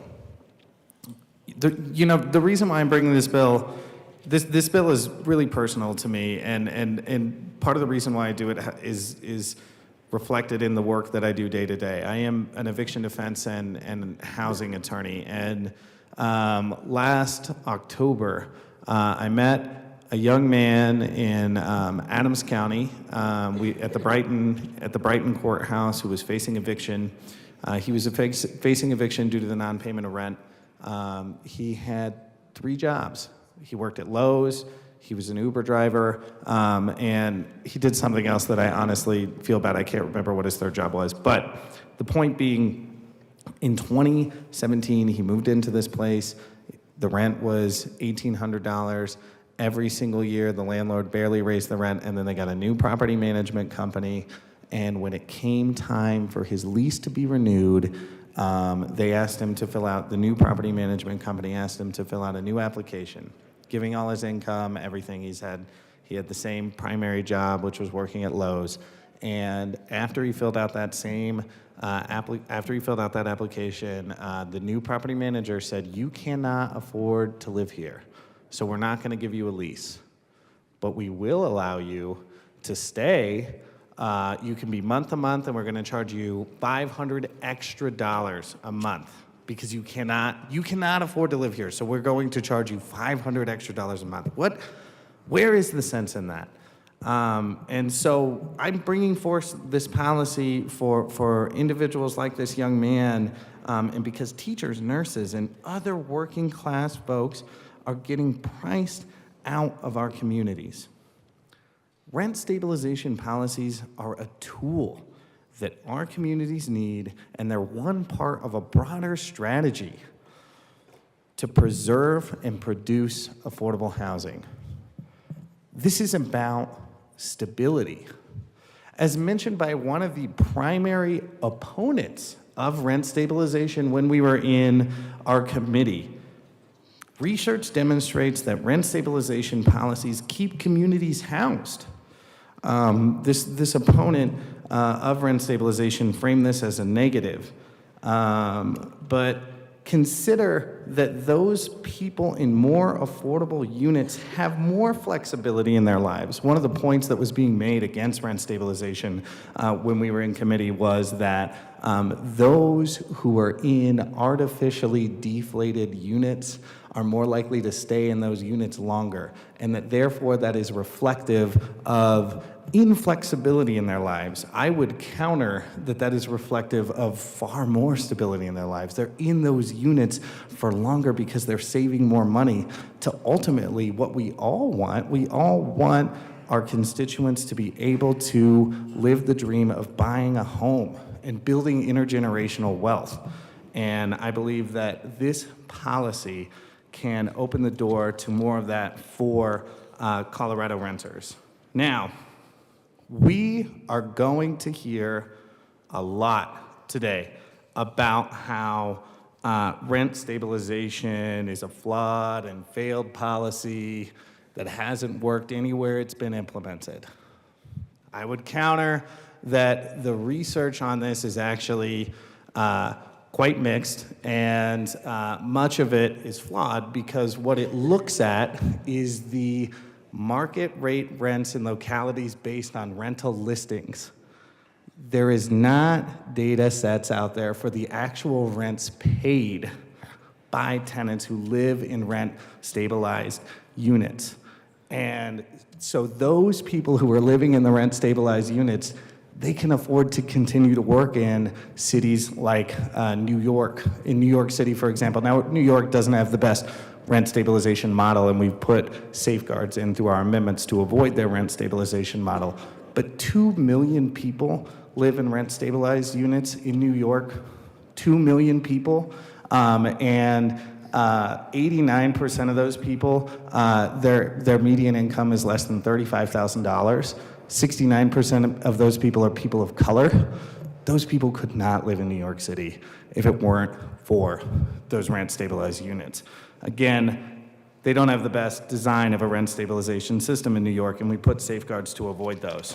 The last thing I'll touch on before we really dig in here is I want to debunk another myth that we're going to hear today. We are definitely going to hear about how rent stabilization policies disincentivize the development of new housing. But when you look at the rate of development over the last decade in comparing counties in this country that have rent stabilization to Colorado counties, there's actually more development that has been happening in places with rent stabilization policies. And so I just am briefly gonna rattle off some statistics here for you. This is per capita number of housing units approved between 2010 and 2018. Per capita, per 1,000 units. In Washington, D.C., 61 units per 1,000 people. In Jersey City, 51 units per 1,000 people. In San Francisco, 37 per 1,000 people. In Oakland, 32 per 1,000 people. In each of those counties, they have rent stabilization. Mesa County, during the same time period, 33. Pueblo County, during the same time period, 15. Jefferson County, during the same time period, 30. Boulder County during the same time period, 34. Arapahoe County during the same time period, 40. So I believe that's hard evidence. We hear a lot of generic talking points about, oh, this will disincentivize development. I kind of find that as similar to some of the debates about minimum wage. Oh, when we increase the minimum wage, then it's all gonna lead to automation. Well, when they increased the minimum wage in Seattle, they did not see that happen. 74% of Coloradans in a recent poll done by the Colorado Health Foundation said that they would support some form of rent stabilization policies. I believe that it is our duty to give local communities the tools, to just give them the tools to fight the rising costs of rent so that we can keep more of our communities together. And with that, I ask for an aye vote on HB 23-1115. Representative Dixon.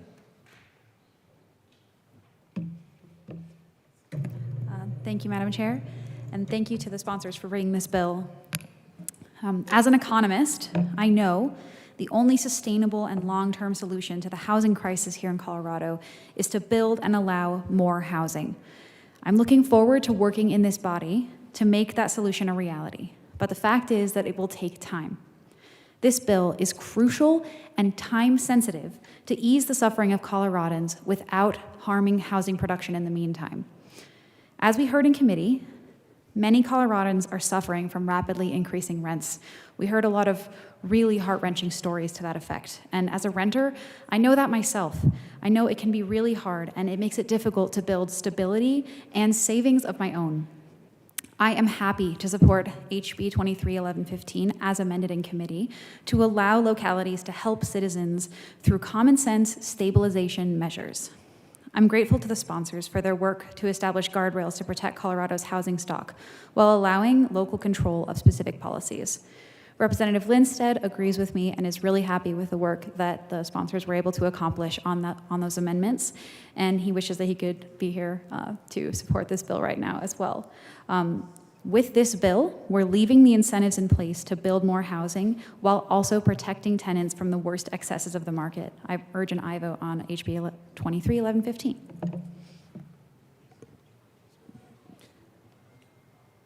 Representative Catlin. Representative Wilford. Thank you, Madam Chair. Members, I rise in support of this bill today. This morning, I stood up here and you heard me recognize the members of my North Glen City Council, a council that I served on for more than 5 years. One of the biggest issues that I worked on as a city council member was homelessness, and I imagine that many of your city councils work on homelessness as well. Figuring out how to take care of our unhoused neighbors was a complex problem. Adams County doesn't have an overnight shelter, and my colleagues and I were determined to use every single tool in our toolbox to address the issue. We hosted community meetings, we met with stakeholders, and then we opened our own temporary winter housing program in our old recreation center building. The bottom line is we saw a problem and we were able to build out a solution. That is exactly what this bill does. This bill allows local governments to be responsive to the needs of their community, to solve local problems.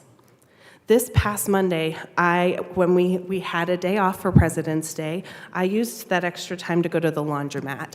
I don't know if you all know this, but I have 2 young kids and they create a lot of extra laundry. And as I was folding my clothes, a woman sat down next to me and started helping me fold my clothes. And we talked about a lot of different things. We talked about our families and about how proud she is that her son is going to college at the University of Arizona, and how proud she is that she's going to be able to, how proud she is that he's going to be down there. We also talked about her jobs. And if you notice, I said jobs, plural, not jobs, singular. She has 2 jobs. She works at a car wash, and she works out at Denver International Airport. When she moved to North Glen, she rented a 2-bedroom apartment for $1,200. Flash forward to today, and her rent is over $1,800. $1,800 for a 2-bedroom apartment in North Glen, Colorado. That is a significant amount of money. Now, she's worried that when her son goes to college, that she's not going to be able to afford that rent because he pitches in. And she's worried that she's going to have to leave North Glen, this place that she's established her community, where her support network is. And she worries that she won't be able to find somewhere to live that is going to be comparable to what she has now. And I know that she is not the only person facing this in Colorado today, and I know because my residents have told me. This is not the only story of rents going up, going up, going up with no end in sight. We saw it after the Marshall Fire. We saw how rents were going up and people were price gouging and taking advantage of the situation.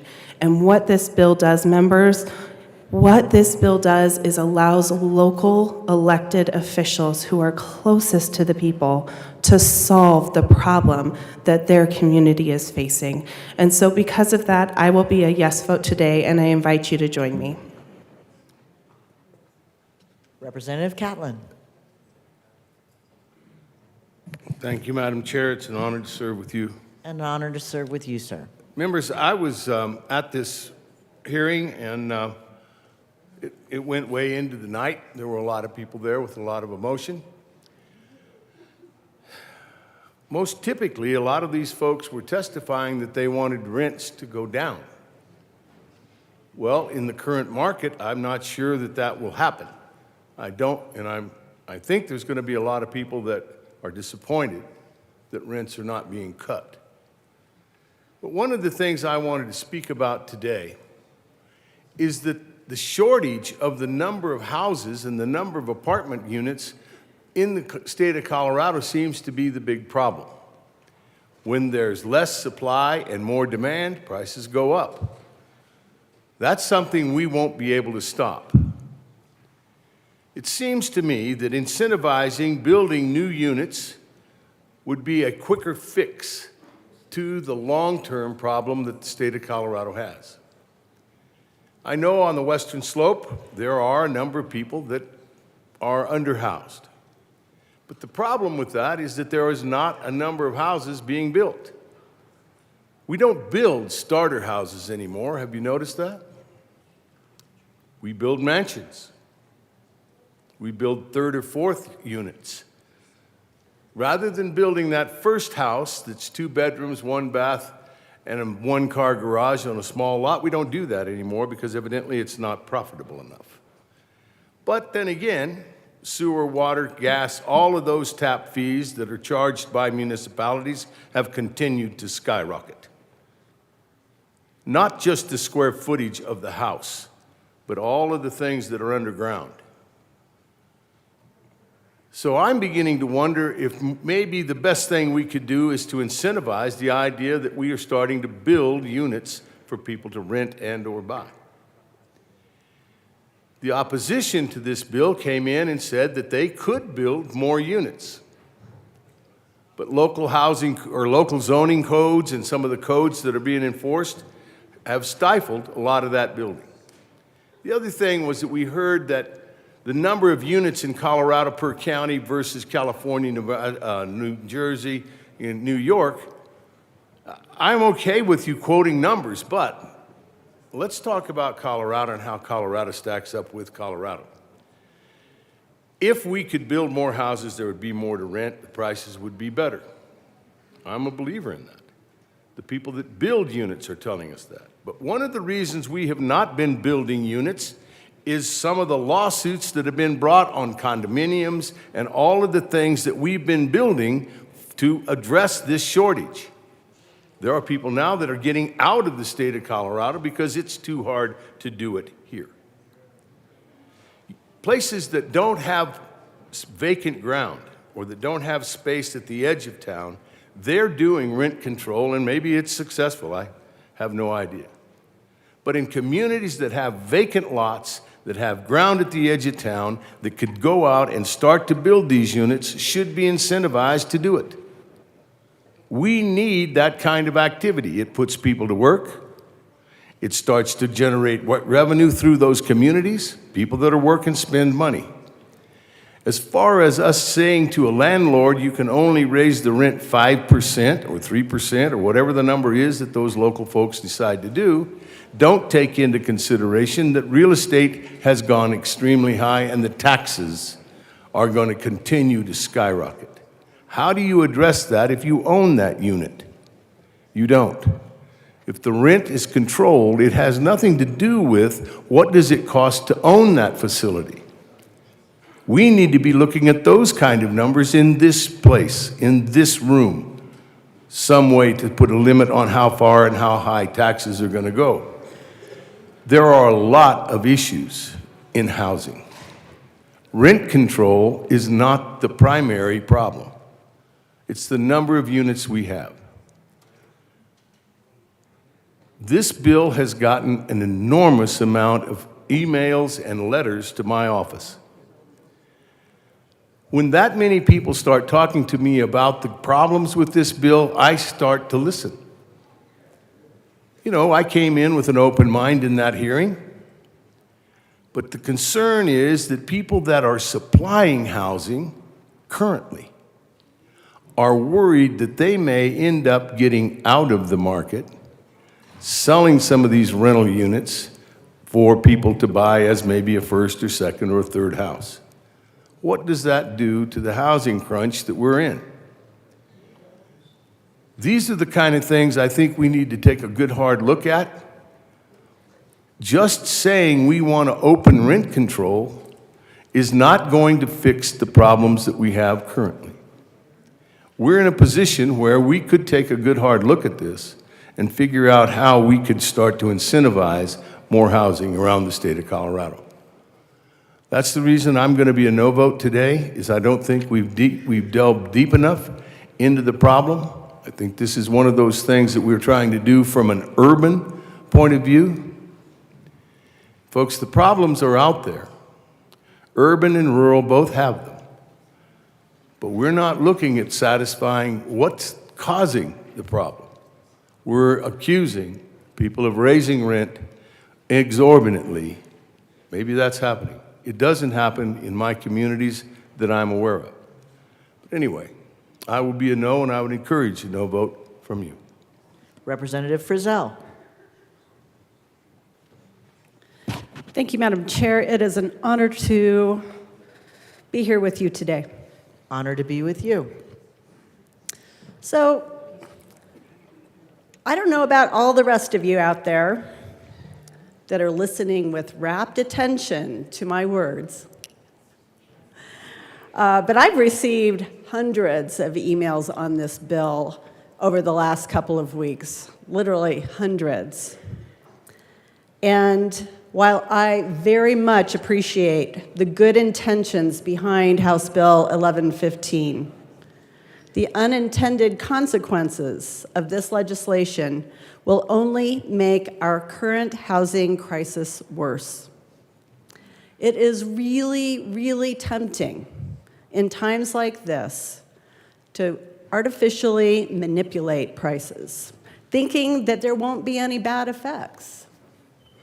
It's really easy in times like this to respond emotionally rather than looking at the problem logically and with long-term, with an eye to the long-term effects.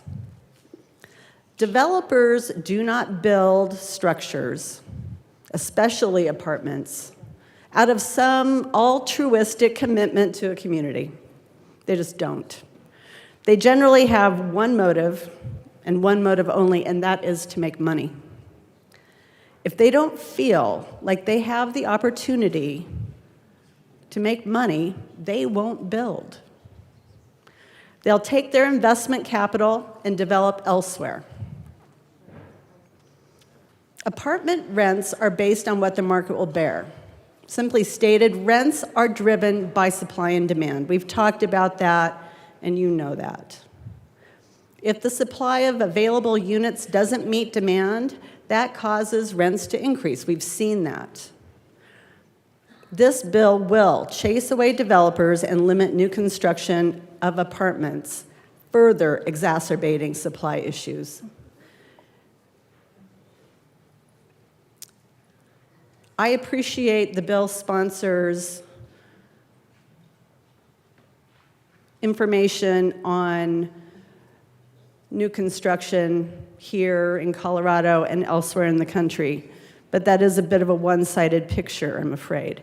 In 2021, just a couple of years ago, the voters in St. Paul, Minnesota, passed what was considered to be the tightest rent control policy in the country.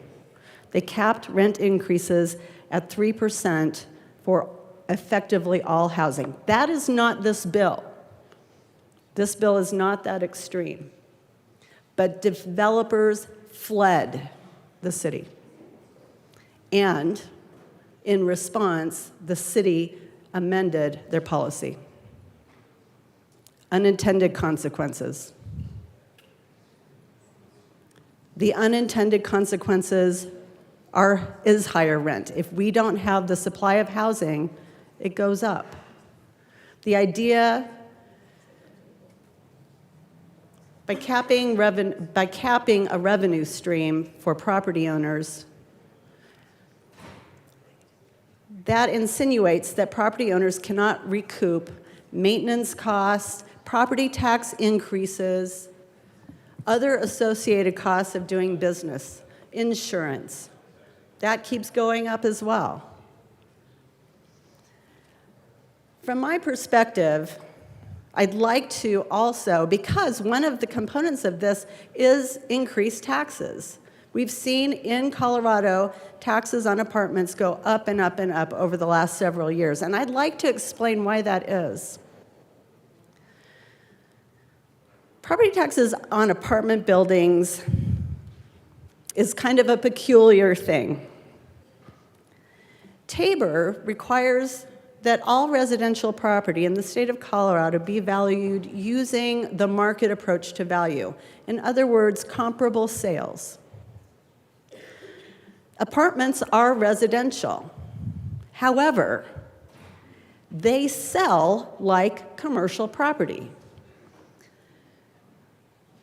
Most apartments are held by institutional investors. There are lots of mom and pops out there, lots of individuals who own a house or two or three, but the vast majority of our apartment complexes are held by institutional investors who buy and sell based on the income-producing capability of that property.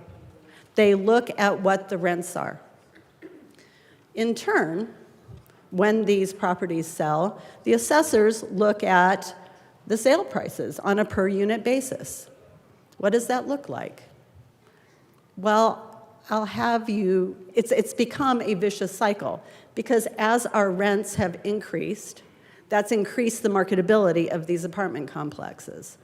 And we've seen the sale prices increase over and over and over again. And that increases the property taxes dramatically. That's an important thing to understand because that is something that we should and can fix here in this body, something we're not addressing today. But it's out there, and it's important that you understand that. The other thing that I think is important to understand, and I'm very grateful to the bill sponsors for bringing this up in their amendment and highlighting the fact that we already have rent-restricted properties out there that are owned by sometimes charitable organizations, sometimes they are owned by housing authorities in part or in partnership with developers, in which case they don't pay any property taxes whatsoever. It's important that we understand that those properties exist. I will tell you that in Douglas County, we have a large number of those properties as our housing authority has been very aggressive in obtaining partnership with developers and current property owners. They pay zero in property tax.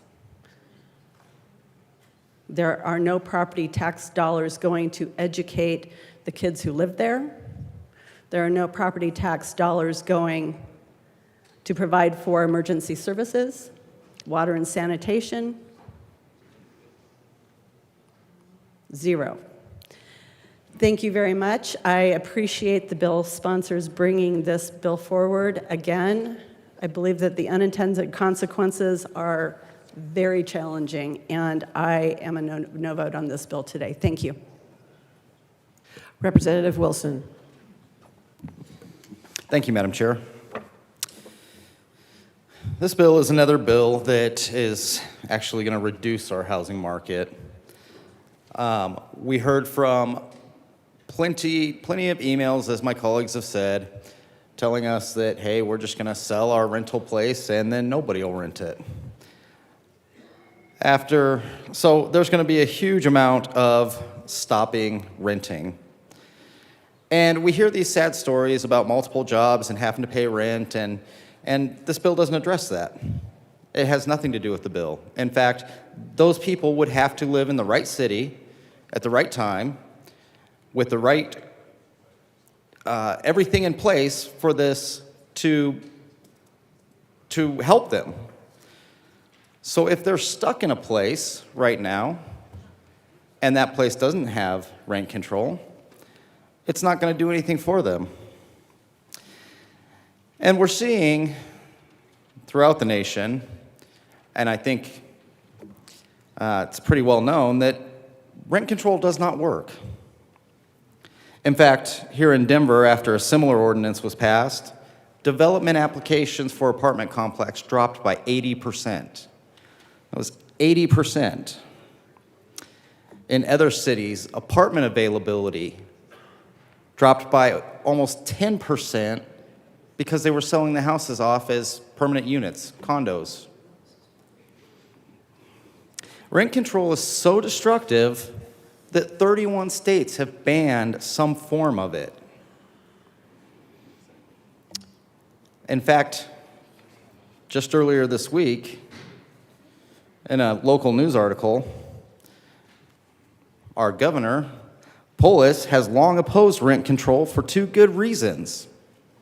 One, as a protege and lifelong friend of Republican economist Art Laffer, he has an above-average acumen for economics among his fellow Democrats. And two, he knows it does more harm than good to people who need to rent, and he seems to genuinely care about them. This bill would be the exact opposite of that. There are many studies that you can read and go over about rent control and its failures.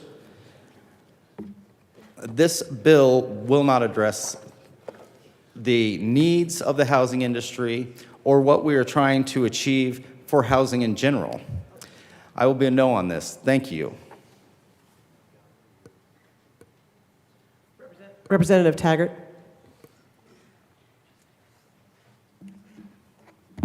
Thank you, Madam Chair. It's an honor to serve with you. And an honor to serve with you. I'd like to primarily touch on the concept of local control, because I'm a major proponent of local control, having been a mayor of a city and on city council for many years. But I also want to give those people on the local control side of things a fair shake. So let me describe what this could create in my neck of the woods. Grand Junction is not unusual in the sense that on one side of Grand Junction is a wonderful city of Fruita, and on the other side is unincorporated Clifton. If Grand Junction enacts rent control, and by the way, I heard throughout this the term rent stabilization. There is nothing in this bill that says rent stabilization. The title says rent control. So I think and there's a difference between the two. So if Grand Junction and my former city council members decide to in fact enact rent control, what's going to happen?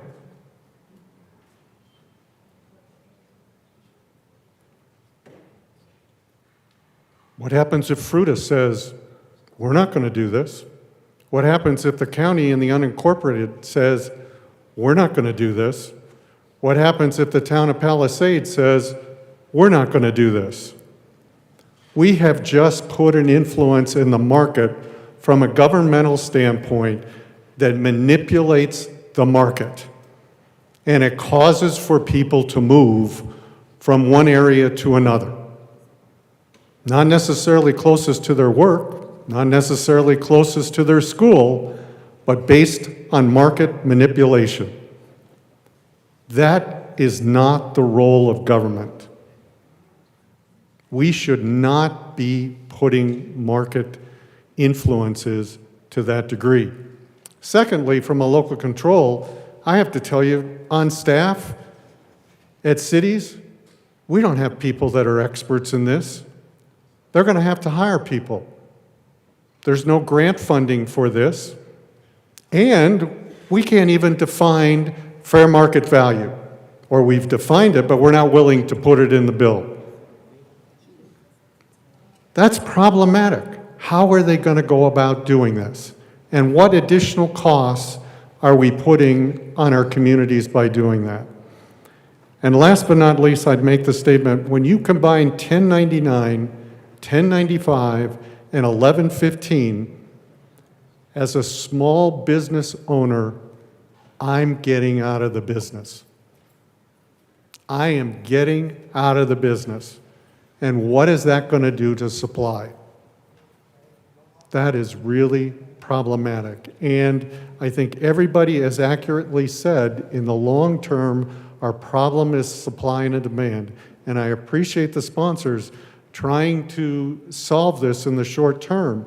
But the problem is you are going to drive small businesses out of the rental business because they're not going to put up with accumulation of these three bills. They're not. Thank you. Representative Velasco. Thank you, Madam Chair.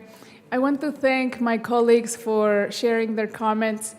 And I also want to remind you that this is a bill that would lift the ban on rent stabilization, so it wouldn't mandate that any of our communities implement this type of policies, and that they will be creating their own solutions that work for each community. So they will be creating their own guardrails around the policies that they implement.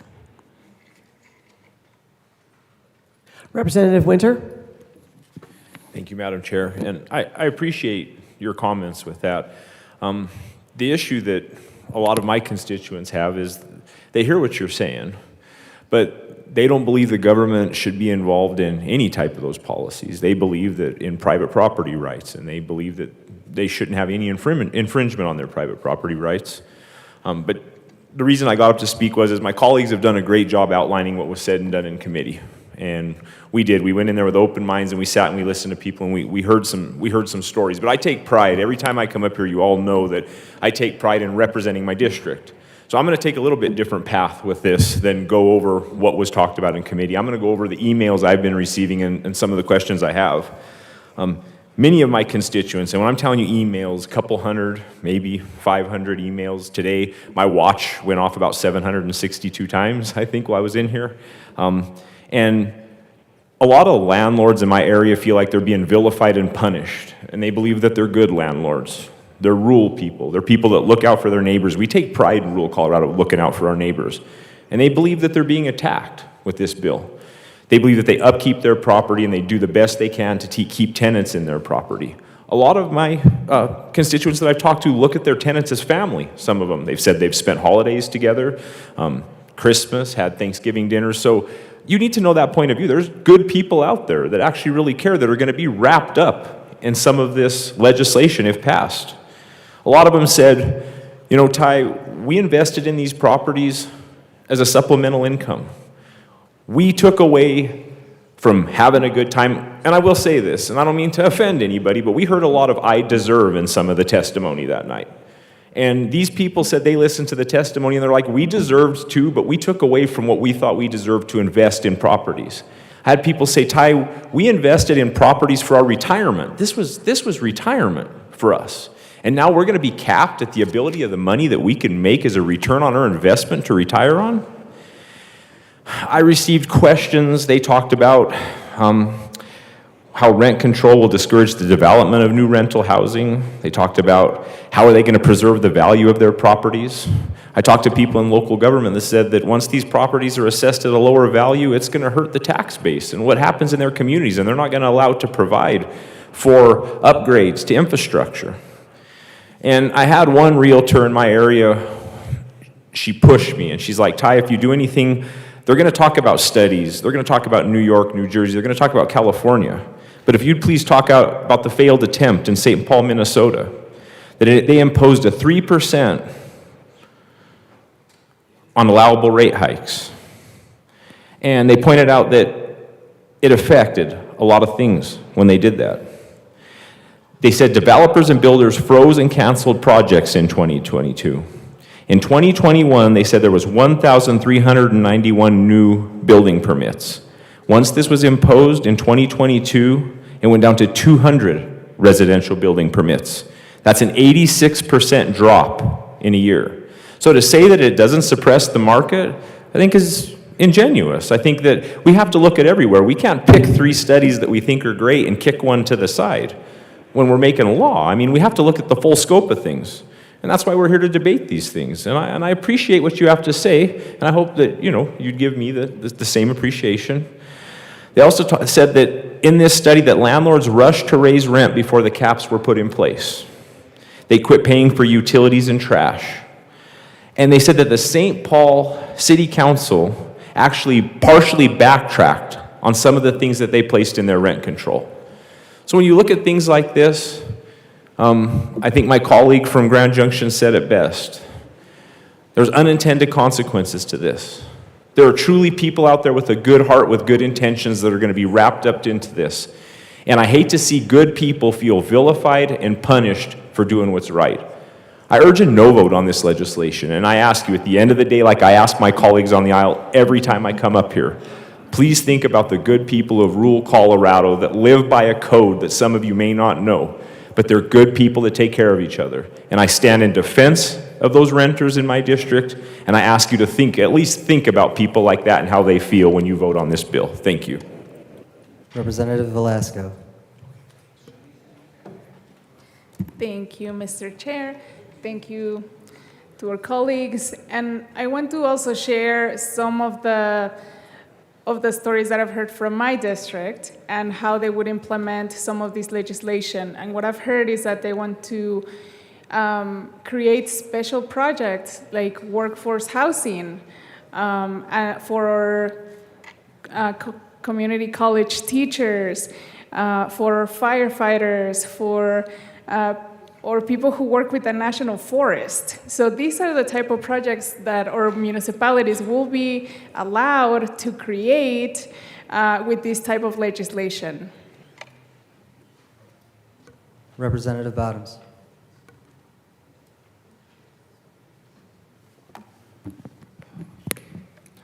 Thank you, Mr. Chair. I would like to make my comments brief, but I've struggled with that for years.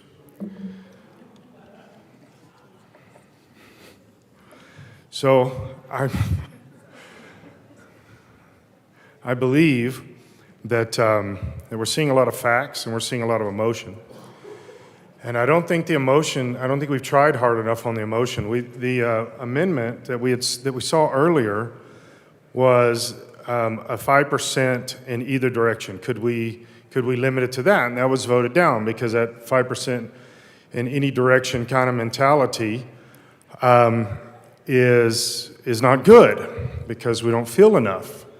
We feel way more than 5%. So here's what I would suggest. Let's do the same thing, but let's put it at 75%, but only in the negative direction. So in other words, this rent control, because it's not stabilization, this rent control, why don't we control it 75% less than what is happening now? So if you're paying $1,000, let's bring it down to $250 per person per rent, because these are homeless people, these are people that are struggling, these are people that are doing without. Why would we stop feeling at 5%? Why don't we feel all the way to 75%? Wouldn't that meet the needs of these people that are wanting less rent? I mean, that's what we're here discussing, is they want less rent. They want the rent to go down. So let's take it all the way down to, well, let's not stop at 75%. Let's feel all the way. Let's be feeling legislators. That's what we're doing right now. Let's go all the way down to 0. Let's make sure the rent control, no one pays anything. Wouldn't that be a more feeling policy? Wouldn't that be a better policy?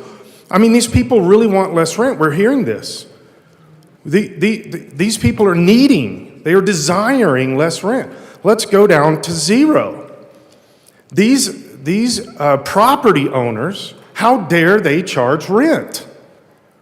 This is not okay in this society today. It is not okay to charge rent to people that want to live. All they do is want to live somewhere. That's their only desire, is to live somewhere. Hey, Rep. Bottoms, I appreciate the point you're making, but please stick to the bill. This is to the bill. Well, the bill doesn't say no rent, so let's please stick to the bill. Okay, so let's go back to 250. So we take 75% off, because we already discussed that 5% was not enough. So what is enough? Not 0, because the chair said I can't say that. So let's go to 75% off. Is that enough? 5% was not enough. This was directly addressed earlier and was voted down. So 10%, 20%, 30%? Guys, these people need homes. These people need homes. 40%? 50%? When do we stop these evil landlords from charging rent? Why can't we make a law about this? Are we serious? I mean, really, are we serious about rent control, or are we just playing games? Let's get serious. Let's demand that all these new builders build for free. That's what we're doing. They have to have money to build. They have to have money to put walls in buildings. They have to have money for sinks and lights and carpet. They have to have money. Where are they going to get this money? This is Economics 101. It might surprise some people in here. Where they're going to get that money? Hold on.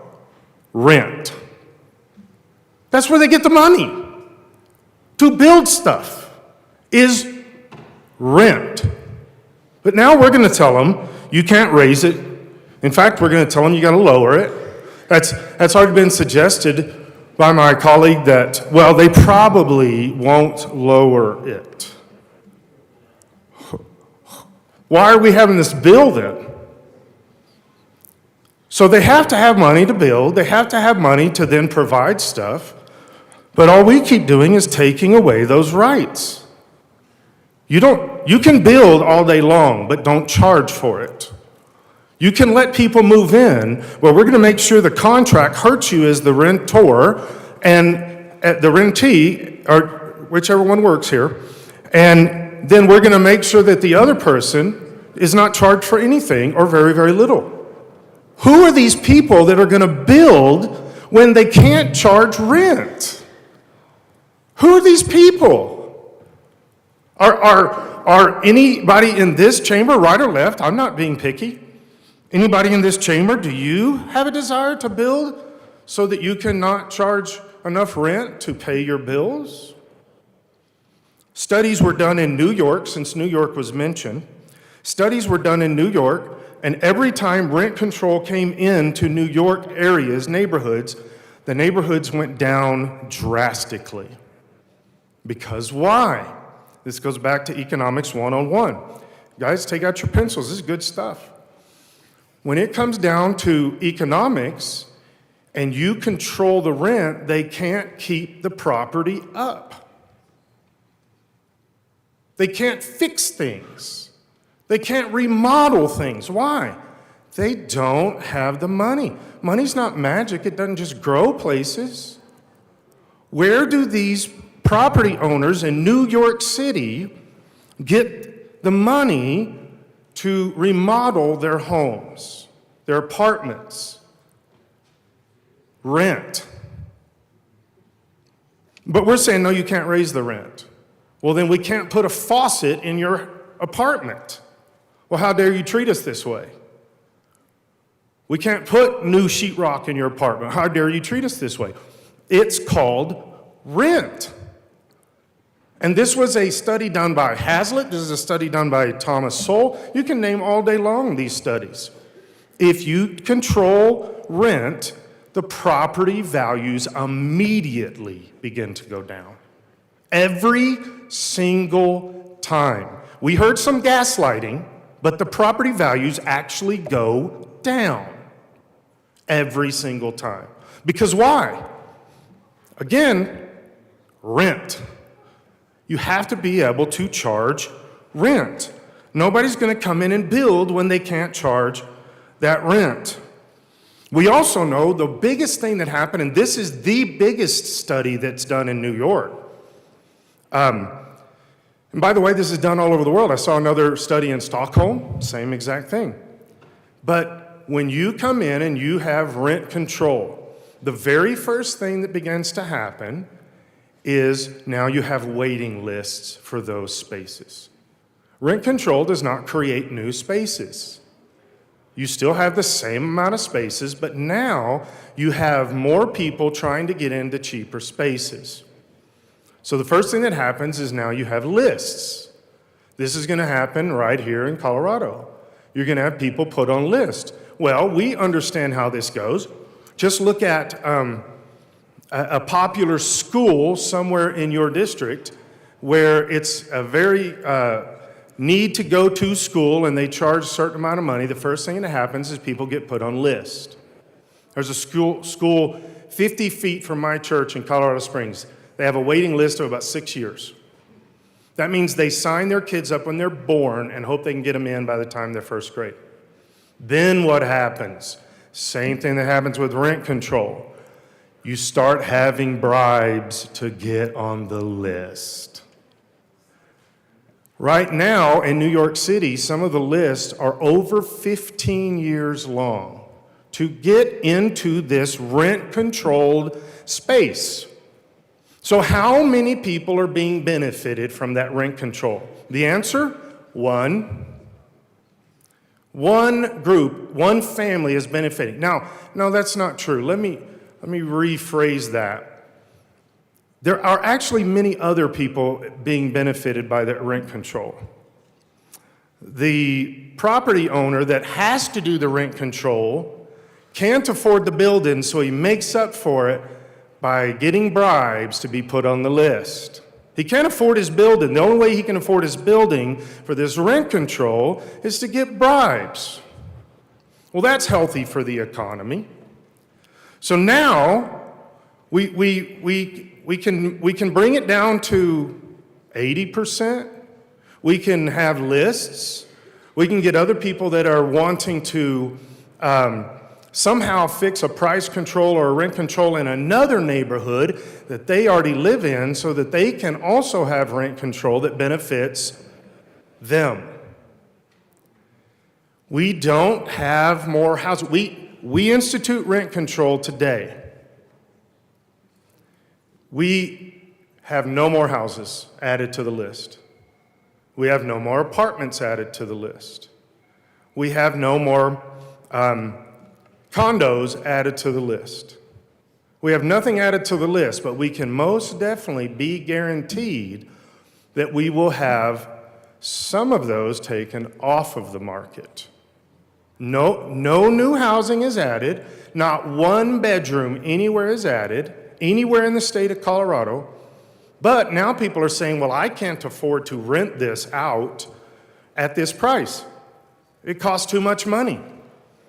I rented a house out one time in Texas, and like a week after I went out, the person that was renting the house put a hole through a door. So they called me up, there's a hole in my door. I'm like, interestingly, there wasn't 2 weeks ago when I left. Well, you come and take care of that. After about 6 months of that, the refrigerator went out. It was a new refrigerator. I had to go start putting stuff into the house. The next year, I had to raise the rent to just break even, not to make money. I never made a penny on that house. I lost a lot. Never made money, but I had to raise the rent to pay for all the stuff. Rent control says I now have to kick that person out of that house, although we're making other rules that say we can't do that either. So not only are they in there and it's costing me money and I'm going under, they get a house. It happens to be my house, but they get the house because we're controlling all of this stuff. We can do this for ages. Just keep lowering it every year. Next year, lower it another 20%. Why? People still need homes, and now nobody's building them because we've controlled that. We can also look at and see how not only does the overall value of the neighborhood go down quite a bit, the actual upkeep of the building goes down, as I've mentioned before, and who knows, may mention again. But the other side of this is that only 2% of all economists said that price controls on rent improve the availability and the quality of affordable housing. 2% of economists say it's a good idea. So 98% think this is a bad idea. These are the people that study our economy every single day. These aren't people like us that don't know. These are people that do know. And they're saying this is almost a guaranteed way to destroy any economy that this is instituted into. So again, the root problem is that we don't have affordable housing. Now that's also interesting to me because of a particular time and space in my life when I was living in Texas. I was the associate pastor of a church, doing quite well, nice big church, all the stuff you want in ministry. And I felt like God was telling me to move to Colorado to pastor a very small church, and by very small I mean 20 people, in southeastern Colorado. And prayed about a lot. That's a nice way of saying I argued with God a lot. And finally came to the conclusion I was supposed to do this. And so guess what I had to do? I took a 40% pay cut just to be a pastor of a small rural church. Church was broke. Most of the people were migrant farmers, minimum wage people. But I knew I was supposed to be there, so what did I do? I moved into a house I did not want to live in. Now, I know, guys, I'm suggesting heresy by even considering this, that you have to adjust your living according to your economy, not make others change the state economy for you to live in something. And so I lived in a nasty house, horrible little 120-year-old house. That's because, why? I couldn't afford the rent of the bigger homes. I couldn't afford rent of homes that didn't have holes in the walls to the outside. So I rented a home I could afford and stuck newspaper in the holes. Now I could have said, well, everybody in this city needs to change the rent, bring it down, stabilize it, whatever that actually means. But we could do all that. And so I can make all of these other people jump through whatever hoops I needed them to so that I could live in a house that I wanted to. But I didn't, because I don't believe legislating by feeling. I don't believe in legislating by an idea. I believe in actually working with the systems and the economy and the market as it is. We've had a lot of talk on the free market. It's interesting that the closer we got to the free market, the more everybody started scattering up here and didn't want to talk about the free market. Wait a second. We're not talking about free market stuff. That's crazy witchcraft. Let's stay focused on people need better rent. Well, here's part of the thing about the free market, and this is something that any economist, 100% of all economists will tell you. You cannot beat the market. The market is a thing that is going to happen no matter what. And when you increase something over here has to balance out. And that's going on constantly within the economy. So when you control rent, that will be paid for somewhere else. That will be an attacking force in another way. We can say, we're going to control rent. We're going to lower rent. And then houses stop being built. You can say, we're going to control rent. Property values go down. We're going to control rent. Why? Because the market is something you cannot control. There are effects.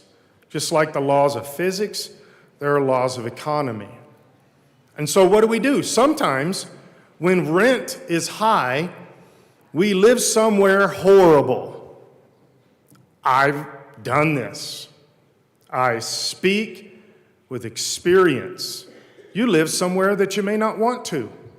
You live somewhere in a smaller house. But to control that does two things. You say, well, I want to control this level wherever it is. And here's the interesting thing. Every one of us in here have different places where we're going to hit when it comes to what we think is legitimate housing. You realize that?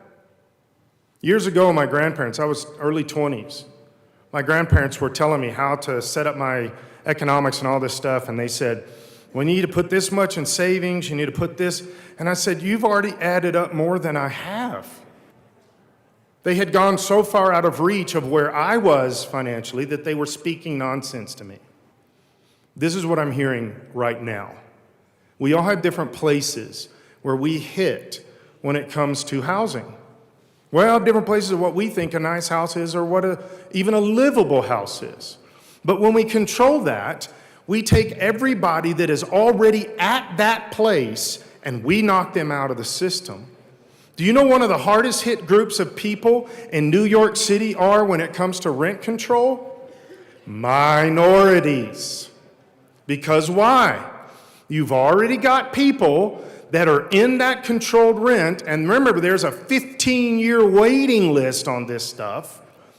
And so you have people that are migrating to the country, you have minorities that are coming into New York, and they can't get any place to rent at all because there's a 15-year waiting list. They don't have the ability to just jump into the market. Maybe they're making decent money enough to be in a lower to middle, or even a middle, or even upper class, but they're controlled, and there's a 15-year waiting list unless you jump up to the million, 2 million. And so now these people have no ability to get any housing, and they're minorities. Thank you, rent control. Because why? We're going back to the bribes. Maybe these immigrants coming into the country don't have enough money to bribe for the rent control. And every one of us here know that's a reality. We see it all the time. These horrible, evil landlords that we're talking about, they might take a bribe.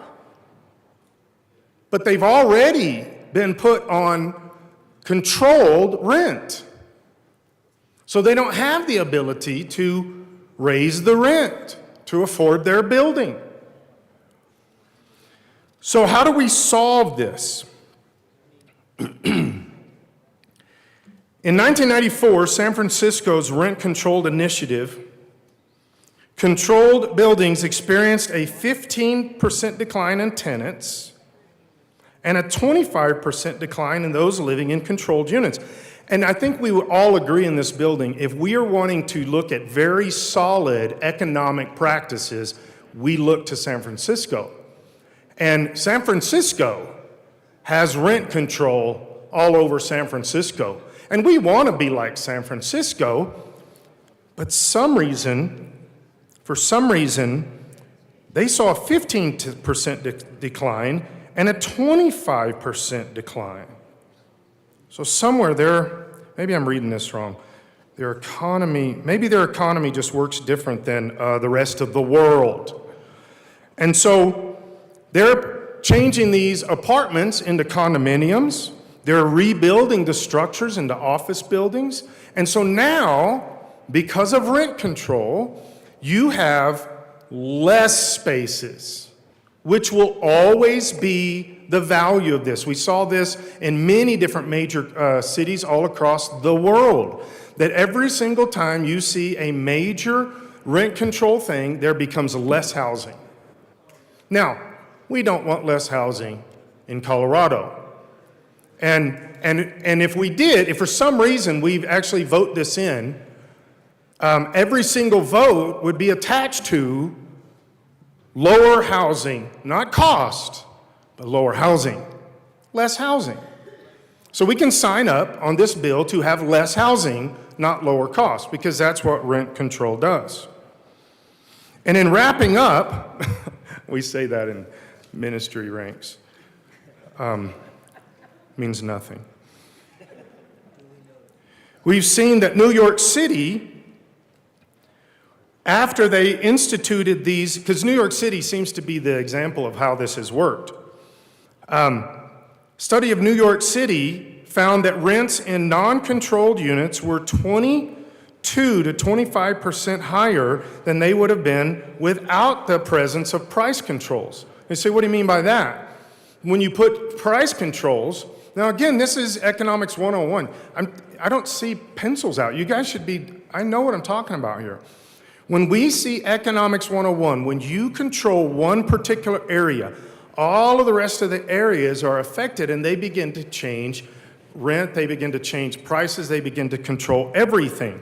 Then what they found is over a 20-year time frame, that actually it was over a 40-year time frame, it doubled twice, they got up to 22 to 25% higher in the rent-controlled spaces than they would have been originally. Because why? Economy, market. You cannot control the market. You think you can, but you can't. We've been trying this forever. Unless you're Klaus Schwab and want to take over the whole world, you cannot control the economy. You can only control one little part, and then everything else explodes in all kinds of different ways and negative things. One of the things that happened in Chicago, after parts of Chicago did rent control and other parts of Chicago did not, every single part of Chicago that had rent control went down drastically to the point where many of these neighborhoods in Chicago that had rent control are now completely empty. Which is what? Less housing. Because why? The things that it took to keep those neighborhoods building up and being safe and all the other things that would need to happen in one of the most murderous cities on the planet, which is Chicago, an anti-gun city, they lost all kinds of people out of entire neighborhoods and had to shut down entire neighborhoods. Please stick to the bill, Rep. Bottoms.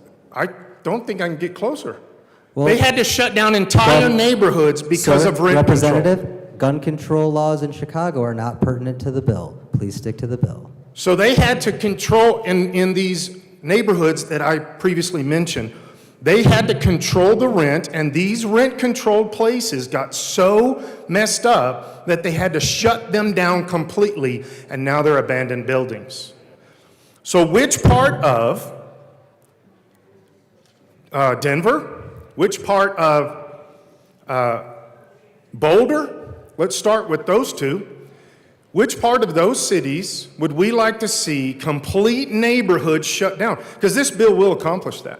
So which part of Denver, now I'm in favor of all of Boulder being shut down, but which part of Denver do we want so controlled that they have nowhere to live within this city? Which part? Down on as Colfax goes out? Spear? 23rd? Which part of either Colorado, Broadway, Lincoln, any of those? Which part of Denver do we want have non-existing neighborhoods because of rent control? Because that is the inevitable outcome. It happens in many places around the world. The rent control also in Chicago. Representative Bottoms, Chicago does not have a rent control ordinance. Rent control has been banned in Illinois since 1997. Please stick to the bill. Okay, let me read it to you. I don't know what you're reading, but let me read it to you. Chicago's east side is filled with one-time rental buildings that were gradually turned into cooperatives and lacks new rental buildings despite the fact that these were controlled. So maybe I'm wrong. Maybe these facts are made-up facts. I appreciate you bringing to the body's attention affordable housing efforts in the city of Chicago dealing with certain affordable housing buildings and units. That's not pertinent to the bill, Rep. Bottoms. Please stick to what's on the written page, and I'm happy to let you keep going. All right, let me go back to San Francisco. They do have rent control. Right. Go for it. Take a breath. Just think about this a little bit. You're doing good. Just think about that. After San Francisco's 1994 rent-controlled initiative, property owners started converting rental buildings into condominiums and replacing structures with new buildings. So what does that result in? Same thing I mentioned earlier. We have less housing. More rent control, less housing. Which means we're going to have more rent control, which comes back to the 5% I was talking about earlier. For us to get back to that 5%, it's going to have to go to 10, 15, 20, 30, 40, 50, 60, so that we make sure we can keep controlling rent, so that more people have rent control, so that more neighborhoods can be turned into condominiums, and then we're going to need more rent control, and pretty soon everybody is going to be having controlled, and nobody's going to have a place to live. But probably makes sense somewhere in the world, just not in San Francisco. This resulted in a decline of housing supply and making rent increases likely over the long term. This happened again in New York City. the actual places that had rent control over time went way above the Laffer curve when it came to how economies work. So what we did is we actually penalized people by having rent control because the rent control went so much higher. Following the removal of rent control in Cambridge, Massachusetts in 1995, building permits rose by 20%. Now, what do we need right now? More housing. Not more affordable housing. More affordable housing helps a small group of people. What do we need? We need more housing. How do we do this? We take away any kind of even talk about rent controls, and we let the market be the market. And we have at least one example here where our housing market will grow by 20%. Also, the motivation to demolish buildings, legally or illegally, because that's not always the conversation, goes up exponentially when you add rent control to neighborhoods. This is seen in many different studies, including New York, including San Francisco, that pretty soon they start demolishing apartment buildings because they can no longer afford to keep them. In other words, this is back to Economy 101. That property right there becomes more valuable than the apartment building sitting on it. If the apartment building can only generate funds X, and by tearing that building down and selling it to an office building or something else, generates funds Y, and it's much bigger than X, they're going to tear down those apartments, and this is done over and over and over in New York City. And then therefore there is less available housing because we have rent controls. But if you let the person that owns that building actually own their building and charge rent, they may charge rent higher than this person wants, but this person is willing to pay. That's called the market. And that means this person can move into that building, the building can stay there, and more people have access to housing because we let the property owner actually own their property and charge what rent they want to charge.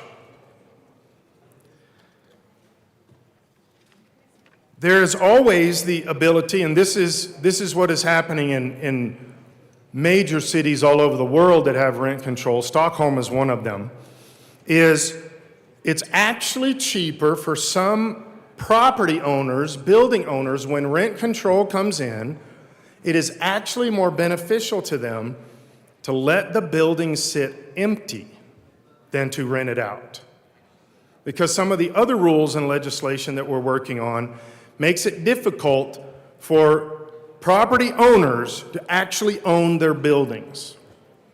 So then now it's cheaper because they can't afford the lawsuits, they can't afford to keep the building up to the demand of the tenants because the tenants are wanting rent control, which means the property owner can't afford the building, can't afford the extras, so now they leave the property empty because it's actually more beneficial to have empty buildings. One of the things that I mentioned earlier about these things turned into other buildings, in Massachusetts, 10% of the city's rent-controlled units were converted to condominiums.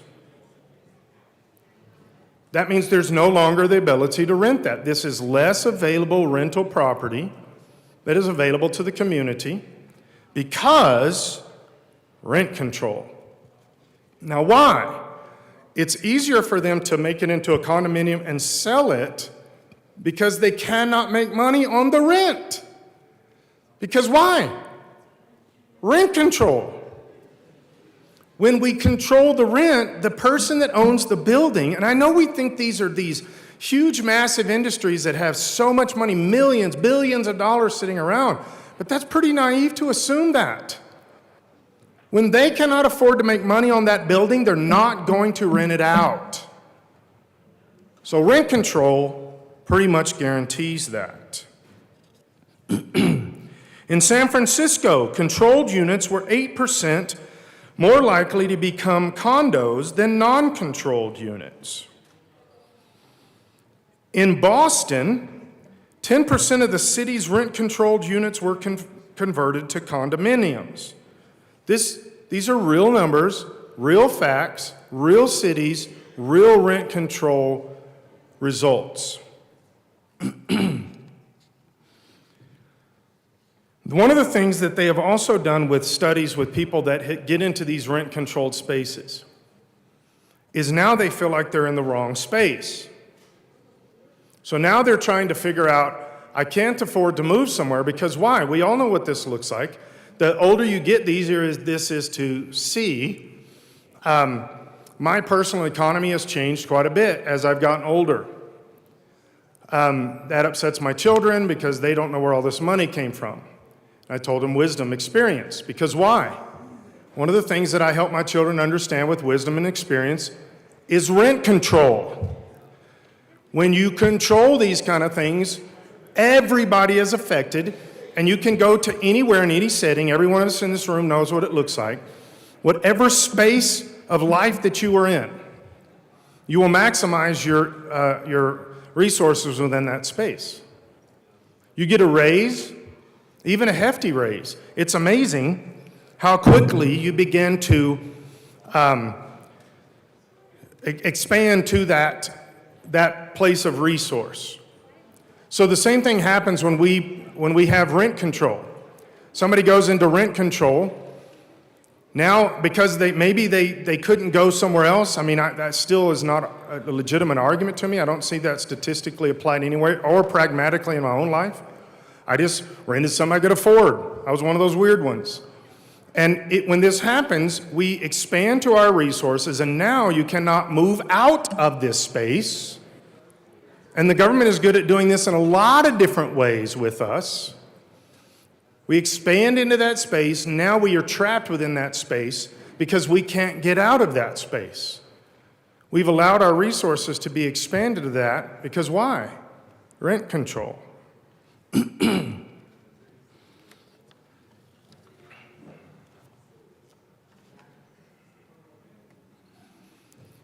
One of the things that I'm seeing happening in Colorado Springs right now, Colorado Springs is the housing market has gone crazy. People are struggling to find places to rent. And so as a pastor, people come to me and ask me these questions all the time.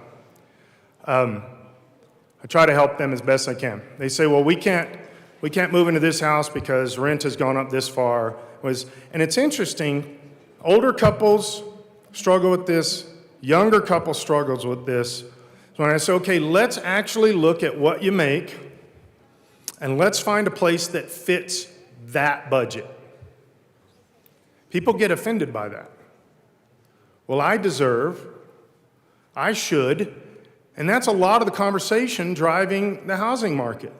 One of the things I've explained to my kids and many in that generation is, I'm about to say it, back in my day, we actually moved into what we could afford. Nowadays, the generation coming up says, no, I should have the ability to move into exactly what mom and dad own with all of the same amenities, all of the same resources, all of the same neighborhoods, all of the same extras that mom and dad at 50 or 60 years old have.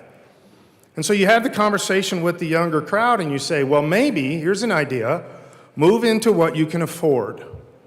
5 years? 10 years? You live there? And I hear the same thing, well, I'm not moving my kids into that house. I'm thinking, when I was your age, I would have loved to have that house. But that's what's driving rent control conversations. I don't want to pay that much rent. Well, I don't want to pay any rent. But that doesn't mean we just get that in today's society.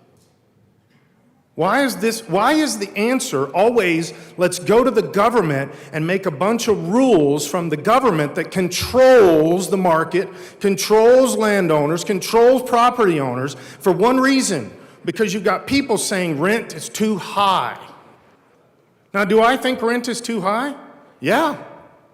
So let's build more homes. Let's build more apartments. Rent control does the opposite of that. When do we say, okay, let's try to figure out something that works?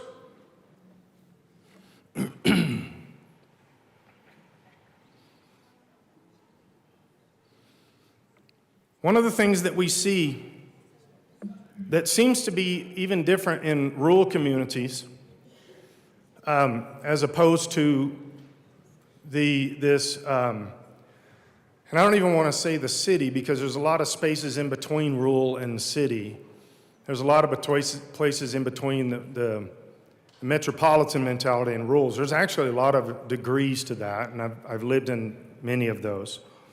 But it's interesting that the farther away from the cities you get, how the economy changes and also how the mindset changes. That there is not this expectation, well, I can live in this or I can do this. We don't see that expectation. Usually the places that we have the conversation about rent control is in places where we should have this expectation. I want to read you something that came from a book I think that Hazlitt wrote. There's a lot of this. Government control of the rents of houses and apartments is a special form of price control. Most of its consequences are substantially the same as those of price controls in general. Again, you cannot control the market and expect to come out okay. Nobody has the power to control the market. We think we do because we're tiny little humans on a big planet, and we think we're in charge of the planet. But actually, some of these are decreed by special law. Some are voted in by this, some are decreed. There's a lot of different ways that rent control happens, but one of the arguments is that the supply of housing is not elastic. This is an economist term having to do with how the actual market of housing, supply and demand of housing habits, it's not elastic. There actually has to be, and this is the weird thing, that none of this bill, none of these studies have done at all whatsoever. We've not even addressed this, and this is one of the biggest ones when it comes to rent control, is how elastic is the market? How many spaces are we available to have right now? All over the state, not just in like Denver, but how many spaces right now could we move a family into? And then you have to do with whether that's a close proximity, as a drivable proximity or whatever. But you say, okay, how many spaces do we have that are actually spaces people could move into? Take that in Denver right now. How many spaces are there available to? Because if we're saying that there are thousands and thousands of empty spaces, but they're just too high, and we want to rent control these, I don't even like the argument then, but I'll concede it for the case of continuing to talk. But Hazlitt says in this book that if you don't have those spaces, rent control does nothing. Rent control accomplishes nothing except that it overlooks the immediate consequences. We know that the immediate consequences are housing. I think I addressed that a little bit. But rent control actually encourages a wasteful use of this space. It discriminates in favor of those who already occupy houses or apartments in a particular city or region at the expense of those who will find themselves on the outside. So all these people move into Colorado. What do we tell them? I'm sorry, you have no place to live, but we got good rent. You don't have anywhere to move into because nobody's building, but we got good rent. We do things oftentimes that really, really hurt people, and specifically minorities. Permitting rents to rise to the free market level allows all tenants or would-be tenants equal opportunity to bid for space. Under conditions of monetary inflation or real housing shortage, Rents would rise just as surely if landlords were not allowed to set an asking price, but allowed merely to accept the highest competitive bid of tenants. Now, here's something else that the market does. It takes people that are willing to pay a little bit more and puts them into a space. What rent control does is say, we do not have those spaces available. These people already are in there, and they will not move out because they have a control or maybe a lowered price that keeps them going for a long time. The effects of rent control become worse the longer the rent control continues. And I didn't see a sunset clause anywhere on this bill. If we did this bill maybe a year, maybe 2 years, I would still vote no. But somebody might vote yes. The longer that rent control happens, the worse the problem becomes, not better. New housing is not built, less housing. It finally often happens that the government finally recognizes this and exempts new housing from rent control. And by the way, this is done in many major cities around the United States, New York being the leading one. They actually put controls on new housing. So first we put rent control on a house, an apartment building, a neighborhood, a whole city. And then what happens, there's no housing. These people are in there, the waiting list, the bribery, the crime, everything increases, the quality of the buildings go down. All of this stuff happens for rent control. And then because we are still bureaucrats at heart and we're politicians that think we can fix everything by state rules, they come back in and then put new rules that say you cannot put rent control on new houses, new apartment buildings, or new condos. And then what happens? On the average, the growth of new building permits goes somewhere between 20 to 25% immediately. Because now, these new buildings don't have to have the rent controls. Why? Rent control's bad, no rent control's good. Because of these landowners are also encouraged to use the space wastefully. As I mentioned, some of them just shut down the buildings. Nobody lives in them. Okay? Builders or owners of pre-existing apartment houses find themselves with restricted profits or perhaps even losses in these apartments. Now, which apartment building owner do we want to go to right now and say, hey, we just voted this bill in, you can no longer afford to run your building? Which one are we going to throw that at right now? Who's that?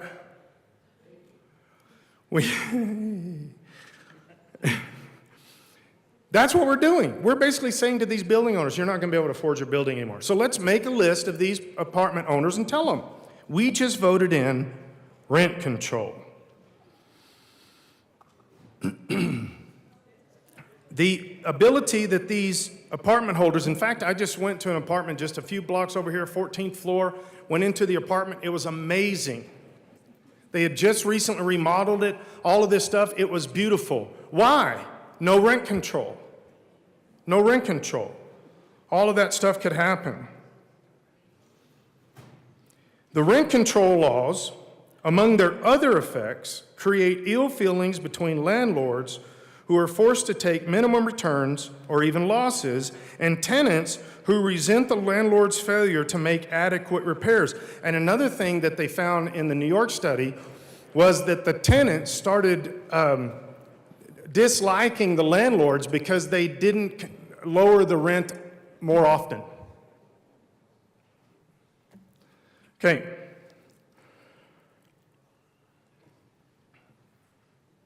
Another step that usually happens with legislators, and this will happen here, is once this begins to kick into effect, you're going to have all of the people with the power and the influence coming, and this is one of the biggest things that has happened in San Francisco and still happens constantly in San Francisco, is then you say, well, let's take the regulations off of luxury apartments.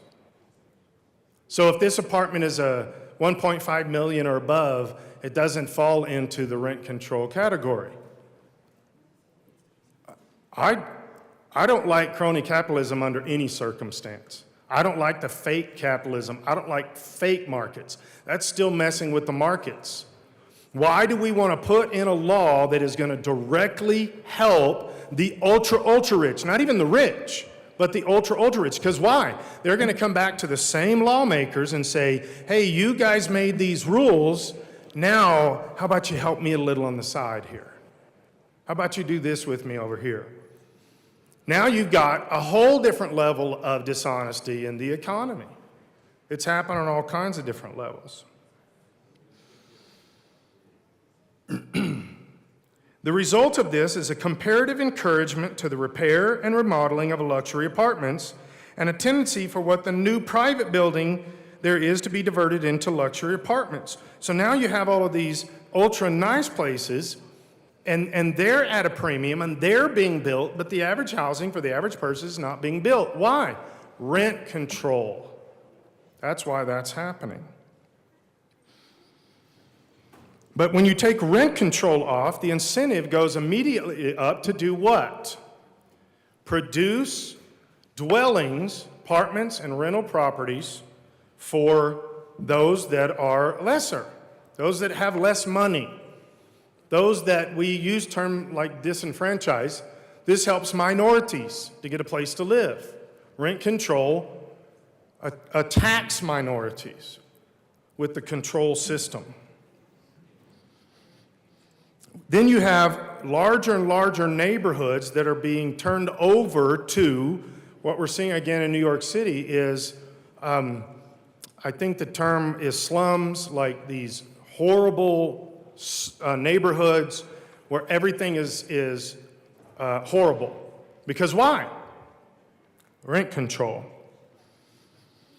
Another thing that a lot of people don't pay attention to, and specifically, I think this would be a popular one among Democrats in the state of Colorado, would be the fact that when you control rent, you have a less effective tax base. Less taxes come in. In San Francisco, the more they instituted rent control, the greater, like a bell curve, like a Laffer curve, the greater degree of decrease in revenue from the form of taxes. In recent years in New York City, it has become a common sight to see whole blocks of abandoned apartments with windows broken or boarded up to prevent further havoc by vandals. Then you have arson, then you have a lot of other dilapidating effects along with that. Well, guess what?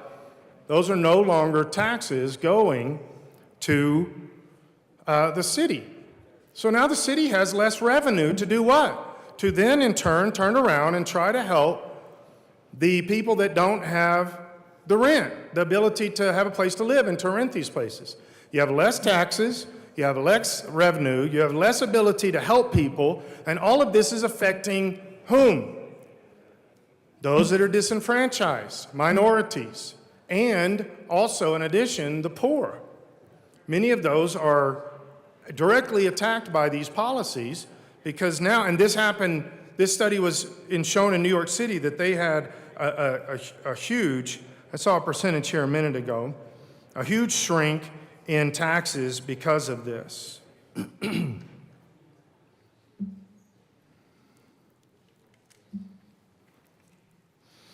The political possibilities of this, as I mentioned, go way up. You start having favoritism. I mentioned the luxury apartment thing, but you start having favoritism across the board. You start having some of these people that own these apartments that are being rent controlled, and they're going to politicians and saying, hey, can we get a cut over here? Can we get a break over here? Can you help us over here? And basically what they're saying is because you've already destroyed our industry with what? Rent control. So now we're going to try to spin this around and try to get these same politicians to try to help over here. Can you give us a handout over here? Can you do this? This was one of the biggest things that became rampant in New York City. In fact, there was investigations done on this on all kinds of levels, including with the FBI.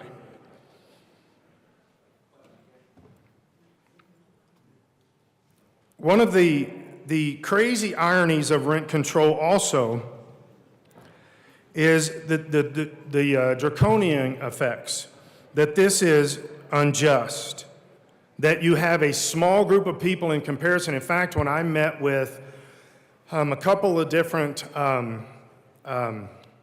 housing groups, housing builders and housing groups in my campaign, they were asking, every single one of them asked me, what do I think about rent control? And I said, every time I've seen it applied, it destroys the system, it hurts people, and it breaks the back of the poor. And they said, we will not build where rent control goes in. They told me that. And they were very pleased that I also said that I didn't believe in rent control. Why? Because it doesn't work. It fails every single time. We can throw some fake statistics up that it helped in this one block neighborhood somewhere over here, but guys, it doesn't. Every single place that it's tried, it fails. And then you see that the actual fixed rents are on the average 95% as high as the free market rents would be.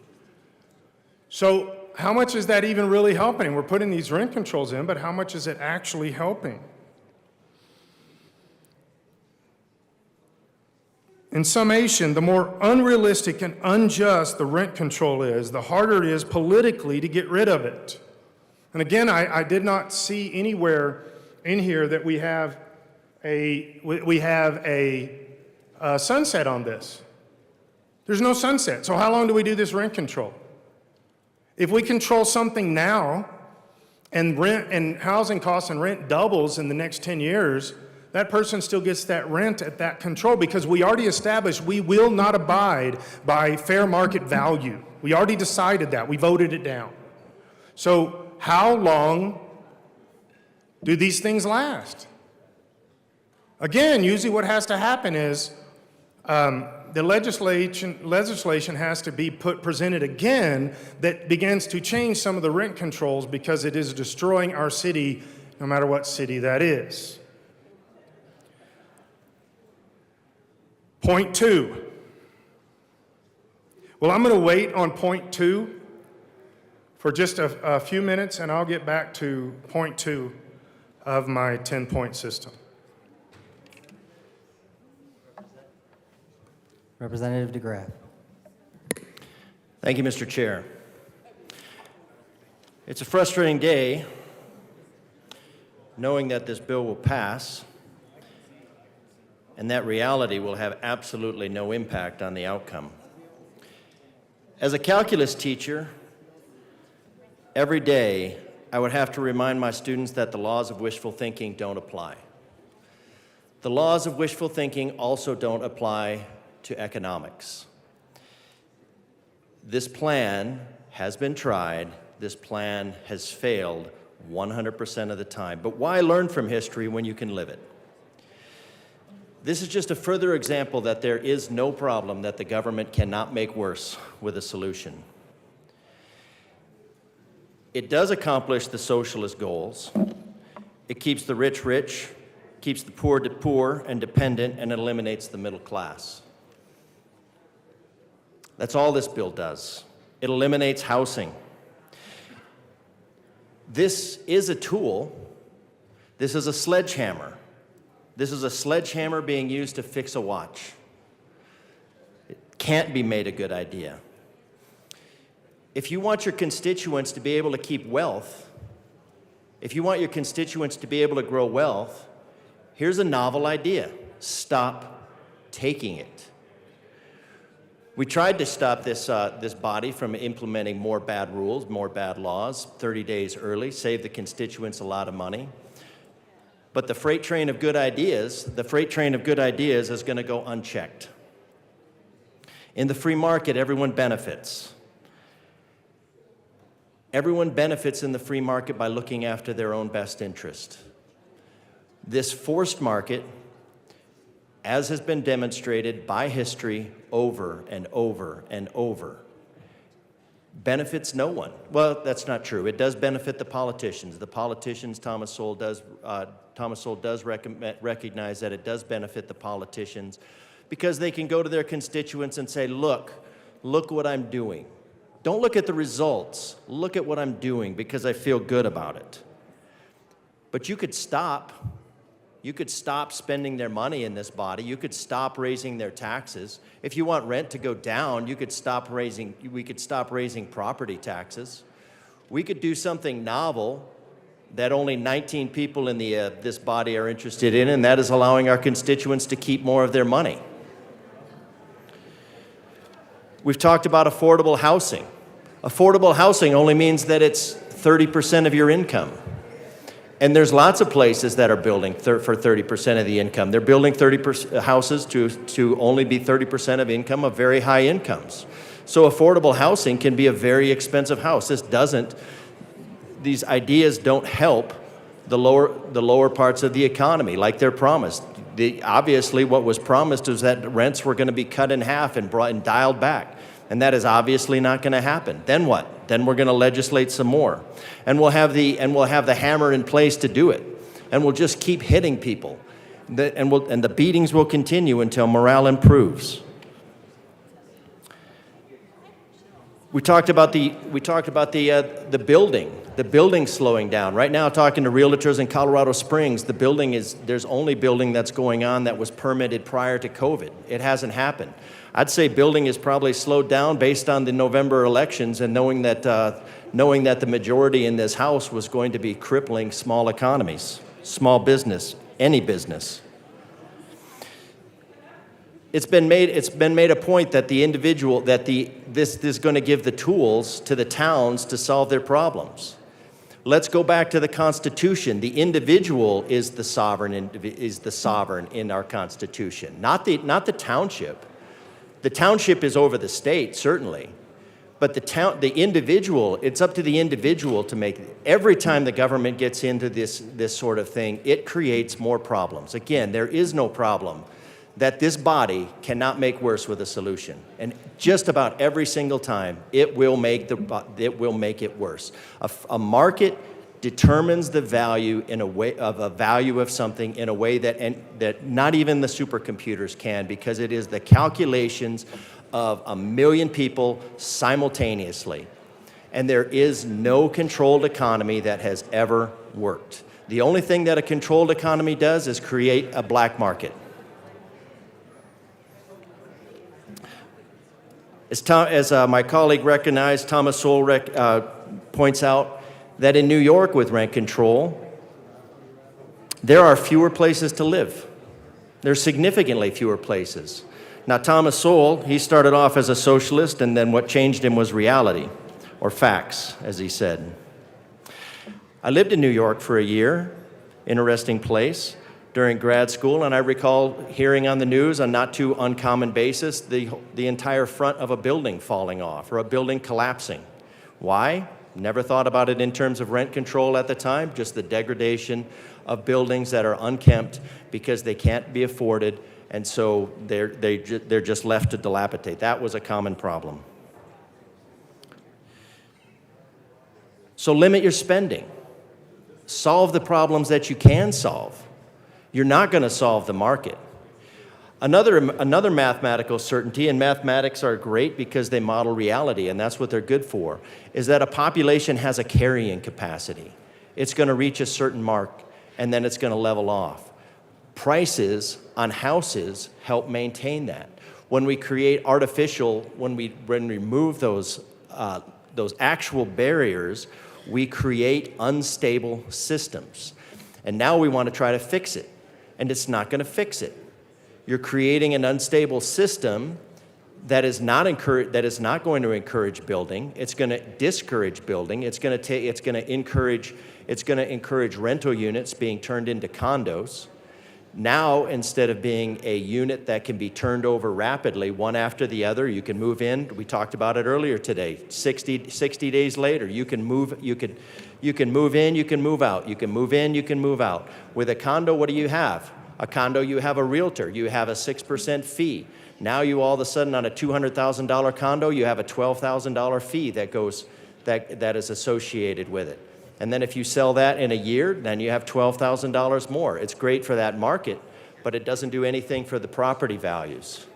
So you're going to eliminate that as an option. You're going to eliminate rentals. What's going to happen when rentals are limited because they've turned into condos? Then the price is going to go up.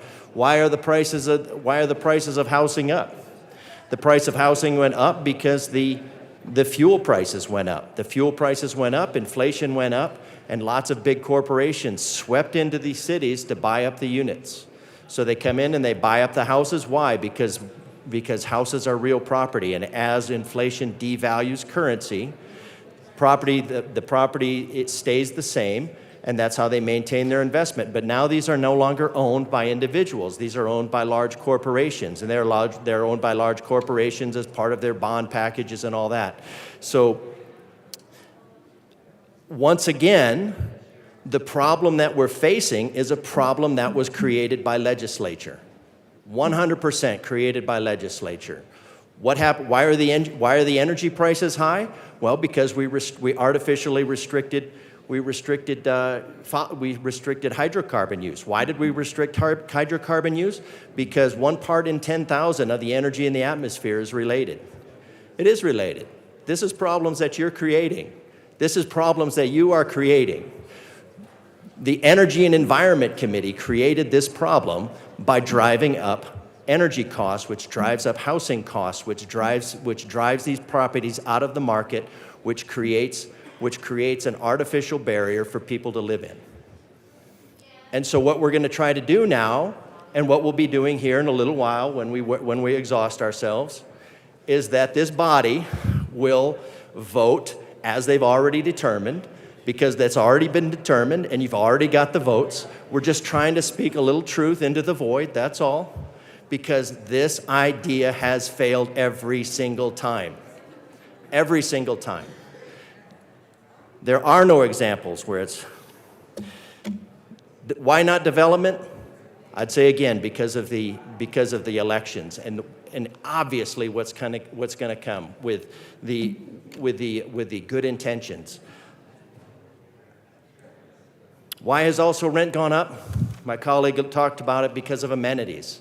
Because one of the reasons that the rent has gone up is because everybody wants a swimming pool, everybody wants a gym, everybody wants a clubhouse. Those all cost money. Those all make rent go up. And then when people say, well, I have all these, now I can't believe rent went up. Well, go figure. Some things in this bill that automatically should tell you what it is there's a 15-year restriction. That is a massive loophole. And that is a massive tell that the rest of this bill is a horrible idea. Sorry, Javier, it's a horrible idea. Well, then you're wrong, and we disagree again. So the 15-year provision tells you this is a bad bill. Why is that? Because it's trying to exempt. What does that do? Well, now you have two classes of citizens in the rental market. Members, it's getting a little, sorry, Representative DeGraff, it's getting a little loud, and I want to make sure everyone can hear the words Would you like me you're to talk sharing with louder? us. I can talk louder. No, that's quite all right. We'll have everyone I'll else stand quiet closer, down. talk louder. I can do my Darth Vader. Go for it, Rep. DeGraff. This is going to encourage tearing down dwellings that are greater than 15 years old. You can guarantee that one of the things that's going to happen is that the houses, the classic houses that are over 15 years old, they are going to get hit with a bulldozer. Will's house is going to get hit with a bulldozer when he sells it because it's older than 15 years old. This works in the terms of the ideas to split zoning, because politicians want to cram more revenue-generating bots into small spaces. This is the heart of crony capitalism.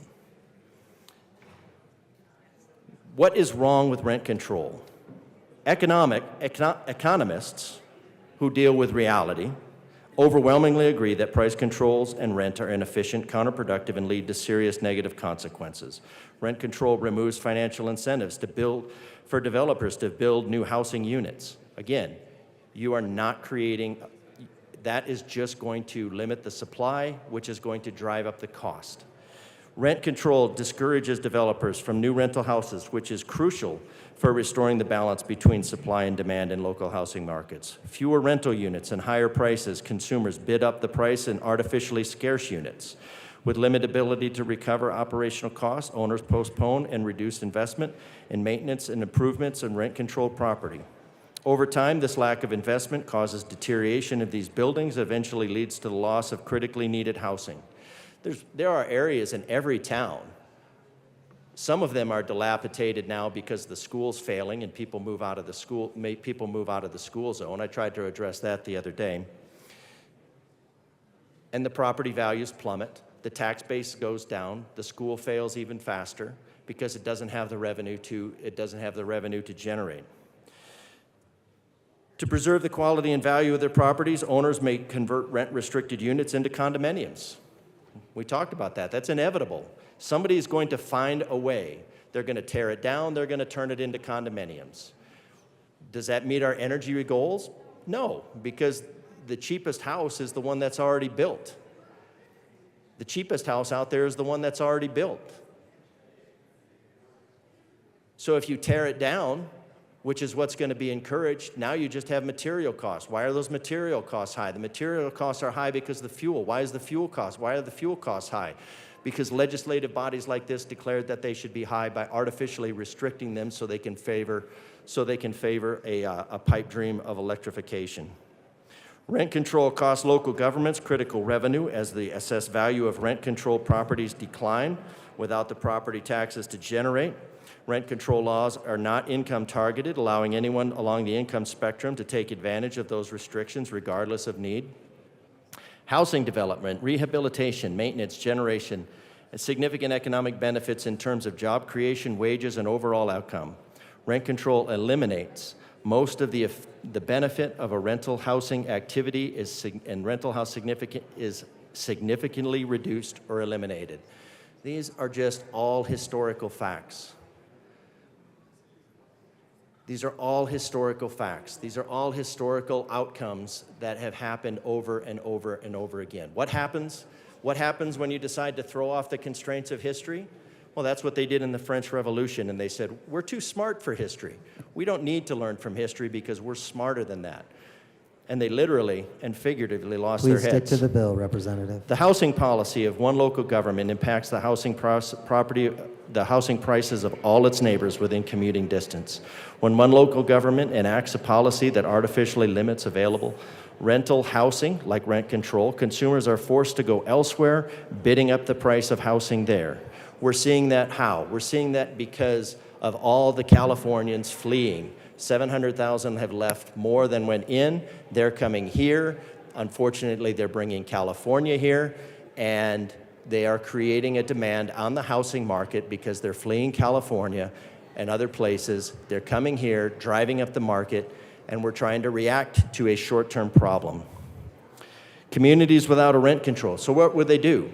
Well, not everybody needs to live in Colorado, for one. The idea that we're going to solve our traffic problem and water problem by cramming more people into it or forcing them to live in zoned areas that force them to ride on a rolling traffic jam that represents over 100 cars with maybe 5 or 6 people on it at any given time, subsidized at $2 per mile. Communities without rent control and ordinance end up in higher housing prices because their neighbors have artificially manipulated the market to make people move there where they have to live rather than where they want to live. If they live where they want to live, have to live instead of where they want to live, that also puts traffic on the roads. We're trying to eliminate traffic on the roads. What's the best way to do that? When I did my house, I looked at about 100 houses, compared the most places that I would travel, looked at all the distances, made a chart, and figured out how much I could spend on a given house in a given place. We're forcing people to live where they don't work, where they don't go to school. That forces traffic on the road. That increases our fuel costs. A rent control ordinance becomes a de facto anti-growth measure, stressing the housing of neighboring communities.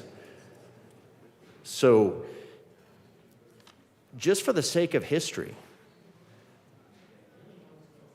I would ask you to listen to history. History is like that warning note from the future that tells us, don't do that. That is going to fail. People are going to suffer. People are going to suffer because of this. And I, at this point, I even hesitate to call it a good intention. Because this policy has failed so many times, and rent control is axiomatic to suffering, all I can say is that this bill is designed to create suffering. Now, Let's not the bill impugn sponsor, motives, the bill sponsor Representative can. History would say that a bill like this will create suffering 100% of the time. The intentions don't matter. The laws of wishful thinking don't matter. They don't apply. History will repeat itself with this bill. And at some point, we will be back in here trying to figure out how not to blame ourselves for the problem that was created by this body, creating suffering on everybody, and then we're going to try to legislate ourselves out of it. For the sake of history, for the sake of our future, for the sake of sanity, for the sake of good economics, I would implore you to vote no on House Bill 23-1115. Representative Lindstedt. Thank you, Mr. Chair.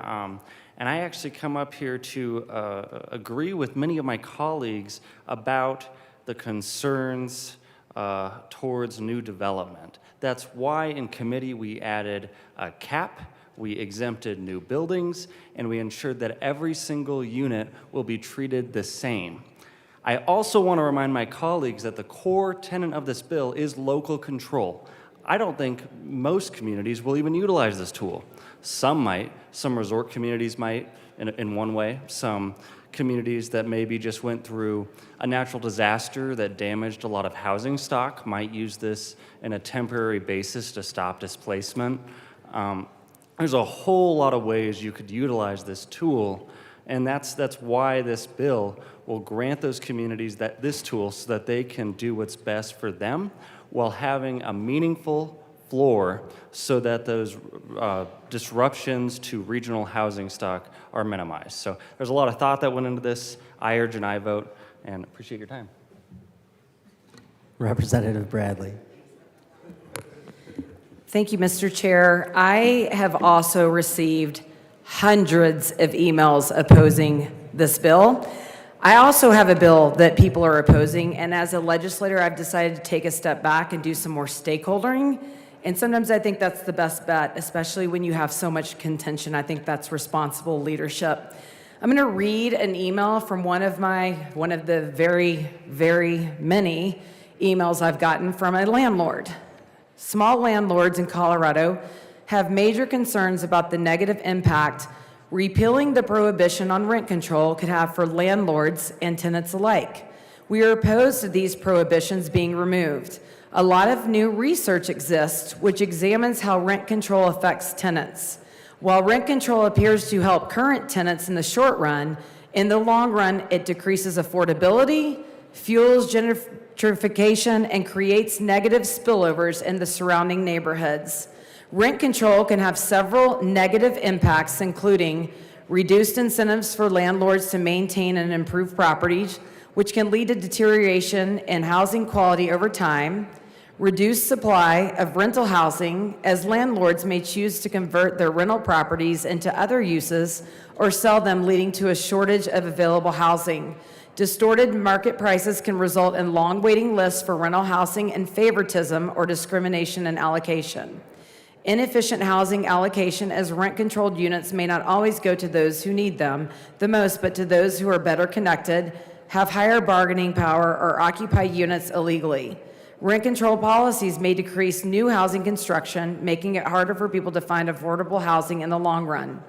Rent control policies can also limit the mobility of tenants, as they may be reluctant to move from rent-controlled units, even when needed, leading to a mismatch between tenants and housing. Overall, while rent control may help housing more affordable in the short term, it can negatively affect the housing market in the long run. It is important that we as a state continue to support efforts that provide resources financial and otherwise, to indigent tenants who live on the margins, but to also tackle housing availability and supply. This is how affordable housing becomes a reality and how rent appreciation is better controlled. For single-family homeowners in the state of Colorado, we've already seen rents drop in the fourth quarter of 2022 simply due to demand for housing due to interest rate hikes in mid-2022. Supply and demand have very real implications for housing affordability. In short, instead of allowing local municipalities to mandate rents and rent increases, we ask that you focus your efforts on the cause instead of the effect. We look forward to working with you to improve Colorado's housing supply and affordability. This is the same email I've gotten from hundreds of people extremely worried about the negative effects of this bill. With 32 states banning rent control and our own governor opposing it, it baffles me that we won't take time to think about the damage that can be caused to this. According to the National Multifamily Housing Council, economists are virtually unanimous in their condemnation of rent control. In a survey of the American Economic Association, 93% agreed that a ceiling on rents reduced the quality and quantity of housing available. I mean, are we just 93% of economists just don't matter? I mean, it doesn't matter that 93% of them are saying this doesn't work. We're just willing to just not even listen to that. Economists generally point to 6 principal objections to rent control. So they have a system, and this is where they come up with it. This is not studies and statistics to sway. This is factual information. The first one, inhibition of new construction. By forcing rents below the market price, rent control reduces the profitability of rental housing, directing investment capital out of the rental market and into other more profitable markets. Construction declines and existing rental housing is converted to other uses. And I'll tell you, I looked around to get information. In Canada, the rental market was so bad that in 2018, in an effort to re-incentivize developers and motivate them to invest in Ontario, rental segment, the province of Ontario removed rent controls for newly occupied units because they saw the damaging effects of rent control and what it was doing to the housing market there. The second thing that economists cite are deterioration of existing housing. By reducing the return on investments in rental housing, rent control also can lead to a drop in the quality and quantity of existing rental stock. This may take the form of condominium and cooperative conversions, or in some cases, abandonment of unprofitable property. Rep Bottoms had multiple examples of that going on in states and cities all around us. It can also lead to a deterioration of the quality of housing stock, as providers faced with declining revenues may be forced to substantially reduce maintenance and repair of existing houses. 3, reduce property tax revenues. Rep. Lisa Frizzell talked about this at exhaust. Rent control also reduces the market value of controlled rental property, both in absolute terms and relative to the increase in property values in unregulated markets. The tax implications of this reduction can be significant, as taxable assessed rental property values decline relative to unregulated property. Number 4, substantial administrative costs. The administrative costs of rent control can be substantial, often outweighing any short-term benefits of rent regulation. Rent controls require the creation of elaborate bureaucratic systems. Rental property must be registered, detailed information on the rental property must be collected, and elaborate systems for determining rents and hearing complaints and appeals must be established. Number 5, reduce consumer mobility. The primary beneficiaries of rent control are those consumers lucky enough to find themselves in a rent-controlled unit. But even these consumers pay a price. Consumer mobility is substantially reduced by the reluctance of many consumers to part with the rental control subsidy. Number 6, consumer entry cost. The short-term benefits of rent control also are limited by often significant entry costs that must be paid for by those in search of rental housing. In many rent-controlled communities, prospective consumers must pay substantial finder's fees to obtain a rental unit due to the scarcity of available housing. I mean, I'm not making this up. This is what 93% of economists have said tells them that what rent control does to our country. And I'm just going to respond since Rep. Mabry compared rent control to raising minimum wage in Seattle, not hurting unemployment. The study in Seattle actually showed signs of accelerating growth during the baseline period. And then after the second minimum wage ordinance was passed in 2016, it delivered higher pay to longer tenured workers while reducing earnings and opportunities for those with no prior work experience. Overall, in Seattle, employers appeared to respond to the minimum wage hikes by reducing hours. So guess what that means? When employers reduce hours, you get less work, you get less pay, and guess what? You can't pay your rent. Minimum wage drove up unemployment. Rent control will do the same thing. Landlords will quit, we'll have less housing, we'll have decreased affordability, and we will have a bigger housing crisis. Thank you. Representative Hartsook.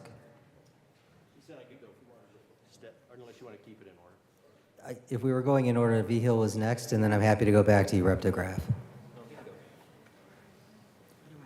Rep. Vigil, then Rep. Hartsook, then Rep. DeGraff. Thank you, Mr. Chair. It's a pleasure to serve with you.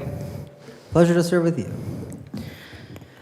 So, colleagues, when I've looked around at what's happening to ordinary renting people in my district and all around our state, I often see this image that I remember from history class, and many of you may be familiar with it. It's an old political cartoon titled "The Condition of the Laboring Man" at Pullman. Pullman Company, of course, was a railroad car manufacturer. They had suppressed and ultimately cut wages during an economic downturn, led to one of the most notable strikes in American labor history, ultimately ended by intervention of the U.S. Army. The cartoon depicts one of the company's workers pressed between two slabs, with Pullman himself tightening the press, rising rent from below and lowered wages from above. It's an impossible bind to be in. And we've all, many of us, not all of us, many of us have experienced it. And that cartoon, for the record, was published in 1894. We make a grave error when we talk about rents like they're barometric pressure or osmosis, some sort of naturally occurring phenomenon that just happens on its own without any human choice in the matter. The reality is these are choices. The market rate that we've talked about in this room a lot is just short for what the market will bear. And what the market will bear just means that that's the amount that they can charge for that unit without it falling vacant. So sure, maybe the market can bear it, but our communities cannot. And yes, I do have feelings for my community and for my neighbors, because it is possible to have both a head and a heart. There is not currently in my city even a studio apartment that a single person can qualify for on a full-time job at the current minimum wage. In fact, you could even get 2 minimum wage jobs and work a total of 60 hours a week and still not qualify for a studio apartment in Colorado Springs. That's what's actually going on out there. Rent hikes of this magnitude are not a fact of nature, they are a choice. They're a choice that's enabled by limited supply, but they are not caused by it. And this bill is not and was not ever meant to address supply. I am really glad to hear today and other conversations that we've had around housing that we all seem to agree that we have a significant supply issue. And I've even heard a hint of passion for broadly legalizing multifamily development. So I think we're all excited to dig in and work on that. But in the short term, we need to give our local governments every available tool to tackle the instability and displacement, given that the water we're all swimming in allows for inordinate rent hikes. It doesn't cause them, it allows for it. Stabilization of rents, with the well-thought-out guardrails that my colleagues from Centennial and Broomfield contributed to this bill, has the capacity to curb the worst excesses of the market, because we know the market is always going to be most concerned with profit maximization than anything else. We heard from several of our colleagues today that money doesn't just come from nowhere, and I agree. It does come from rent, if you are a property owner. And where do you think the rent comes from? Where do renting people get that? People are tired. They're working longer hours for diminishing returns. They're adding a second job, a side hustle, a gig job. The sprawl just continues. The rent keeps going up, and something has to give. Please join me in voting yes on House Bill 1115. Representative Hartsook. Thank you, Mr. Chair. Ladies and gentlemen, what we have here is a complete disagreement on philosophy. We have two groups that are looking at the same problem from different angles. This morning, when we sat in this chamber and we wrote tributes, and we read them about Ukraine, we talked about them coming to this country for the opportunities that existed here, the opportunities to do many things. They were leaving a country that used the word control. It controlled their movements, it controlled everything in their lives. Now, I would urge you to think about that word control. I don't care if you use rent control, I don't care if you use traffic control. When you use the word control, that is the force of the government controlling something. In this case, it's the rents. We say, let's give it to local control. So if it's bad for us to do it statewide, why on earth would we propose to let local governments do it? If we're unwilling to impose statewide controls, why would we propose to allow local governments to impose control? Life's not fair. Never has been. Some of us are born with more money than others. Some of us can run faster. Some people are born in abject poverty. I have seen poverty overseas. I've seen poverty here. Control is not a way to solve those problems. Control has never solved any problems when it comes to finances, specifically in rent control. We need to look at this and carefully consider the precedents that we are setting as a government by putting more control options out there. I do not believe that control is the answer at any level. I don't look for controls. I don't look for that power to control the rent, the water price, where people can move, where people can live. We have lots of examples of folks that said they were controlled for where they could and couldn't live, where they could and couldn't go to school. Controls are bad. Philosophically, we disagree on how we do these controls. I don't like controls. I do like the free market. I like the ability to choose. I like the ability to see what happens out there. Do many of us work multiple jobs? Absolutely. Does that mean we can work those jobs to afford more in housing or more in rent? Maybe. Maybe we want to get a better car. Maybe we want to get more education. But we're not being controlled or limited as to what we can do. When governments start implementing controls, and in this case rent controls, the second and third order effects will be many unintended consequences.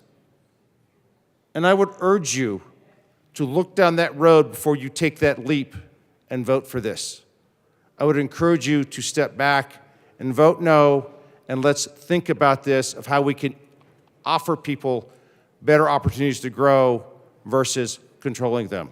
Thank you very much. Representative Wilson. Representative DeGraff. Thank you, Mr. Chair.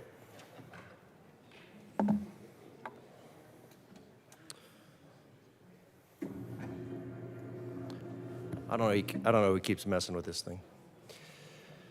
Monitoring, opposing, opposing, opposing, opposing, opposing, opposing, opposing, monitoring. Opposing, opposing, opposing, opposing, opposing, opposing. Let's try another page. Oh, a couple supporting, amending, supporting. A couple of them, that's good. Opposing, opposing, opposing, opposing, opposing, opposing, opposing. Start at page 20, work our way back. Oh, lost it. It's a lot of opposition. There's a great philosopher, C.K. Chesterton, who once said, if you come to a fence in the road and you don't know why it's there, What you need to do is you need to go back and you need to research why that fence was there. You need to look and you need to figure out why that fence was there, because somebody put it there for a reason. And he said,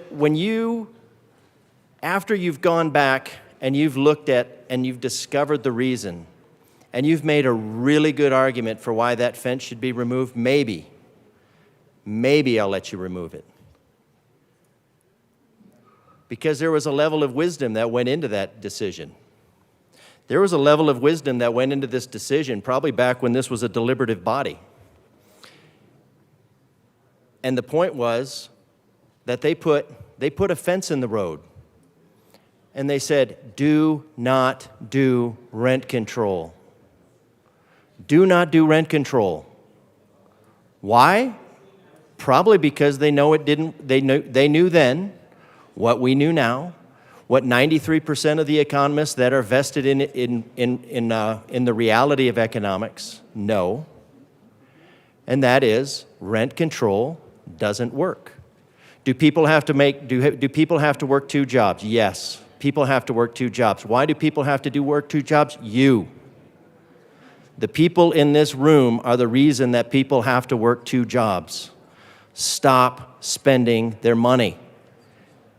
A very novel approach to government would be allowing people to keep their own money. That does speak to this bill. We're trying to make things more affordable. You are working to make things less affordable. You are working to make things less available. It doesn't matter what you intend to do. The warning from history is clear. This is a bad idea. 100% bad idea. And it can only, I can't speak to motivation. I won't get into trouble. 93% of the economists say this is a bad idea. We have a handful of legislators that, as far as I know, are not landlords. And what do we want to do? We want to take this and we say, oh, this is a tool that we're going to give to local governments. Well, you know what? Local governments are the same bureaucrats that are in this government. And they are going to try to solve the problems that they've created on the backs of the people. The individual, by the Constitution that you swore to uphold, the individual is sovereign. The individual is the rights that we didn't swear an oath to protect townships from bad decisions. We took an oath to secure the rights of the individual. To secure the rights, governments are instituted among men, deriving their just power from the consent of the governed. The consent of the governed here is clearly lacking. Oppose, oppose, oppose, oppose, oppose. Page after page of oppose.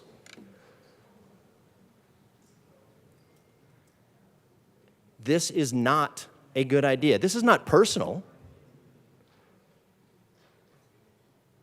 This is not partisan. This is just a bad idea. This is an ideological solution to a real economic problem. It's a real economic problem that politicians have created. Politicians, we are spending money like it has no bottom,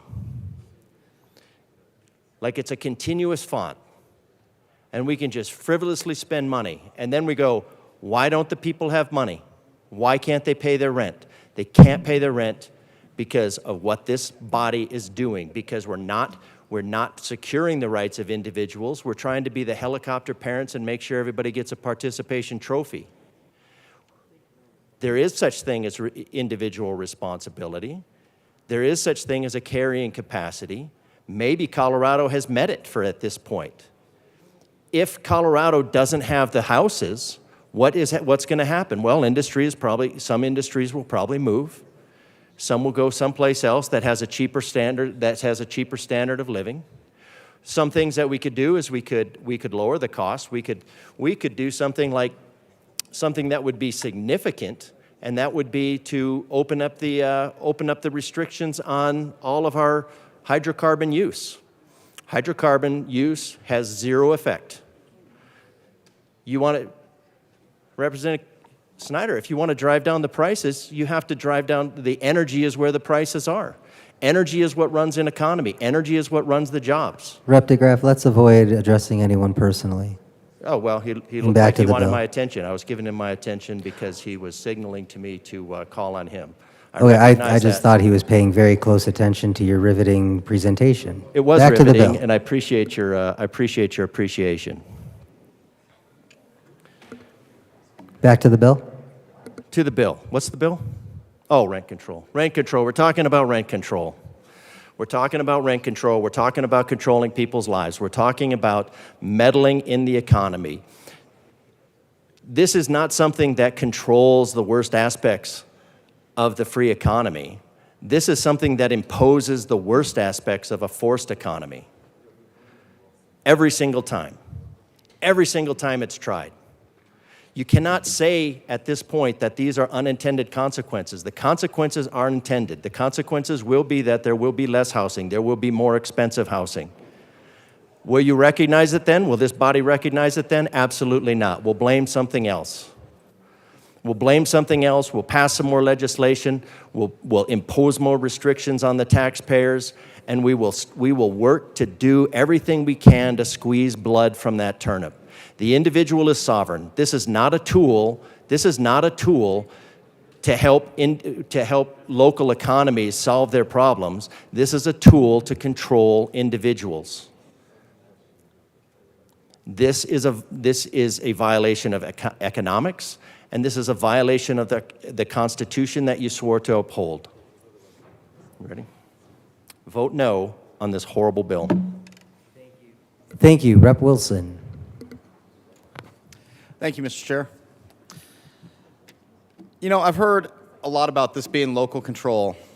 The problem is that this is local control that affects its neighboring communities. It creates a bubble, a vacuum. And actually, the sponsors, creates a vacuum that traps people in a certain type of housing.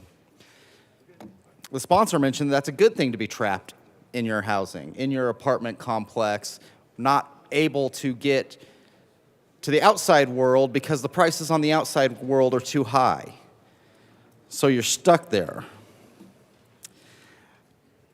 This being local control, even though we've continuously talked about the housing shortage being a statewide concern, we've heard about wanting to build workforce housing. Those incentives in place. You can already do that in your community. We have one in my community. It's got a 2-year wait list. Maybe we need to build another one. But the availability is already there. You don't need rent control to find the incentives for building low-income workforce housing, whichever kind of housing you need. We've heard about states that have this rent control already in progress and running. And I will mention that the states that have had this are not exactly beacons of budgetary success. These are states that struggle financially, and they continue to make policies that continue to help them struggle.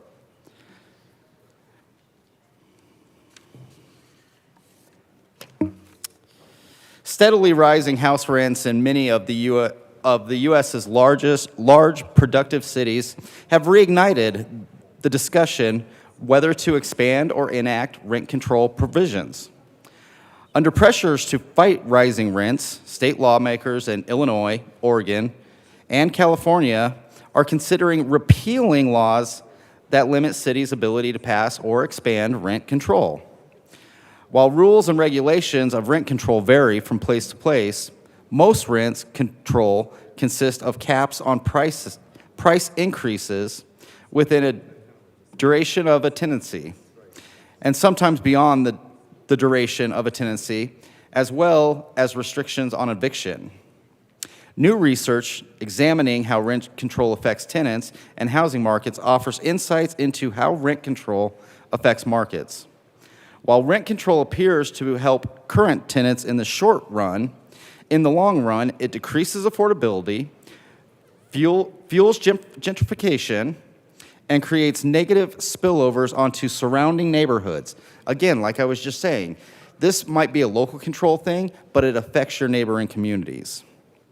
A substantial body of economic research has used theological arguments to highlight the potential negative efficiency consequences to keeping rent below market rates. Going back to the Friedman and Stigler, they argued that a cap on rents would lead landlords to sell their rental properties to owner-occupants so that landlords could still earn the market price for the real estate. Rent control can also lead to mismatch between tenants and rental units. Once a tenant has secured a rent control apartment, he may choose to move in the future and give up his rent controlled apartment. This does not happen very often. When people get in a rent controlled unit, they stay there as long as they can because they're protected and now they can't afford the surrounding apartments. Even if the housing needs change, this misallocation can lead to empty nest households living in family-sized apartments and young families crammed into small studios, clearly an inefficiency allocation. Similarly, if rent rates are below market rates, renters may choose to consume expensive quantities of housing. Rent control can also lead to decay of the rental housing stock. Landlords may not invest and maintain because they cannot recoup these investments by raising rents. We see this in the states that have rent control options. These states have slums. Of course, rent control also offers potential benefits for tenants. For example, rent control provides insurance against rent increase, potentially limiting displacement. Affordability housing advocates argue that these insurance benefits are valuable to tenants. For instance, if a long-term tenants have developed neighborhood-specific capital, such as a network of friends and family, proximity to a job, or children enrolled in local schools, then tenants are faced a larger risk from rent appreciation. In contrast, individuals who have little connection to any specific area can easily insure themselves against local rental price appreciation by moving to a cheaper location. Those invested in the local community are not able to use this type of self-insurance as easily since they must give up some or all of their neighborhood-specific capital. Rent control can provide these tenants with this type of insurance. Until recently, there was little data on natural experiments with which to assess the importance of these competing arguments and to assess how rent controls affect tenants, landlords, and the broader housing market, but newly available housing market data spanning periods of dramatic change in rent control laws in Cambridge and in San Francisco have allowed economists to examine these questions empirically. While these studies do not find support for the idea that existing tenants benefit from the insurance provided by rent control, they also find overall cost of providing the insurance is very large. From December 1970 to 1994, all rental units in Cambridge built prior to 1969 were regulated by rent control ordinances that placed strict caps on rent increases and tightly restricted the removal of units from the rental stock.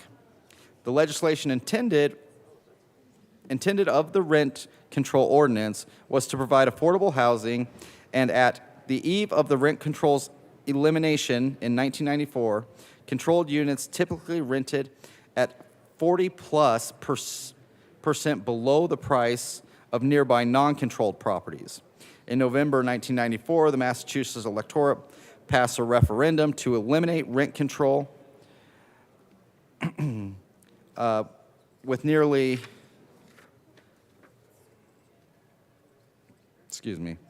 renters, where'd I go? Eliminate rent control by narrow 51 to 49% margin with nearly 60% of Cravenbridge residents voting to retain rent control. This law change directly impacted properties previously subject to rent control, enabling landlords to begin to charge market rents. I'll pause there and let somebody else take over, but rent control just does not work. Thank you. Well, Representative Soper was who I was told was next. Rep. Soper, are you? I heard you were next. Okay. Thank you, Madam Chair. I appreciate that. We stand here and move Amendment L011 and ask that it be displayed. Yeah, they have a copy. Thank you. Oh my goodness, look at how long that is. That's 8 years since. Okay. L011 is properly displayed. Representative Soper. Thank you, Madam Chair. Members, what this amendment does is it's an 8-year sunset that's applied to the bill so that 8 years out in 2031, and it's a little bit more because it's September 1st, it would automatically repeal this law unless the General Assembly has come in and changed the law, because we can always do that every single year. But it's important because we need to assess the effectiveness of the policy. And this is something that's done from time to time on many bills that go through the General Assembly, just so that a future General Assembly needs to come back in and assess, does this policy work? Does it do what we said that it's actually going to do? And that's why we offer this amendment L011. It's one that, certainly when I've been out talking to constituents, many people will say to me, Matt, why is it that the General Assembly doesn't have an automatic repeal on everything? And I said, I agree. I certainly would like that because it forces us as elected officials to come back from time to time and to assess, is this a good policy? Is this the right direction? Is this doing what we thought it was going to do back when it was enacted? So with that, we would ask for a yes vote. Representative Wilson. Thank you, Madam Chair. We have discussed multiple times today of these rent control concepts going bad and communities having to repeal them, start over, change their policies. This amendment would ensure that we're guiding that way even unplanned. So we can look at this, and if it's working, great. We go back to it, continues on. We renew it. If it's not working, we have a stop in place. I ask for a vote on Amendment L011. Representative Mabry. Thank you, Madam Chair. We urge a no vote on this amendment. I appreciate the points made by Representative Wilson about other communities going back and changing their rent stabilization policies to make them more effective. We amended this legislation in committee to reflect the changes that were made by the communities who have amended their rent stabilization policies, and do believe that our policy is well tailored and has sufficient guardrails so that communities are not going to implement rent stabilization policies that limit development, and therefore we urge a no vote. Is there further discussion of L011? Seeing none, a division has been called, and we'll stand in recess for a minute or two.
The committee will come back to order.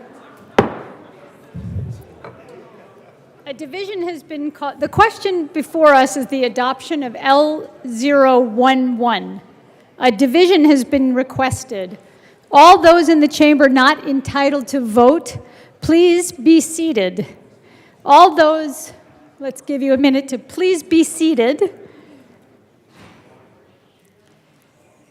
Okay. All those in favor of L011, please stand or raise your hand and remain standing and keep standing until the count is taken.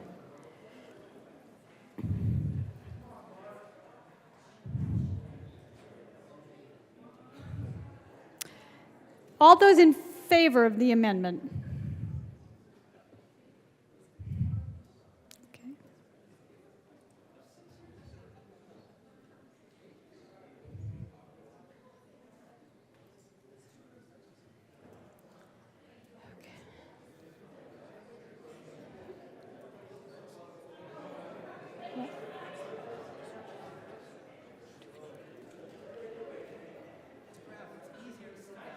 Okay.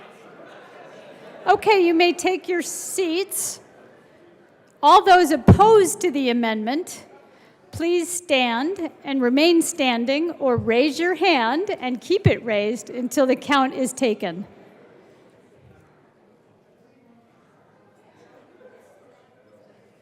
Why don't you just stand up here?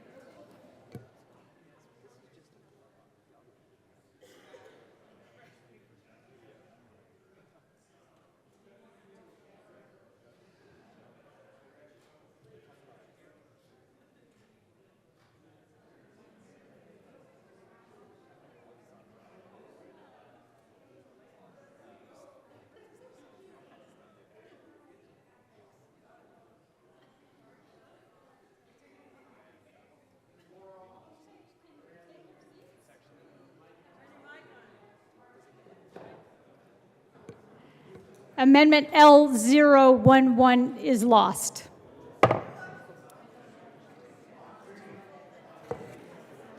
Okay. Are there further comments or discussion about House Bill 1115? Representative Luck. Thank you, Madam Chair. Okay. So, is this working? In June of 2000, Paul Krugman, who, if you know economics, you know he is not. Let me start again. Hey, members, can we keep it down a little bit? I can barely hear Rep. Luck. Thank you, Madam Chair. In June of 2000, Paul Krugman, who, if you know economics, you know he is no conservative, wrote an article titled "Reckonings, a Rent Affair." It reads, "Economists who have ventured into the alleged real world often quote Princeton's Alan Blinder, who has formulated what he calls Murphy's Law of economic policy. Quote, economists have the least influence on policy where they know the most and are most agreed. They have the most influence on policy where they know the least and disagree most vehemently. It's flip and cynical, but it's true. Consider, on one side, really tough issues, where there are plausible arguments on both sides, where nobody really knows how to measure the trade-offs. Should Microsoft be broken up, and if so, how? Should Britain adopt the euro? Let's ask the economists. And those economists who are prepared to express strong opinions on such inherently ambiguous questions command rapt attention. On the other side, consider an article that appeared in yesterday's New York Times, titled, "In San Francisco, Renters Are Supplicants." It was an interesting piece with its tales of would-be renters spending months pounding the pavements, of dozens of desperate applicants arriving at a newly offered apartment, trying to impress the landlord with their credentials. And yet there was something crucial missing, specifically 2 words I knew had to be part of the story. Not that I have any special knowledge about San Francisco's housing market. In fact, as of yesterday morning, I didn't know a thing about it. But it was immediately obvious from the story what was going on. To an economist, or for that matter, a freshman who has taken Economics 101, everything about that story fairly screamed those two words, which are, of course, rent control. After all, the sort of landlord behavior described in the article, demanding that prospective tenants supply resumes and credit reports, that they dress nicely and act enthusiastic, doesn't happen in an uncontrolled housing market.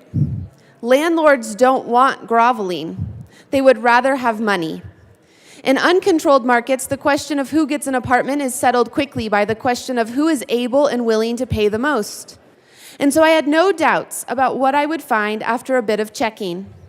Namely, that San Francisco is a city where a technology-fueled housing boom has collided with a draconian rent control law.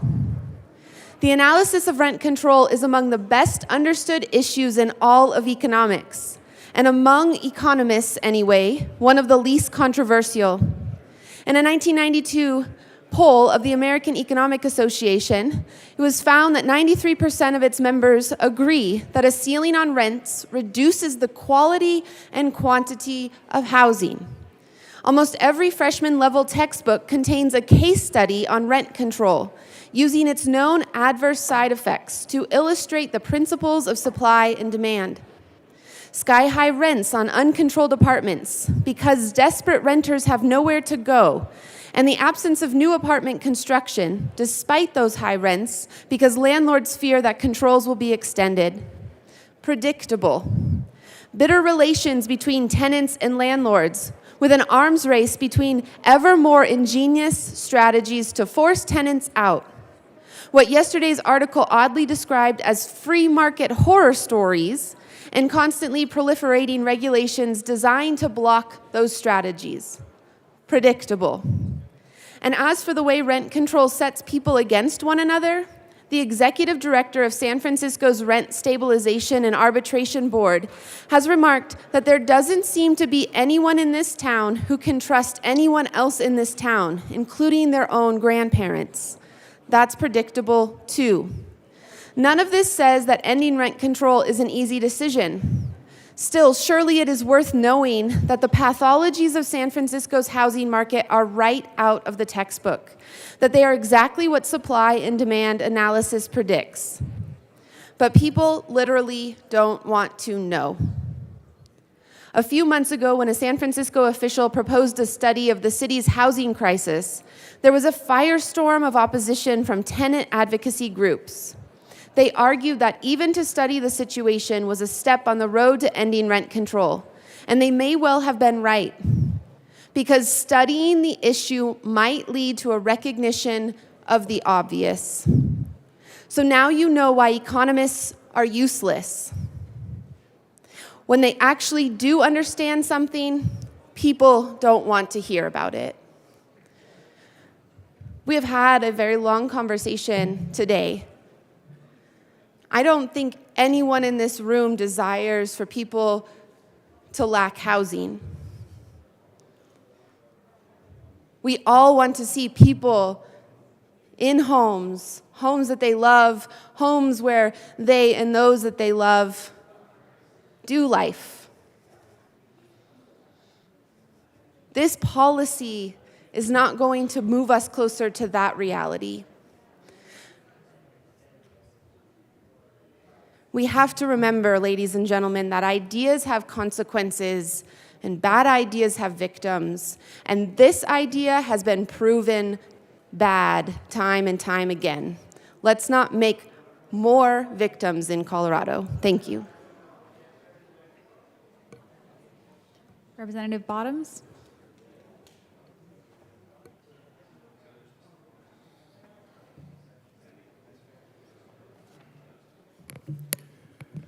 Thank you, Madam Chair. I have two services in my church on Sunday mornings, and I usually have to speak the exact same thing. This is service 2, and I get to speak something totally different, which is point 2.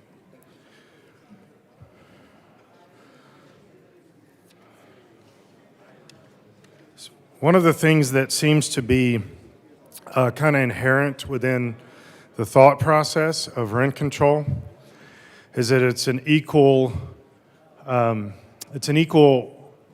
contract mentality between two people. In other words, the landlord loses a certain amount of money and the renter is increased that amount of money. But that's not actually the case. According to two different studies, while rent control ostensibly acts as a transfer from landlord to renter, even that process is markedly inefficient.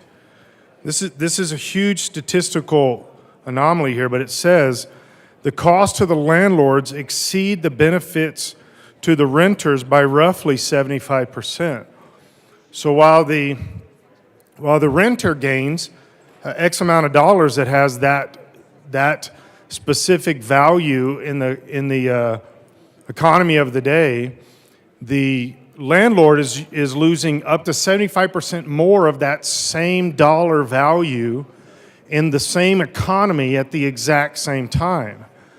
This directly speaks against not only the free market, but the idea that there would be some kind of equality or even equity within the lives of the people involved. Why would we attack the landlord at the tune of 75% while the renter is only receiving a small minimal amount compared to that 75%? Here's something else that I think would be important for us to address at length is we think sometimes that rent control somehow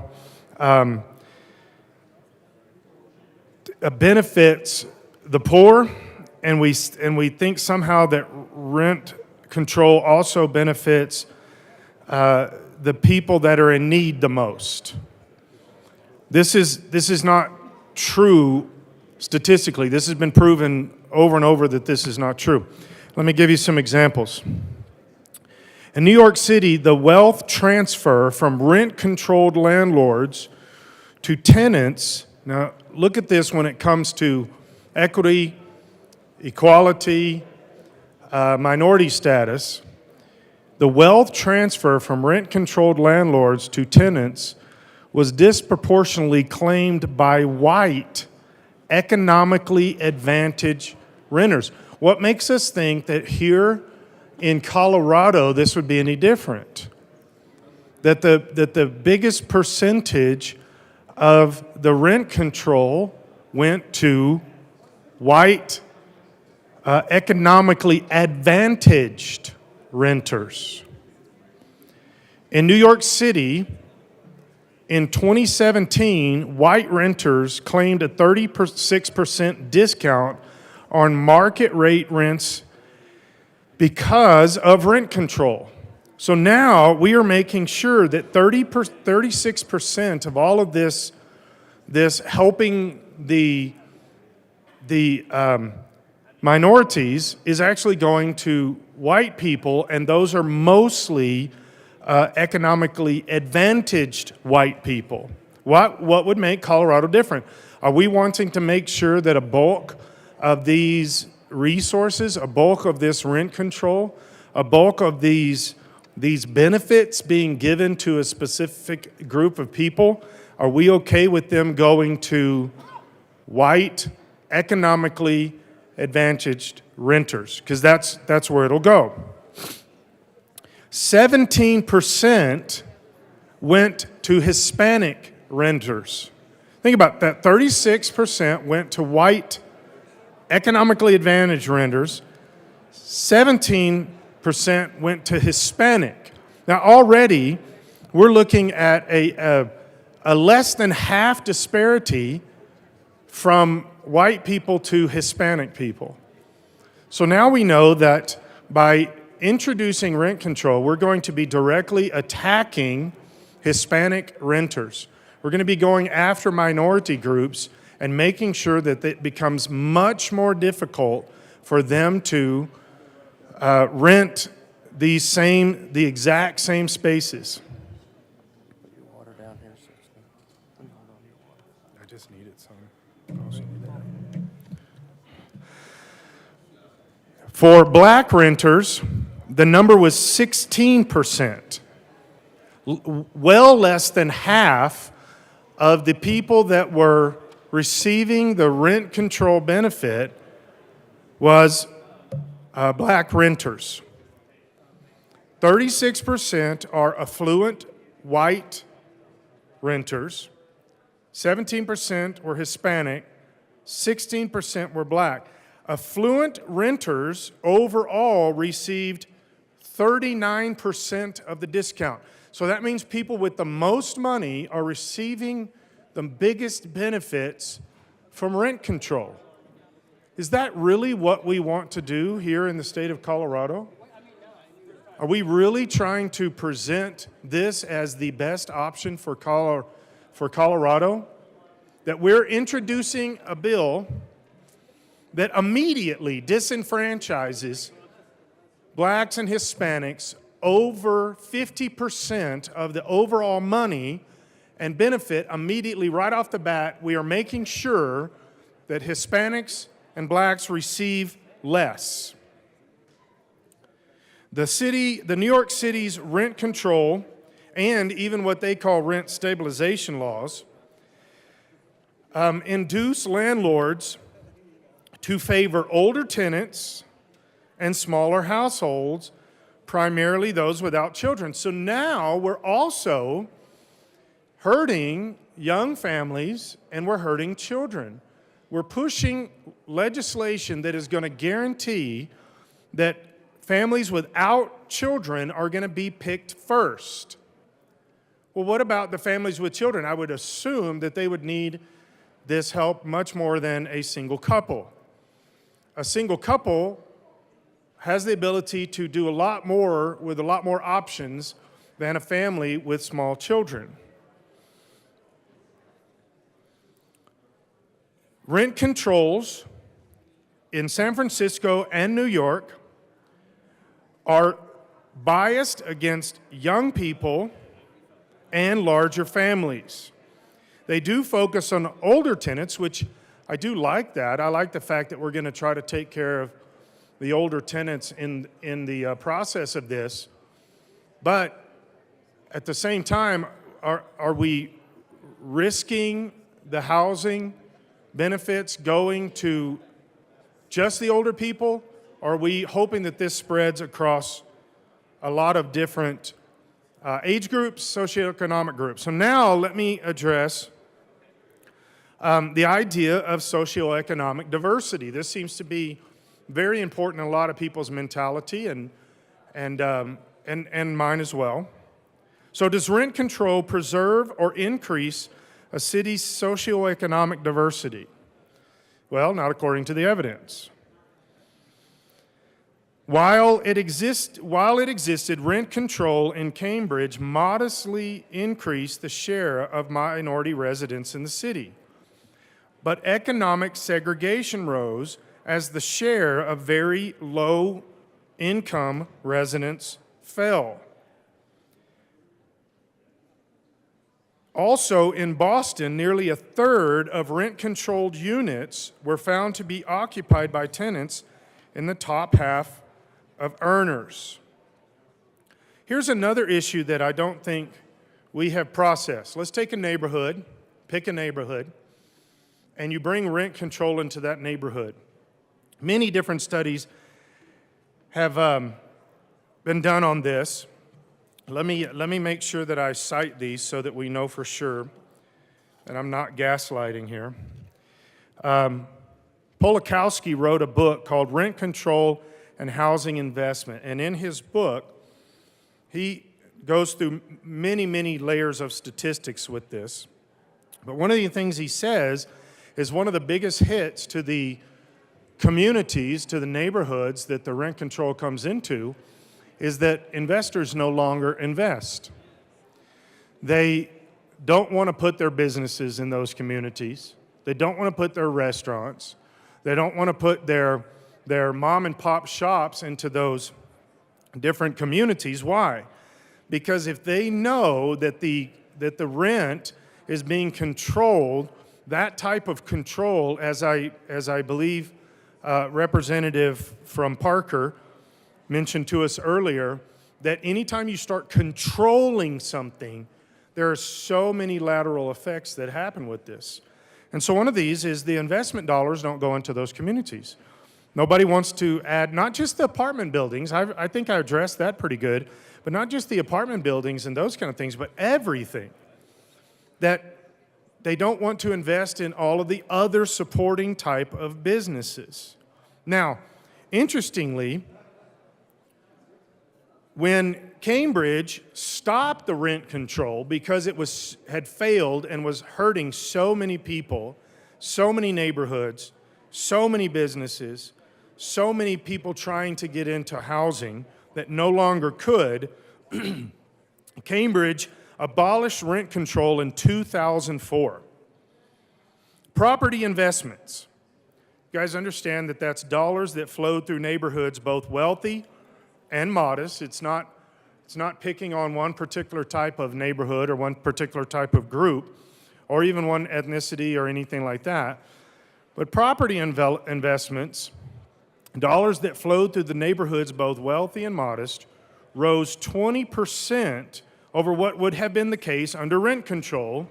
And immediately, now this is important for us in Colorado because we need some immediate help here. We need some immediate housing. We need some immediate things that rent control will just destroy. Immediately, these investments began to flow and led to major improvements in housing quality. Since these effects also lower the market value on non-rent controlled properties, and I think a couple different representatives have mentioned this, that when you begin to put rent control on one area or one space of city or one neighborhood, the property values begin to go down all over because they cannot control the market. Again, the market begins to react. The market begins to flex and flux because of how these controls are pushing other variables. But the local property, the cost of the annual property tax revenue when Cambridge cut this went up 20%. So one of the best ways to raise our budget or to argue against rent control and to keep our state budget high is to not put any rent controls on. Rent control forces down taxes, forces down all of this stuff. Let's keep our taxes high about rent control. In New York City, they began to spend anywhere that rent control was limited and began to be legislated against, they began to spend double on parks and recreation during that time frame. You want parks, you want recreation, you want nice looking things happening in your communities. The way you do that is you do not allow rent control to come in. When you push rent control, all of these groups that are trying to make sure that we've got parks down the road for the kids can no longer do that because we can't keep up with these parks. We can't water these parks. We can't take care of the equipment. We can't take care of the slides and the monkey bars. Because why? Rent control. Income tax revenue may also decline as landlords receive less rental income. If you live in New York City, which has one of the highest taxes anywhere in the country, these landlords have to pay taxes on those buildings in New York City, even if they live somewhere else. When you lower rent control, when you have rent control, you lower the amount of taxes that these landlords can give back to the state. I want to ask some other questions that I think are pretty important in this discussion. And this comes from some of the stuff that I've looked at with, again, New York. There's not actually that many places in the United States that have rent control because it keeps failing. And so they keep coming back and changing that with laws. They have to come back with more legislation and change that, and I'll get to that in a few hours. But when it gets to the control of that, well, I'll set that off to the side. I'll get to it. Don't worry. So here is some questions. How do people get chosen to live in a space that is rent controlled? Because this bill doesn't address that at all. This bill has nothing to do with that. How do people get chosen for that? Now, I just read you a bunch of statistics that 30% of the time, 36% of the people that received this in New York City were affluential whites. So why did they get chosen for that? If rent control is designed, and New York's not completely different than Colorado, they instituted rent control for the same reasons we're trying to institute rent control, and that's to help people get affordable housing. Well, then why, when it comes time to actually pick person A, person B, whatever, why are 36% of the people receiving those monies affluential white people? Who's making the decisions? How are these decisions being made? What is the criteria? We have no criteria in this bill. There's nothing to put any controls on anything. So now we've talked over and over that this goes to local control. So you've got local politicians, and I believe that my colleague from Northern Colorado Springs addressed this some. We've got local politicians that do horrible jobs of controlling their communities are now making the decision of who gets into these rent-controlled spaces. So how are they going to choose that? Is there any kind of money exchange in hands is how they choose that? Is there any kind of bribes going on to exchange? We don't know, because we are, if we follow the steps of every single time this has ever been discussed, we will end with the same basic numbers that New York did. They want to help, theoretically, they want to help lower income people, and they end up helping affluential white people. So who decides?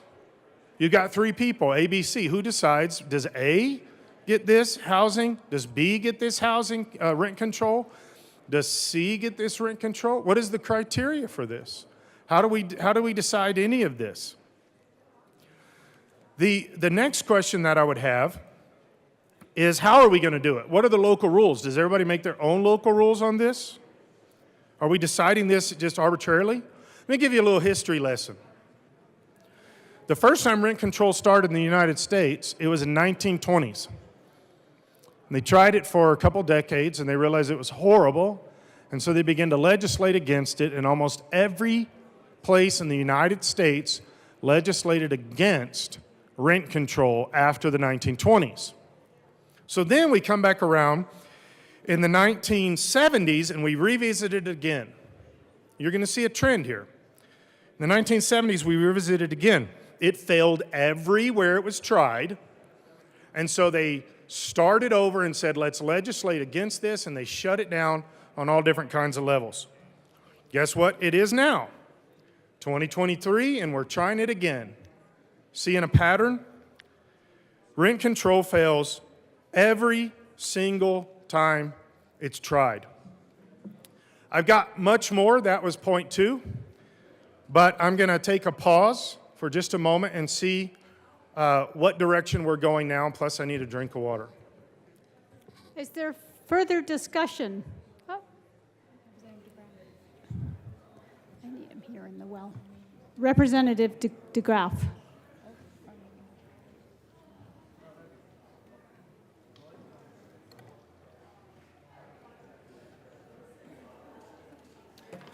My apologies, Madam Chair. Thank you very much. I did not expect that Representative Bottoms would stop talking.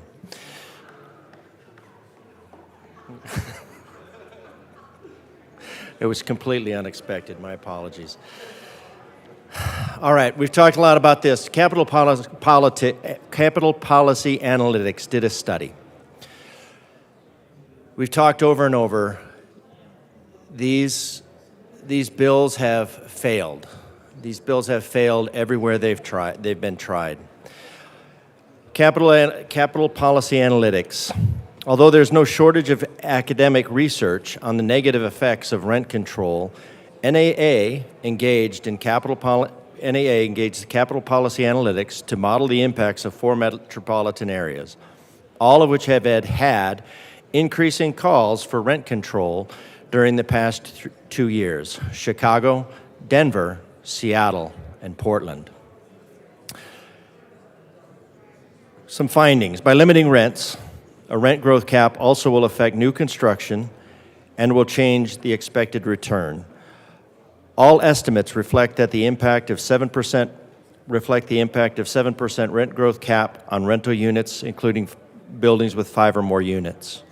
The analysis of the model outputs concluded: the expected change in rental values across metropolitan areas range from 2% in Chicago and Portland to 5% in Denver and 9% in Seattle.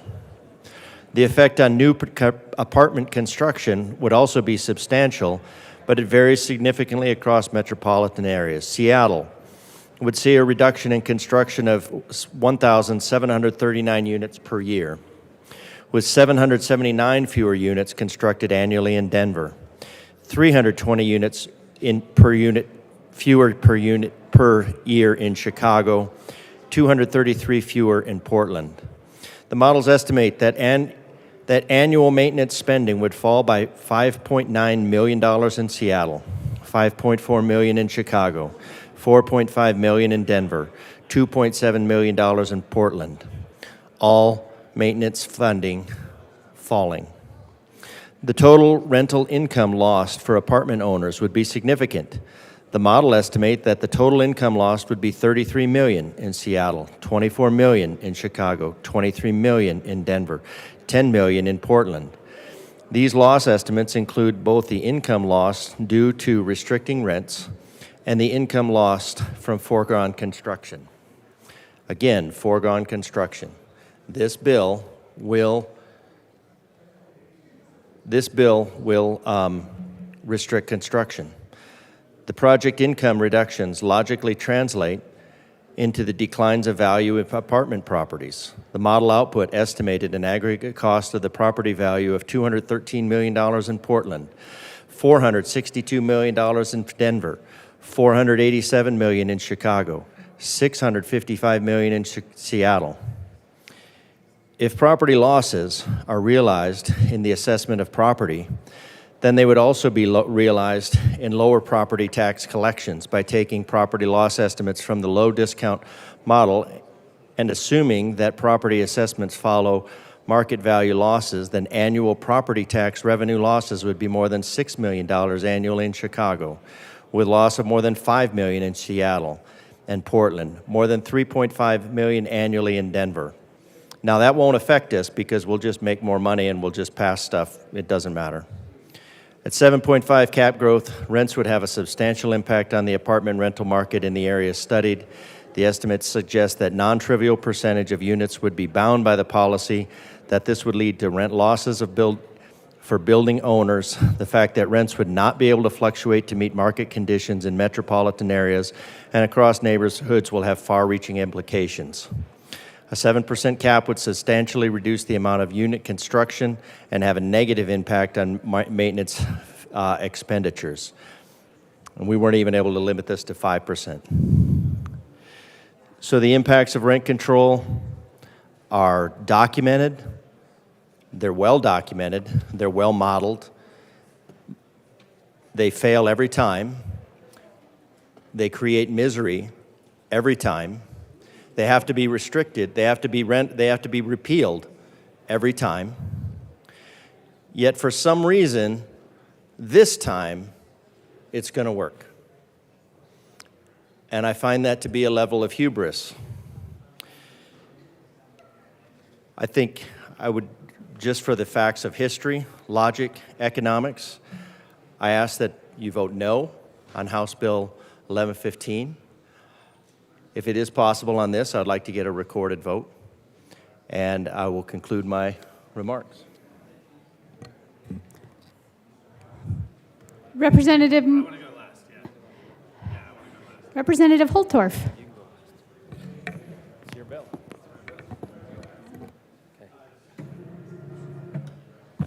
Thank you, Madam Chair. To our colleagues in our chamber, thank you for the long, robust debate. Thank you for your attention. There are some economic and philosophical differences here. They have been explained in depth and detail. So I appreciate the leadership. I appreciate the patience. I appreciate the candor. I also appreciate the decorum that people are expressing as we go through difficult discussions on a Friday afternoon. So thank you for that. Thank you very much for everybody as we move forward in this process. Representative Mabry.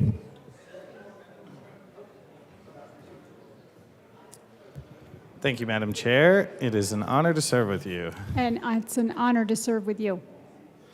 Okay. Thank you, everybody, for hanging in there for a really long conversation today. I, do want to thank my colleagues from the other side of the aisle for engaging in a long, robust conversation about this. I do think at the end of the day we have difference in philosophy, and I respect that. I just want to speak to some of the things that were said here today. At the top of my remarks, I had mentioned some of this, but we heard a lot, over and over and over. We heard everywhere rent stabilization has been tried, it has failed. Well, 200 cities in the United States still have rent stabilization policies. I think if they were that disastrous and they led to that much suffering, that they would have been repealed. I'll also note another thing that was mentioned multiple times today was the experience of St. Paul, Minnesota. St. Paul, Minnesota did implement a rent stabilization policy during the pandemic. The rent stabilization policy that they implemented did not create an exemption for new construction, and then that policy was amended. They didn't go back and fully repeal their rent stabilization policy. They amended it. They narrowed it. And you know what those amendments looked like? They look like the amendments that Representative Velasco and I worked on with Representatives Dixon and Lindstad. So we were thoughtful about how we wanted this policy to shape up. Another thing that I wanted to note too is, and my colleague from the Western Slope could speak to this much better than me. I think there was some folks who were implying that this is I am a legislator from an urban district. I represent Denver, and that we didn't have a diverse perspective. That is precisely why I wanted to work on this with my colleague, Representative Velasco, who did bring the perspective of the Western Slope. So, again, we find ourselves in the middle of a housing crisis. I think that's something we can all agree on. We may disagree on the approach. As I mentioned at the top of my comments, the evidence shows that where rent stabilization policies are currently in place, there's more development than is currently happening in Colorado. For teachers, for essential workers, we need local communities to have the tool to stabilize rents. And with that, I ask for a yes vote on House Bill 231115. The question before us is the adoption of House Bill 1115 as amended. Seeing no further discussion, all those in favor say aye. Aye. All those opposed? No! The ayes have it. The bill is adopted. Gavel. Thank you. As amended.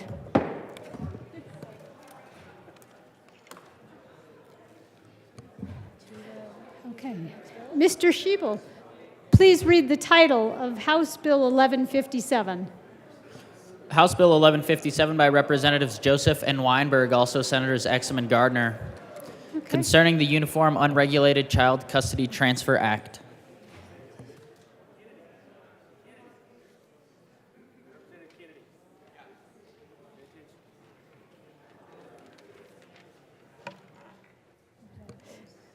Representative Joseph.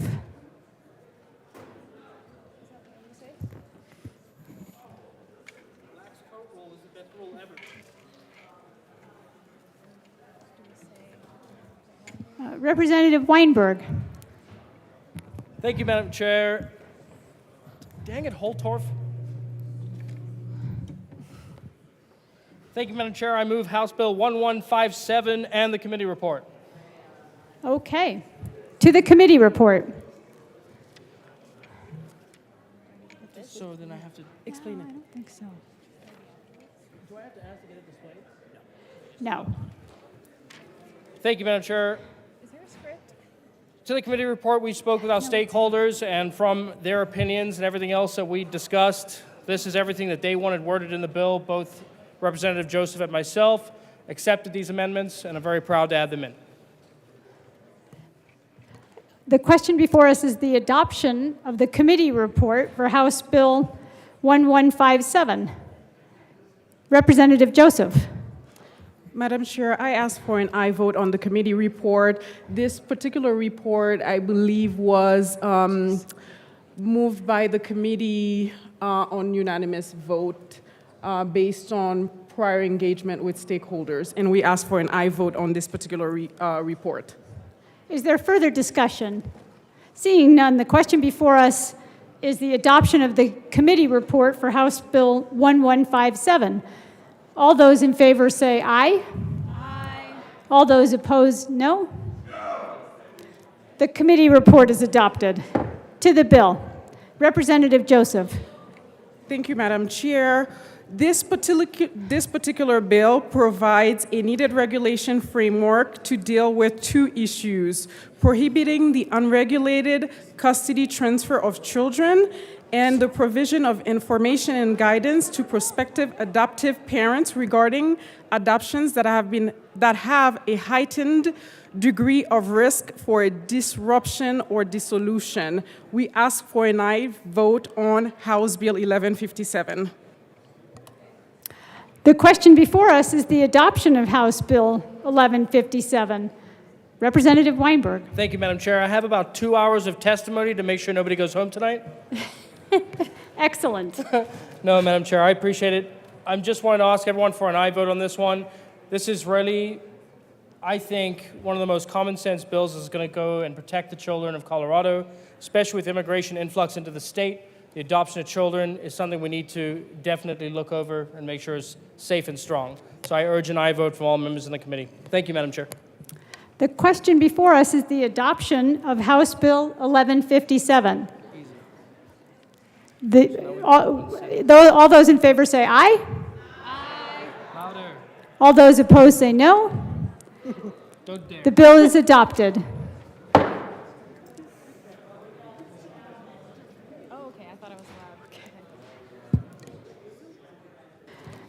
Madam Majority Leader. Thank you, Madam Chair. I move to proceed out of order to Senate Bill 23. That's a proper motion. Mr. Schiebel, please read the title to Senate Bill 23.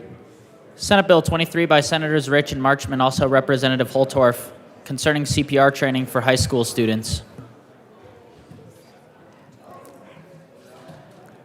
Representative Holtorf. Thank you, Madam Chair. So as you can see, I have a bipartisan colleague here to my left. I understand that her name is not on the marquee, but this young lady that represents... Representative Holtorf, would you like to move your bill? Yes, ma'am. Madam Chair, let me begin anew. Okay. Madam Chair, I would like to move Senate Bill 23. and ask for a favorable recommendation. So that's a proper motion. The bill is moved. Would you like to tell us about your bill? Representative Holtorf. Thank you, Madam Chair. As I was saying, I have a colleague here from Arapahoe and Douglas County that is a former school teacher, and we talked about this bill, and I really wanted to have somebody that works in the schools on this bill, and so she volunteered after an Indian leg wrestling match with another school teacher in that caucus. This bill allows for CPR training to be done in our high schools to our high school youth, freshman, sophomore, junior, and senior. The bill originates out of western Colorado, the Grand Junction area, and a former school teacher and administrator who, during his tenure, had seen incidents where, in this case, it was a grandparent had a heart attack or cardiac arrest, and there was not the ability for the proper treatment to be done to save this individual, and the students felt helpless. So after this incident, he said he would never want to see that again. That's the origin of this bill. It's a grassroots bill coming out of Grand Junction area, and it was ran in the Senate by Senator Rich. So I signed on this bill and the House sponsor, but I really want to turn it over to my school teacher, former school teacher, now state representative colleague, who can talk about the importance of this in the high school setting. Representative Hamrick. Thank you, Madam Chair. Nationwide, over 37,000 adults and 23,000 children suffer a cardiac arrest outside of a hospital, and only 10% survive, according to the American College of Cardiology. Colorado's EMS emergency medical staff are concerned over the lack of bystander knowledge in CPR, which results in scores of deaths each year. When a heart stops beating, a lack of oxygenated blood can cause death within minutes. If CPR is performed immediately, it can keep blood flowing to the brain and other vital organs, doubling or tripling a person's chance of survival. CPR generates oxygenated blood to vital organs and body parts that help reduce the likelihood of brain damage or death. CPR is an easy and simple procedure that can be administered during the most critical time when waiting for the paramedics to arrive, and it saves lives. So I learned a new acronym while doing research for this bill, BCPR, Bystander CPR, which helps save lives in those states that teach their students about it. However, as a school teacher, I like UPCR, Upstander CPR. 38 states require CPR in their public schools. Colorado is one of only 11 states that does not do this. CPR is our most effective treatment for sudden cardiac arrest, but most people don't receive it. Cardiac arrest can happen to anyone at any time, and we in Colorado must be trained in CPR to save lives. This bill strongly encourages, it doesn't mandate, public schools to adopt curriculum for instruction to students in grades 9, 10, 11, and 12 on CPR and the use of the AED. Training our students every year ensures that they will be well practiced. No one is immune from a cardiac arrest. Indeed, in Colorado's schools, sporting events have led to cardiac arrest for student athletes. And choking, asthma, and anaphylactic shock are breathing problems that many of our students suffer from, all of which could lead to cardiac arrest. Medical professionals cannot be everywhere at once, so our students must be trained in CPR, and encouraging our schools to train our students will literally save lives. Our students have an opportunity to learn vital life-saving skills that can be used at school, home, in the community, and at their future workplaces. Please join me and Representative Holtorf in voting for this bipartisan bill, Senate Bill 23023. Is there further discussion of Senate Bill 023? Seeing none, the question before us, the adoption of Senate Bill 23. All those in favor say aye. Aye. All those opposed, no? The ayes have it. The bill is adopted. Mr. Sheba, please read the title of House Bill 1156. House Bill 1156 by Representative Taggart concerning modernization of the Public Airport Authority Act. Representative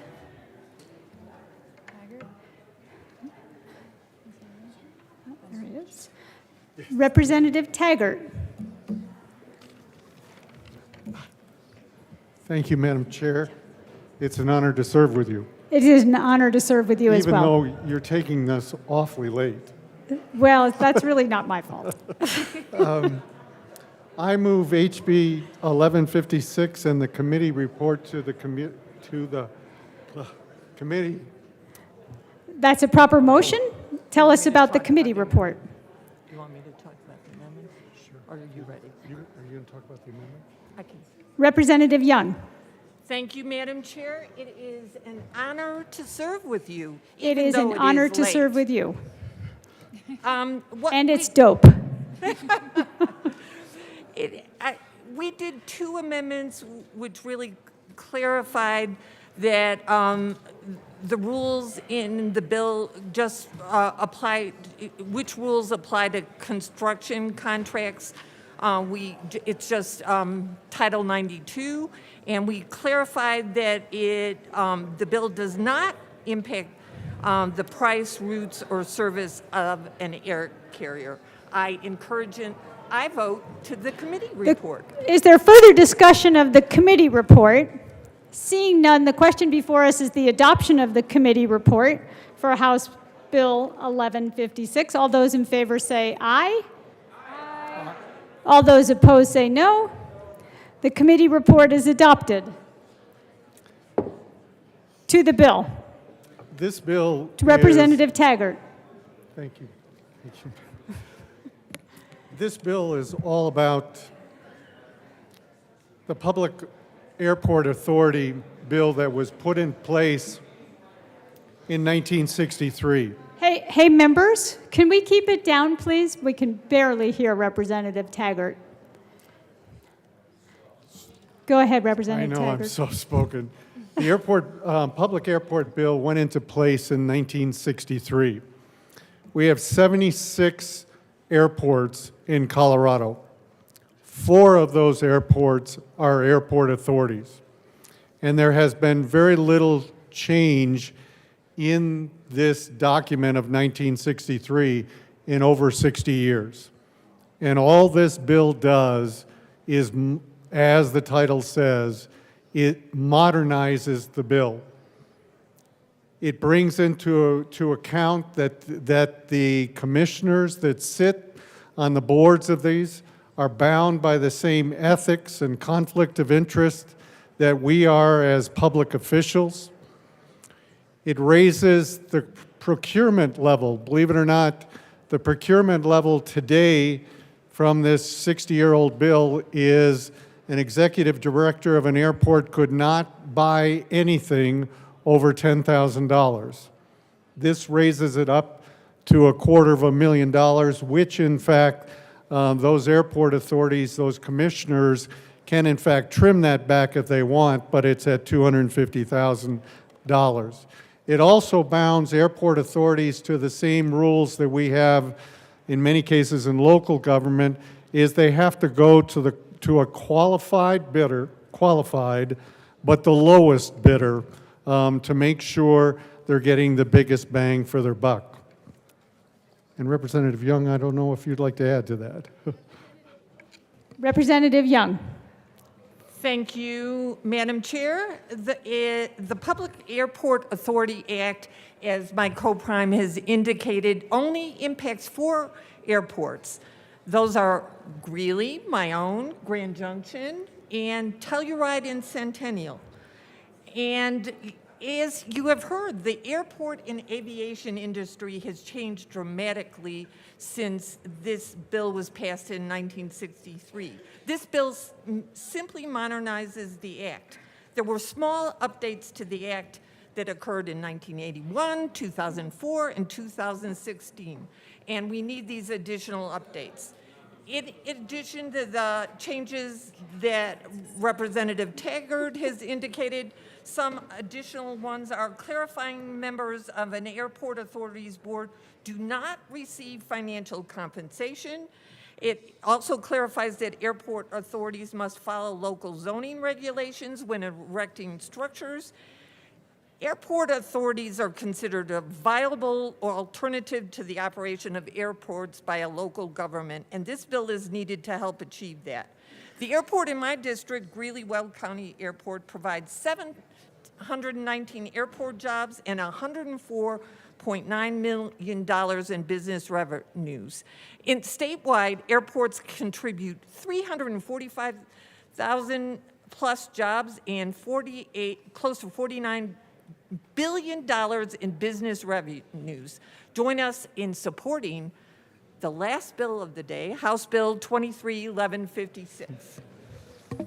Is there further discussion of House Bill 1156?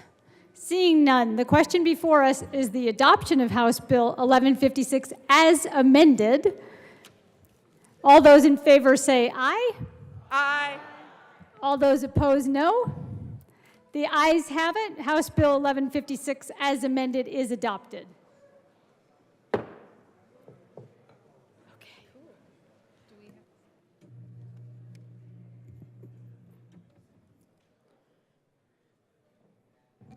Madam Majority Leader.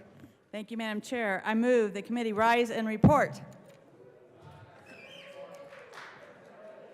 The committee will rise and report.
The House will come to order.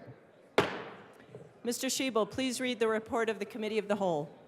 Madam Speaker, your Committee of the Whole begs leave to report. It has under consideration the following touch bills, being second reading thereof and making the following recommendations thereon. House Bill 1062 is amended, 1095 is amended, 1099 is amended, 1100 is amended, 1115 is amended, 1156 is amended, 1157 is amended. Passed on second reading and ordered engrossed and placed on the calendar for third reading and final passage. Senate Bill 23 passed on second reading, ordered revised and placed on the calendar for third reading and final passage. Senate Bill 73 laid over until February 27, 2023. Representative Amabile.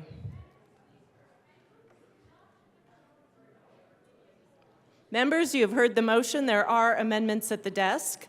Mr. Schiebel, please read the Soper amendment to House Bill 1095 to the Committee of the Whole. Representative Soper moved to amend the report of the Committee of the Whole to reverse the action taken by the committee and not adopting the following Soper Amendment L20 to House Bill 1095 to show that said amendment passed and that House Bill 1095 is amended passed. Representative Soper. Thank you, Madam Speaker. I move the first Soper Amendment to House Bill 1095 and ask that it be displayed. It is properly displayed. Oh, I only have one. I guess it's the only Soper Amendment to 1095. This amendment adds that if you have 5 properties or fewer, you would be exempt from here. This is to add consistency with another bill that's currently working its way through the legislature and other bills that we've passed in the past. And for consistency's sake, I ask for a yes vote. Thank you. Representative Woodrow. Thank you, members. I ask for a no vote. It was a fantastic debate today. We gave a carve out with respect to ADUs, duplexes, and triplexes that are owner occupied. This amendment, amongst other issues that it has with it, it doesn't define properties. Properties can consist of hundreds of units. So I would urge a no vote. Thank you. Any further discussion? Seeing none, the question before us is the adoption of the first Soper Amendment to House Bill 1095 to the Committee of the Whole report. Mr. Schiebel, please open the machine and members proceed to vote. Representative Brown, how do you vote? No. Representative Brown votes no.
Representative Frizzell is excused.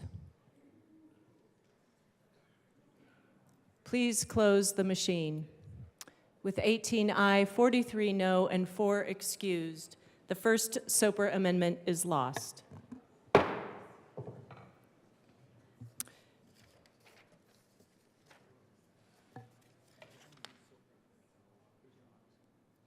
Mr. Schiebel, please read the first Evans Amendment to House Bill 1100 to the Committee of the Whole report.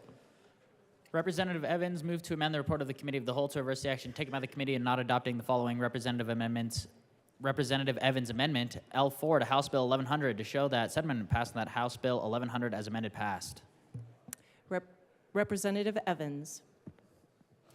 Thank you, Madam Speaker. And I move the first Evans Amendment to the report of the Committee in Whole and see that it is displayed. It is properly displayed. Please proceed. Thank you, Madam Speaker. So, as we discussed, this amendment just provides us the opportunity to treat folks humanely by ensuring that they can be detained in an area that is near to their community.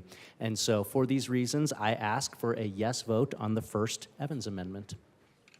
Representative Garcia. Thank you, Madam Speaker. I respectfully ask for a no vote. Is there any further discussion? Seeing none, the question before us is the adoption of the first Evans Amendment to House Bill 1100 to the Committee of the Whole report. Mr. Schiebel, please open the machine and members proceed to vote. Representative Brown, how do you vote? No. Representative Brown votes no.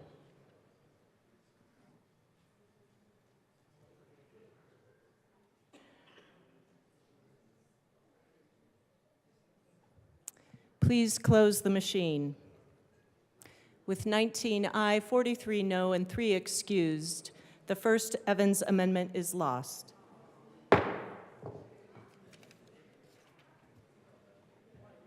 Mr. Schiebel, please read the second Evans Amendment to House Bill 1100. Representative Evans moved to amend the report of the Committee of the Whole to reverse the action taken by the committee in not adopting the following Representative Evans Amendment L5 to House Bill 1100 to show that said amendment passed and that House Bill 1100 as amended passed. Representative Evans. Thank you, Madam Speaker. I move the second Evans Amendment, and I see that it is displayed. It is properly displayed. Please proceed.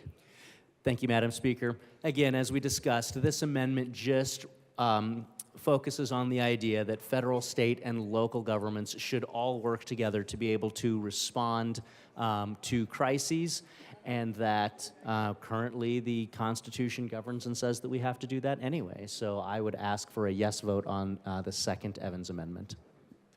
Representative Ricks. Members, we ask for a no vote. Any further discussion? Seeing none, the question before us is the adoption of the second Evans Amendment to House Bill 1100 to the Committee of the Whole report. Mr. Schiebel, please open the machine and members proceed to vote. Representative Brown, how do you vote? No. Representative Brown votes no.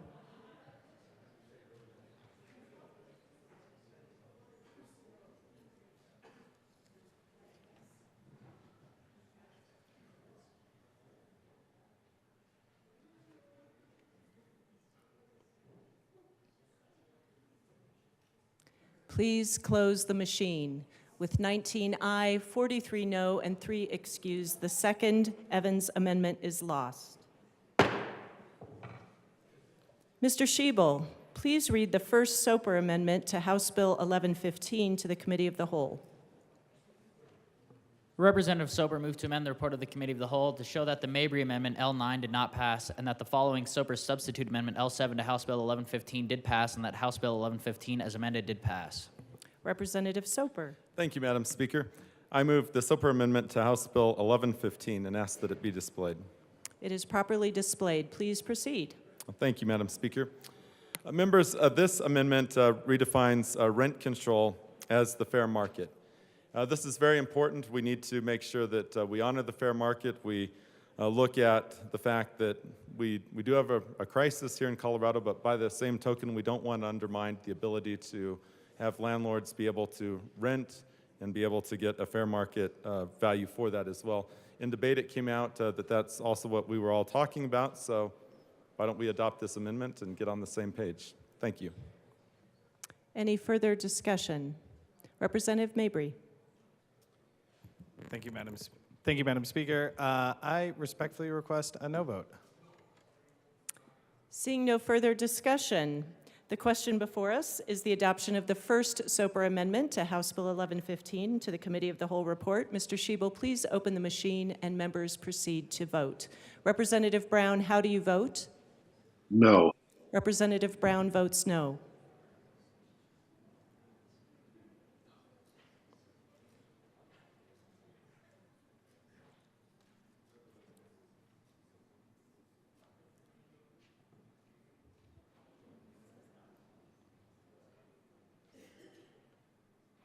Please close the machine.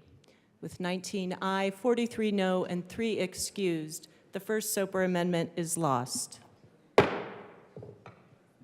Mr. Schiebel, please read the first Wilson amendment to House Bill 1115 to the Committee of the Whole report.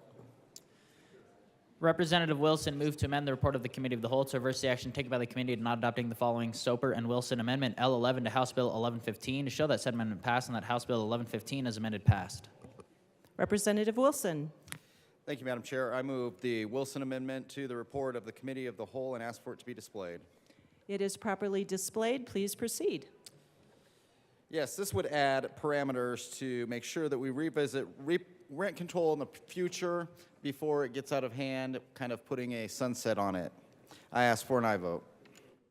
Representative Mabry. Thank you, Madam Speaker. Members, I respectfully request a no vote on this amendment. Seeing no further discussion, the question before us is the adoption of the Wilson Amendment to House Bill 1115 to the Committee of the Whole report. Mr. Schiebel, please open the machine and members proceed to vote. Representative Brown, how do you vote? No. Representative Brown votes no.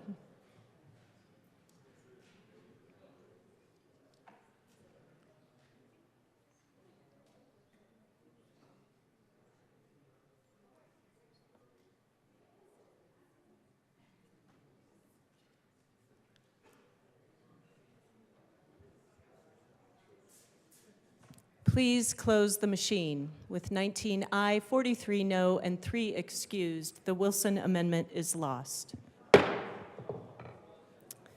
Members, there are no further amendments at the desk, so the question before us is the adoption of the report of the Committee of the Whole. Mr. Schiebel, please open the machine and members proceed to vote. Representative Brown, how do you vote? Yes. Representative Brown votes yes.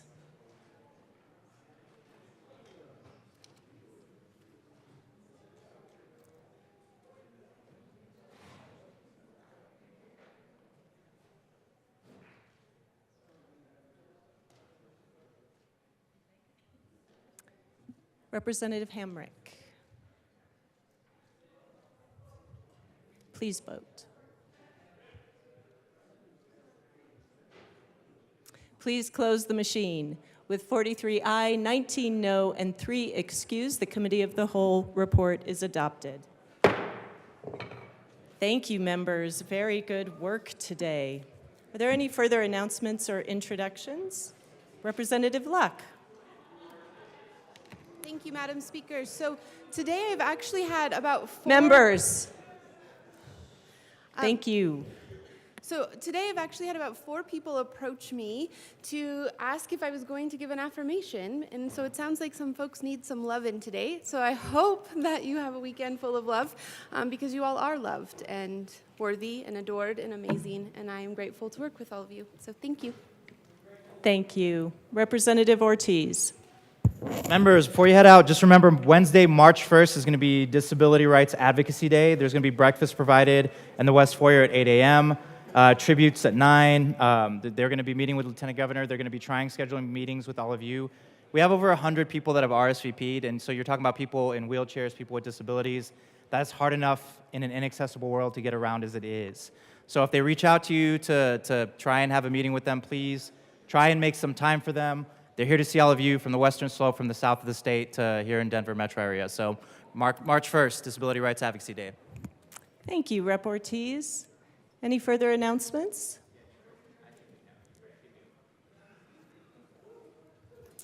Members, we do have some business to take care of before we close for the day. You are free to leave as we get through this. Mr. Schiebel, reports of committees of reference.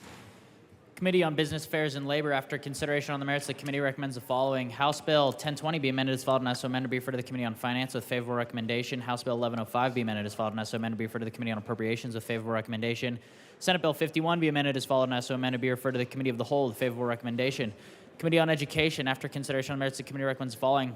House Bill 1025 is amended and Senate Bill 48 is amended be referred to the Committee of the Whole with favorable recommendation. House Bill 1168 be amended as followed and as so amended be referred to the Committee on Appropriations with favorable recommendation. Committee on Energy and Environment, after consideration on merits, the committee recommends the following. House Bills 1085 and 1163 be postponed indefinitely. Committee on Finance, after consideration on the merits, the committee recommends the following. House Bill 1018 be referred favorably to the Committee on Appropriations. House Bill 1144 be postponed indefinitely. Printing report. The chief clerk reports The printing following report bills. will be printed in the journal. Delivery of bills to the governor. The chief clerk The of the House delivery of... of bills to the governor will be printed in the journal. Message from the Senate. Madam Speaker, the Senate has The passed message on from the third Senate will reading. be printed in the journal. Message from the reviser. We herewith transmit The without message from the comment. reviser will be printed in the journal. Introduction of memorial. Senate Joint Memorial 2 by Senator Roberts, also Representative Lukens, memorializing former Senator John Jack Taylor. Senate Joint Memorial 2 will be laid over one day under House rules. Madam Majority Leader. Thank you, Madam Speaker. I move to lay over the balance of the calendar until Monday, February 27th. The balance of the calendar will be laid over until Monday, February 27th. Madam Majority Leader. Madam Speaker, I move the House adjourn until 10 a.m. on Monday, February 27th. The House is adjourned until Monday, February 27th at 10 a.m.